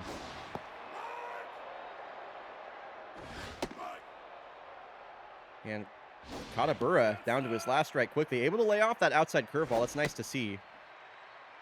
Goes outside, inside. And he rolls over a curveball over to the Roroni playing first base now. Center fielder, number 62. Takeda picked up a pair of hits in the previous game.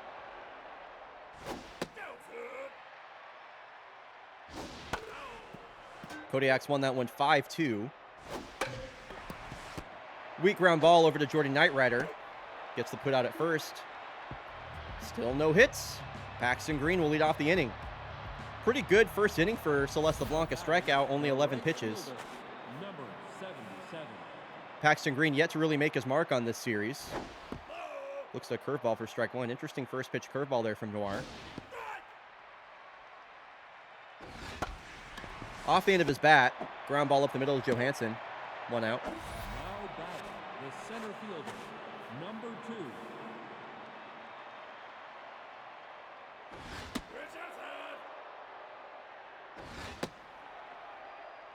Heo Moon working his way ahead in the count here. Looks at a fastball down the middle on a 2-0 count. But slaps this one just right back up the middle. First hit of the ball game. And some speed at first base for the favorites. Now batting, the third baseman. For their star center fielder. 53. Knightrider flings one down the right field line. This stays fair. Moon will coast into third base. And in the blink of an eye, the favorites got runners on the corners now for their switch hitting DH, Ned Piggles Jr.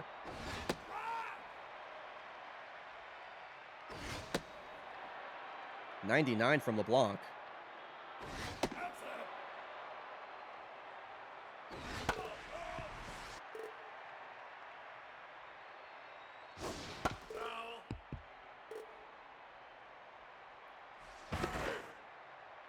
Extended at bat here from Piggles as Noir checks in over at first. A lot of speed on first and third. A chance for a 3-6-3 double play. Johansson back to Dominguez. Wow. The favorites absolutely blow it. Clutch double play turned by the Kodiaks. Now batting, the shortstop, And now Cole Johansson's going to lead things off. 21. Nice first pitch two-seam there. And on the second pitch of the at-bat, Cole Johansson, a ground ball back up the middle. Looked a lot like Heo Moon's at-bat. Now batting, the third We bring up Julie Mao. Moved down the order, batting fifth for the first time all year. Her red-hot start to the season has long since cooled off, and here's another double play ball. Second ground into a double play for Julie Mao in 2 games. hitter, number 95. Man, I wish either of Julie Mao or Cole Johansson were even a little bit fast. Having them next to each other in the lineup is just brutal, man. Just brutal.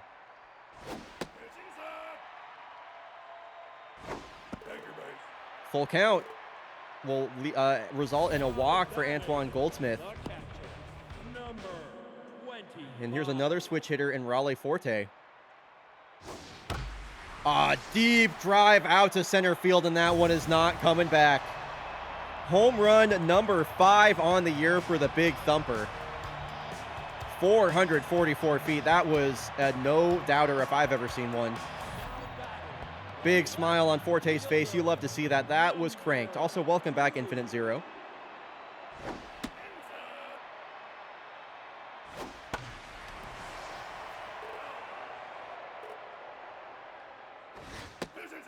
And also my wife losing her shit. That's so awesome, Marduk.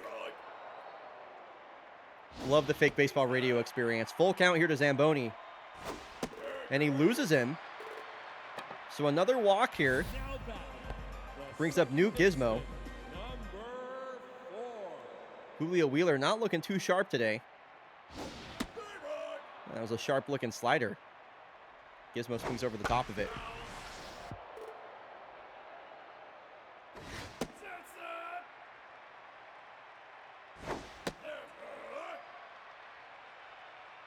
Well, 2-2 pitch here to Gizmo, and another full count from Julio Wheeler. You missed Palermo playing? Oh my God, Bones, I'm so sorry. Go back and watch the VOD for that. That was such a good game. That was such a good game. This one is popped straight up. Kennett will make the catch in foul territory. And the Kodiaks score 2 off the bat of a Raleigh Forte. Line drive home run. The second baseman. John Villalobos to lead off the inning. I mentioned Villalobos as a former Kodiak.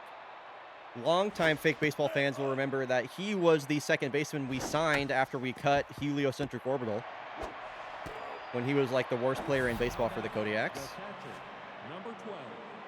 And that'll bring up the 9-hole batter, George Kennett, after Villalobos grounds out softly.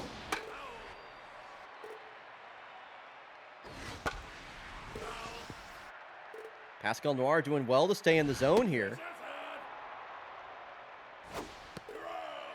And that curveball just completely tied up George Kennett.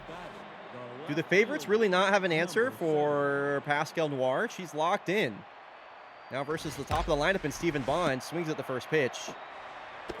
Right at the second baseman gizmo. That is a quick 1-2-3 inning. Spun by Pascal. Now back, the first baseman, number 40. Lola Dominguez 0 for her last 5. Largely thanks to the efforts of the favorites' defense. Gonna have to shorten up and battle here on 2 strikes. Here is the 0-2 offering from Wheeler, taken upstairs. No chance at that. Smashed. Another line drive. Dominguez is squaring up the ball. It's just finding the opposing fielders pretty much every time. 7.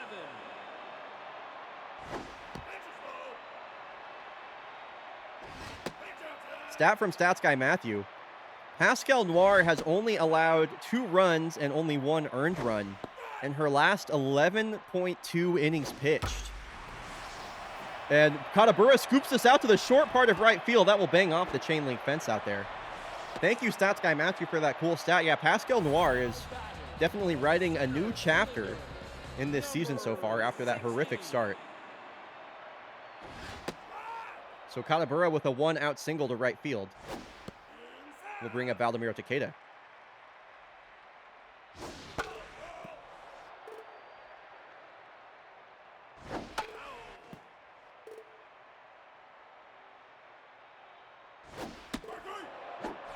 Don't know what you're swinging at there, Takeda, and your mojo down again. Well, you're not getting another day off, so go find a therapist, buddy. Here's Kola Johansson. High drive, right field. Does this have enough? No, it will bang off the wall. Well played off the wall by Paxton Green. Into third base goes Kadabura. Mojo up for Kola Johansson. Number 82. On my YouTube, Empty But Bones. If you're not in my Discord, by the way. Oh, wow. Scoring on an RBI infield single is Uday Kadabura, 3-0 Kodiaks. If you're not in my Discord, by the way, it is the best way to keep up with everything fake baseball. I do daily recaps in there. I post the schedule for the day. I cover free agent moves. You know, the Fake Baseball Fake Podcast, which is not a real podcast, gets posted in there. Everything fake baseball, the best place to go is my Discord. You get to talk with other fake baseball fans. It's awesome. No join messages, so you can be incognito in there. I don't go crazy with the pings. Consider joining if you're a fan of everything fake baseball, or anything fake baseball. Here's a full count to Big Thumper with the bases loaded. Ground ball sent the other way, played off the ricochet by Moody. Throw over to first is not in time. RBI infield single again for the Kodiaks. It's now 4-0. Number 29. Julia Wheeler chased out of the game here in the third. Scooby Blackburn back in.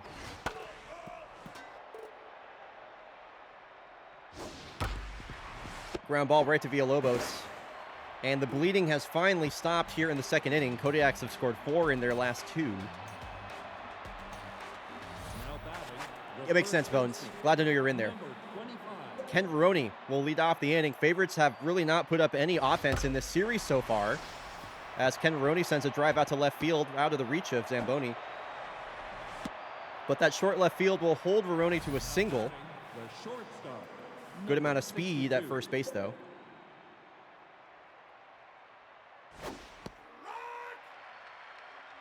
Yeah, also the Fake Baseball blog channel is followable. So you can just mute the entire server and just, you know, follow that channel in your own server or something like that if you want to get updates posted there. Alika Moody with a hard hit ground ball to third baseman Julie Mao. It'll ricochet off her glove on a diving play, and now the favorites have 2 runners on with the dangerous Paxton Green at the plate. So far, the favorites have answered the call for more offense.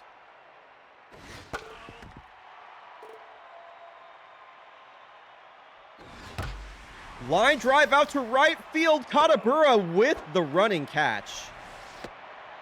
That is a hell of a play from Uday. Now batting, the center fielder, number 2. Runners on the corners now for Heo Moon. Last time they were in this position, they grounded into a double play to end the inning. Caught Abura, nice infinite 0. Yeah, Uday's been really good on defense this year. He's normally, I've said this a lot on stream so far. He's normally an average defender at best, but he's really turned it on this season. I'm really impressed. Full count here to Heo Moon. Just late on a fastball down the middle. Don't want to lose him here. Whoa, he can't believe that call. I'm also a little concerned about that. I think you got to protect the plate and swing the bat. But, let's take a look at it.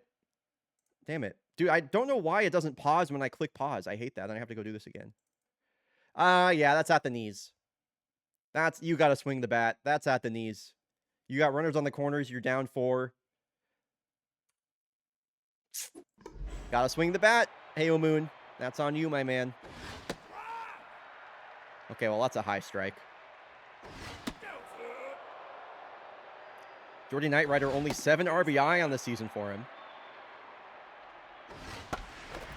Oh, Lola Dominguez was trying to end the inning right there. Another 2-2 pitch.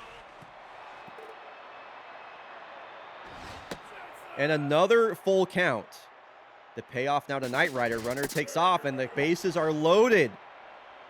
That will bring the tying run to the plate in the form of Ned Piggles Jr.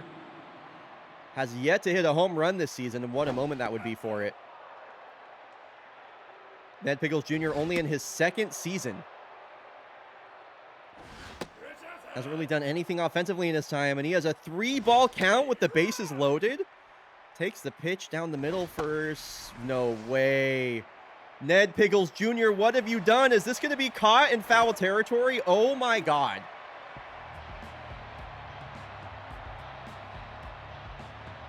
Unbelievable stuff from the favorites. Second baseman, number 4. Huge break for the Kodiaks. Absolutely. Now batting, Pascal Noir gets out of the jam. number 40. Like, the Kodiaks can't stop winning, but also that's because opposing teams just, like, can't stop losing. There have been so many close games and opportunities for teams to beat the Kodiaks, and they just, like, choke. I don't know if they just get scared of playing, like, the big bad Kodiaks that win all the time or what, but, you know, going all the way back to the first game of the day on Friday versus the Heaters, there's been a lot of close games with a lot of really great opportunities for some of the best teams in the West, and they have just completely failed to rise to the occasion, aside from a walk-off win for the Bomberos in Game 6 of the day for Friday's stream.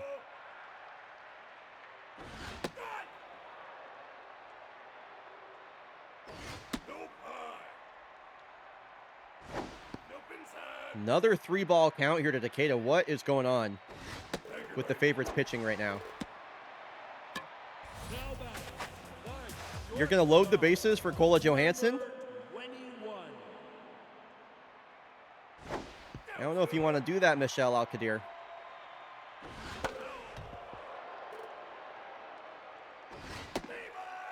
That's the thing. The favorites are one of the best teams. Johansson strikes out with the bases loaded. That is a big strikeout for Michelle Alcadir. Now it's Julie Mao with an RBI infield single her last time up.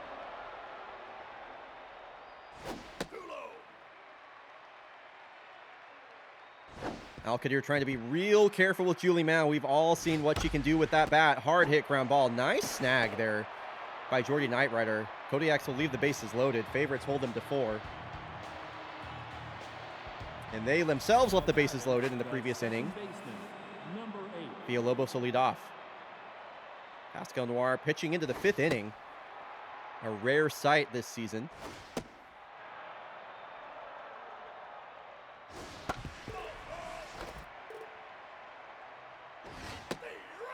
Count evens up at 2-2. Pascal Noir deals, swung on, and a soft fly ball out to left field. Now batting, the catcher, number 12. Out number 1. Stephen Bond on deck. George Kennett, the 9-hole batter at the plate.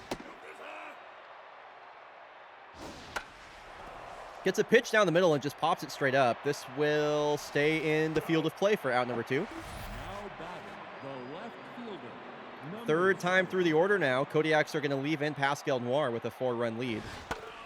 Another swing at the first pitch. Getting some pitches over the middle of the plate. They're not squaring him up.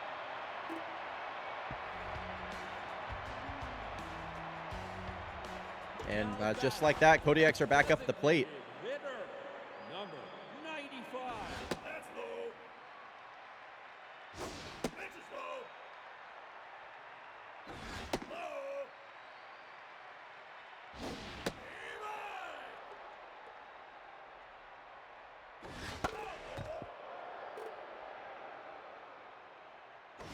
Take your base. Leadoff walk here for Goldsmith as I drink water. Now batting, the catcher, number 25. Earned run average. It's like the amount of runs they give up on average per 9 innings.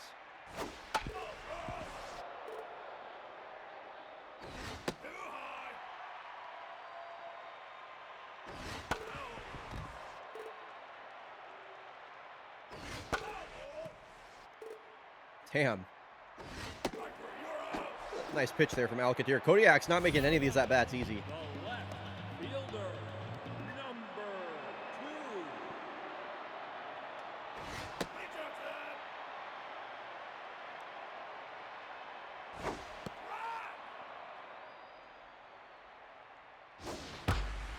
2. Zamboni has the 3rd. Was that the 3rd home run of the ball game? Excuse me.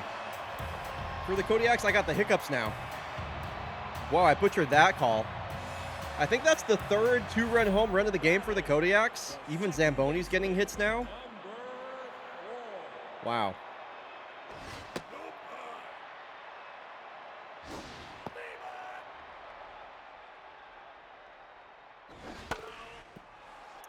Yesterday, I went to, this game's pretty boring, so I'm going to talk about other things. Now batting, the first baseman, Yesterday, I went to Next Level Pinball Museum, which is out in Hillsboro, Oregon. That is just about 30 minutes west of downtown Portland. Next Level Pinball Museum is like just one of the best pinball locations in the world. They have close to 300 individual pinball machines there that are all on free play, as well as another like 300 arcade machines. So they have a bunch of old school fighting games. They have arcade games from all eras. And they have a ton of pinball, which is the cool thing. You pay like $20 at the door, and then everything's on free play all day. I'm sure they have Taxi. I didn't look it up. I got to play. I finally got to try out the Dune pinball machine yesterday. And I was completely taken aback with that game. It's made by an independent pinball company called Barrels of Fun. And that machine is so fucking cool. The way that they incorporate the theme from Dune, the world under glass and everything. They have a mode where if your ball drains in like the left out lane, you will start the box of, or the pain box, if you remember from the book or the movie. And you know, like a lot of other modern pinball machines, they have the action button in the middle of like the hand rest, and you have to hold one hand on the action button the entire time while you like use your other hand for both flippers. And the only way to save your ball is to like hit a lit shot. And if you take your hand off the action button, you die. It's super cool. They have an actual mech for the sandworm that will come out of the playfield and like rotate. There's a magnet in the middle of the sandworm as well. So it'll hold onto the ball and like eat it. I'm trying to think of some other cool stuff. Anyway, the machine is just awesome. There was a guy I was watching recently on YouTube called IE Pinball, and he put up like he has a couple of YouTube videos where he puts up like a few billion points on the machine. He's just like the best pinball player I've ever seen. Really fun to just watch him play that if you want to get a feel for what that machine is like. Some other games I played yesterday. Let's see. Oh my God, I played King Kong, the new Stern King Kong that came out. I think it was last year, and had the closest I've ever gotten to getting a wizard mode on a cab. I've only got a wizard mode on a sim, but one of the first things that Saf and Kinna and I did was we were like, hey, let's do like a 3-player multiplayer match on the Pokemon pinball, which we did. And then later on, I was like, hey guys, I'm gonna go play King Kong now. And then that single playthrough, I think I was on that machine for 45 minutes or close to, for like the same single session, which is the longest I've ever had. It was really cool. I usually go to this place in Portland called Wedgehead, which is a pinball bar up in Northeast Portland, which is actually right next to the Hollywood Theater, which is like the sacred place for me. I'm there all the time. They have like 24 machines on display there. Similar situation, you pay flat price, they're all on free play. Anyway, Wedgehead is known for like all of their pinball machines being really, really hard. They're like a bit steeper, they play faster. The owner of the shop, Alan, will actually sometimes even make modifications to the games to make them harder. Like Godzilla, for example, has the Williams Lightning flippers on them, which are like smaller flippers by about 1/8 of an inch. Anyway, I usually play my pinball at Wedgehead, so I'm used to shit being really, really hard. And it was crazy actually seeing improvement. It's so hard to find improvement with pinball because the game is just so hard and unfair at all times. But it was crazy going to next level and then just like earning replays on like every single machine that was like drastically easier than playing at Wedgehead. And anyway, it was really cool. It was the first time I actually felt like I was getting better at the game, which was pretty neat. Anyway, it was a good time. Shout out Next Level Pinball Museum and Wedgehead in Portland. Two really great pinball locations. And the Dune pinball machine is so cool. I played 2 pinball machines in this last week that are just awesome. I went to Quarter World, which is on Southeast Hawthorne in Portland. And they do Quarter Wednesdays, so they have a bunch of modern pinball machines, or just all their pinball machines are only a quarter. Just pretty rare thing these days. And I got to play Evil Dead from Spooky Pinball, which I also loved. So literally just such a great time. I've played so much great pinball lately. I've been very happy. Number 3. Yeah, dude, I don't know what's going on in this game. This is pretty pathetic. I could not lie.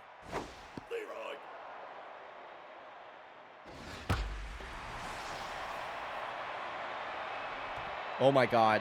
Stephen Bond, make a catch. What the hell was that, my man? They do have pinball at SGDQ. Hannah and I are going for the first time this year. Yes, there's always pinball on free play at SGDQ.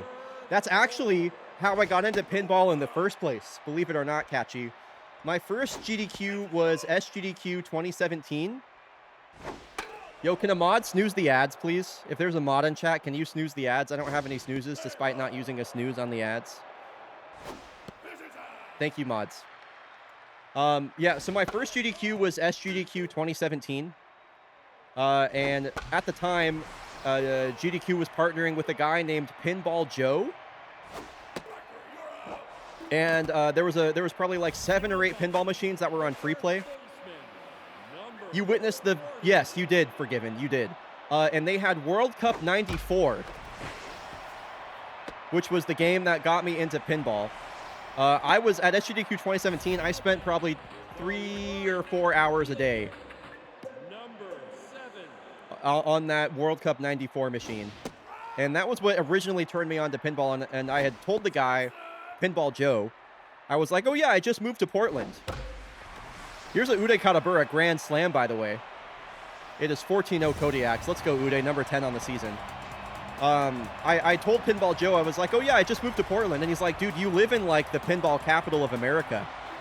I was like, really? And he's like, yeah, and he named off a bunch of places. He named off locations like Wedgehead.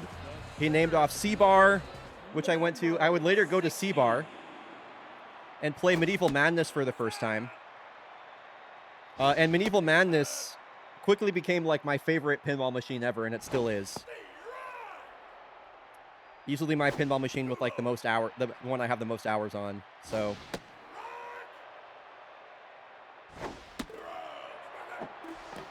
anyway, shout out Pinball Joe. The shortstop. Now pitching, number 39. Yo, what's up, Satan? I appreciate the raid. How's it going? Gotta go to next level soon? Yeah, Sorbet, I would be so down to go with you. It's the only place in town. Literally, this is the most boring baseball game of all time. We've been talking about pinball for the last, like, 20 minutes. Next level is the only place in town, aside from Silver Ball Social Club, all the way up in Vancouver, Washington. And who wants to go there?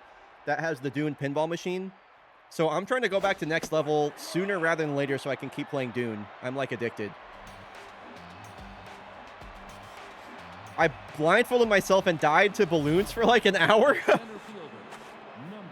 Blindfolded myself and died to balloons for an hour? Are you trying to do like blindfolded balloons or something? Or what are... Can I get the context here? PVZ things. I see. Okay. Yeah, guys, here go the favorites with a 4. Yeah, favorites are going to string together 4 grand slams real quick.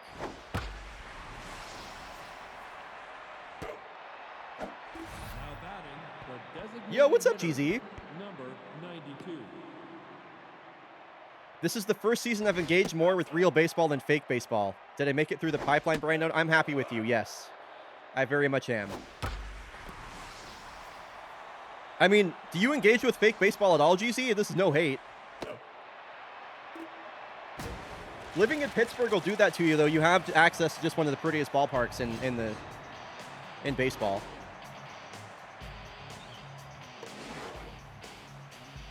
Wow. The favorites just got smacked down. The favorites just got absolutely fucking owned, dude. What happened there exactly, y'all?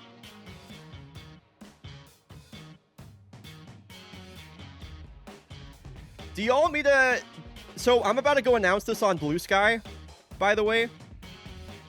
Do y'all want to know who the commentators are going to be for the front page on Wednesday? We could do a little announcement.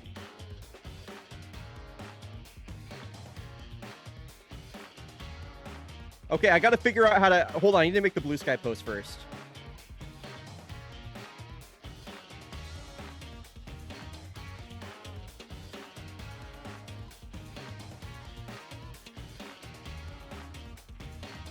Yeah, let me make, I have to actually, I was going to do this after the stream, but I was like, everybody's in here. We're talking about pinball. Satan, thanks for the raid. It was great having you. I will catch you later.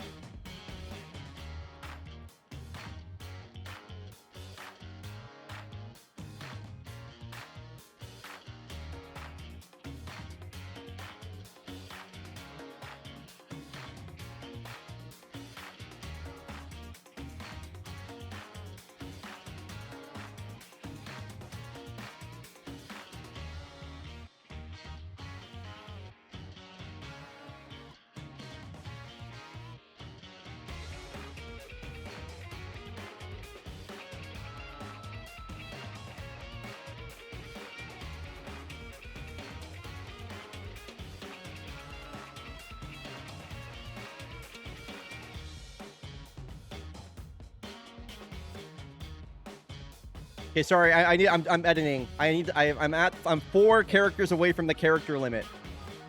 4 characters away from the character limit. I need to figure this out.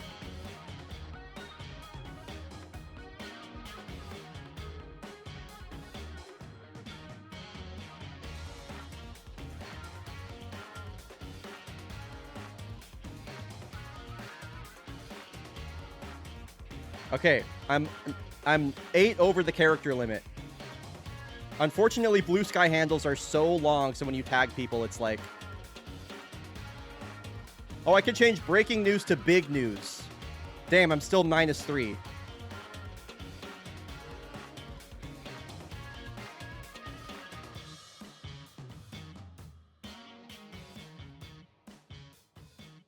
I think see you then is...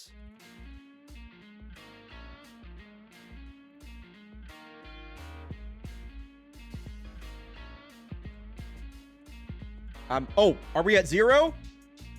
We're at 0. Bam. I got it. Okay, hold on. Now I need to upload the little graphic that I made really quick. That isn't really much of anything, but it's better than nothing. Damn, this graphic I made is kind of fucking ugly. Why did I do that?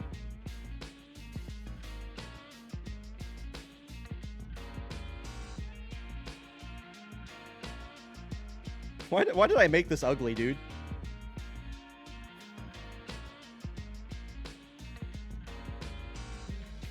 It's not that bad. It's just a little, it's just a little ugly is all. It's just a little ugly is all. Okay, I'm putting out the post right now. The post is going out.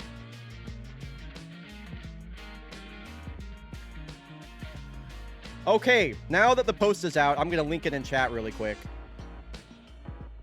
So, coming this Wednesday to the Twitch front page for Fake Baseball, I am so excited to announce I'm going to be joined by not 1, but 2 co-commentators. Tomato Anus is making his debut on co-commentary this coming Wednesday. And Jadalyn, for the first time ever, will be joining me as a co-commentator for Fake Baseball on the Twitch front page. I am really, really excited. It's going to be the biggest audience that Fake Baseball has ever had. I think it's going to be super dope. We're going to be going for an extended runtime. Anyway, Tomato Anus and Jadalyn joining the Fake Baseball broadcast on the front page this Wednesday. Yes, and we're opening the stream.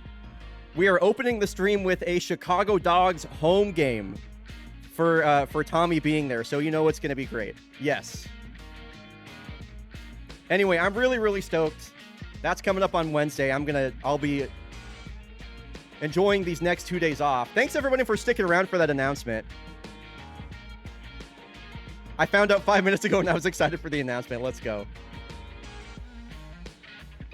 By the way, if y'all don't mind liking and sharing that post, would appreciate it. All right, folks, that is going to do it for this edition of Fake Baseball. Thanks for joining me for some Sunday Fake Baseball. I will see y'all on the Twitch front page on Wednesday. If you want to get notified about that, you can hop over to my Discord and click on this event, mark interested, and you'll be notified about it. Thank you everybody so much for all your support as always. I'll see y'all in a couple of days, and yeah, great day of Fake Baseball. Bye everybody, see you soon. Hi Afro, bye Afro.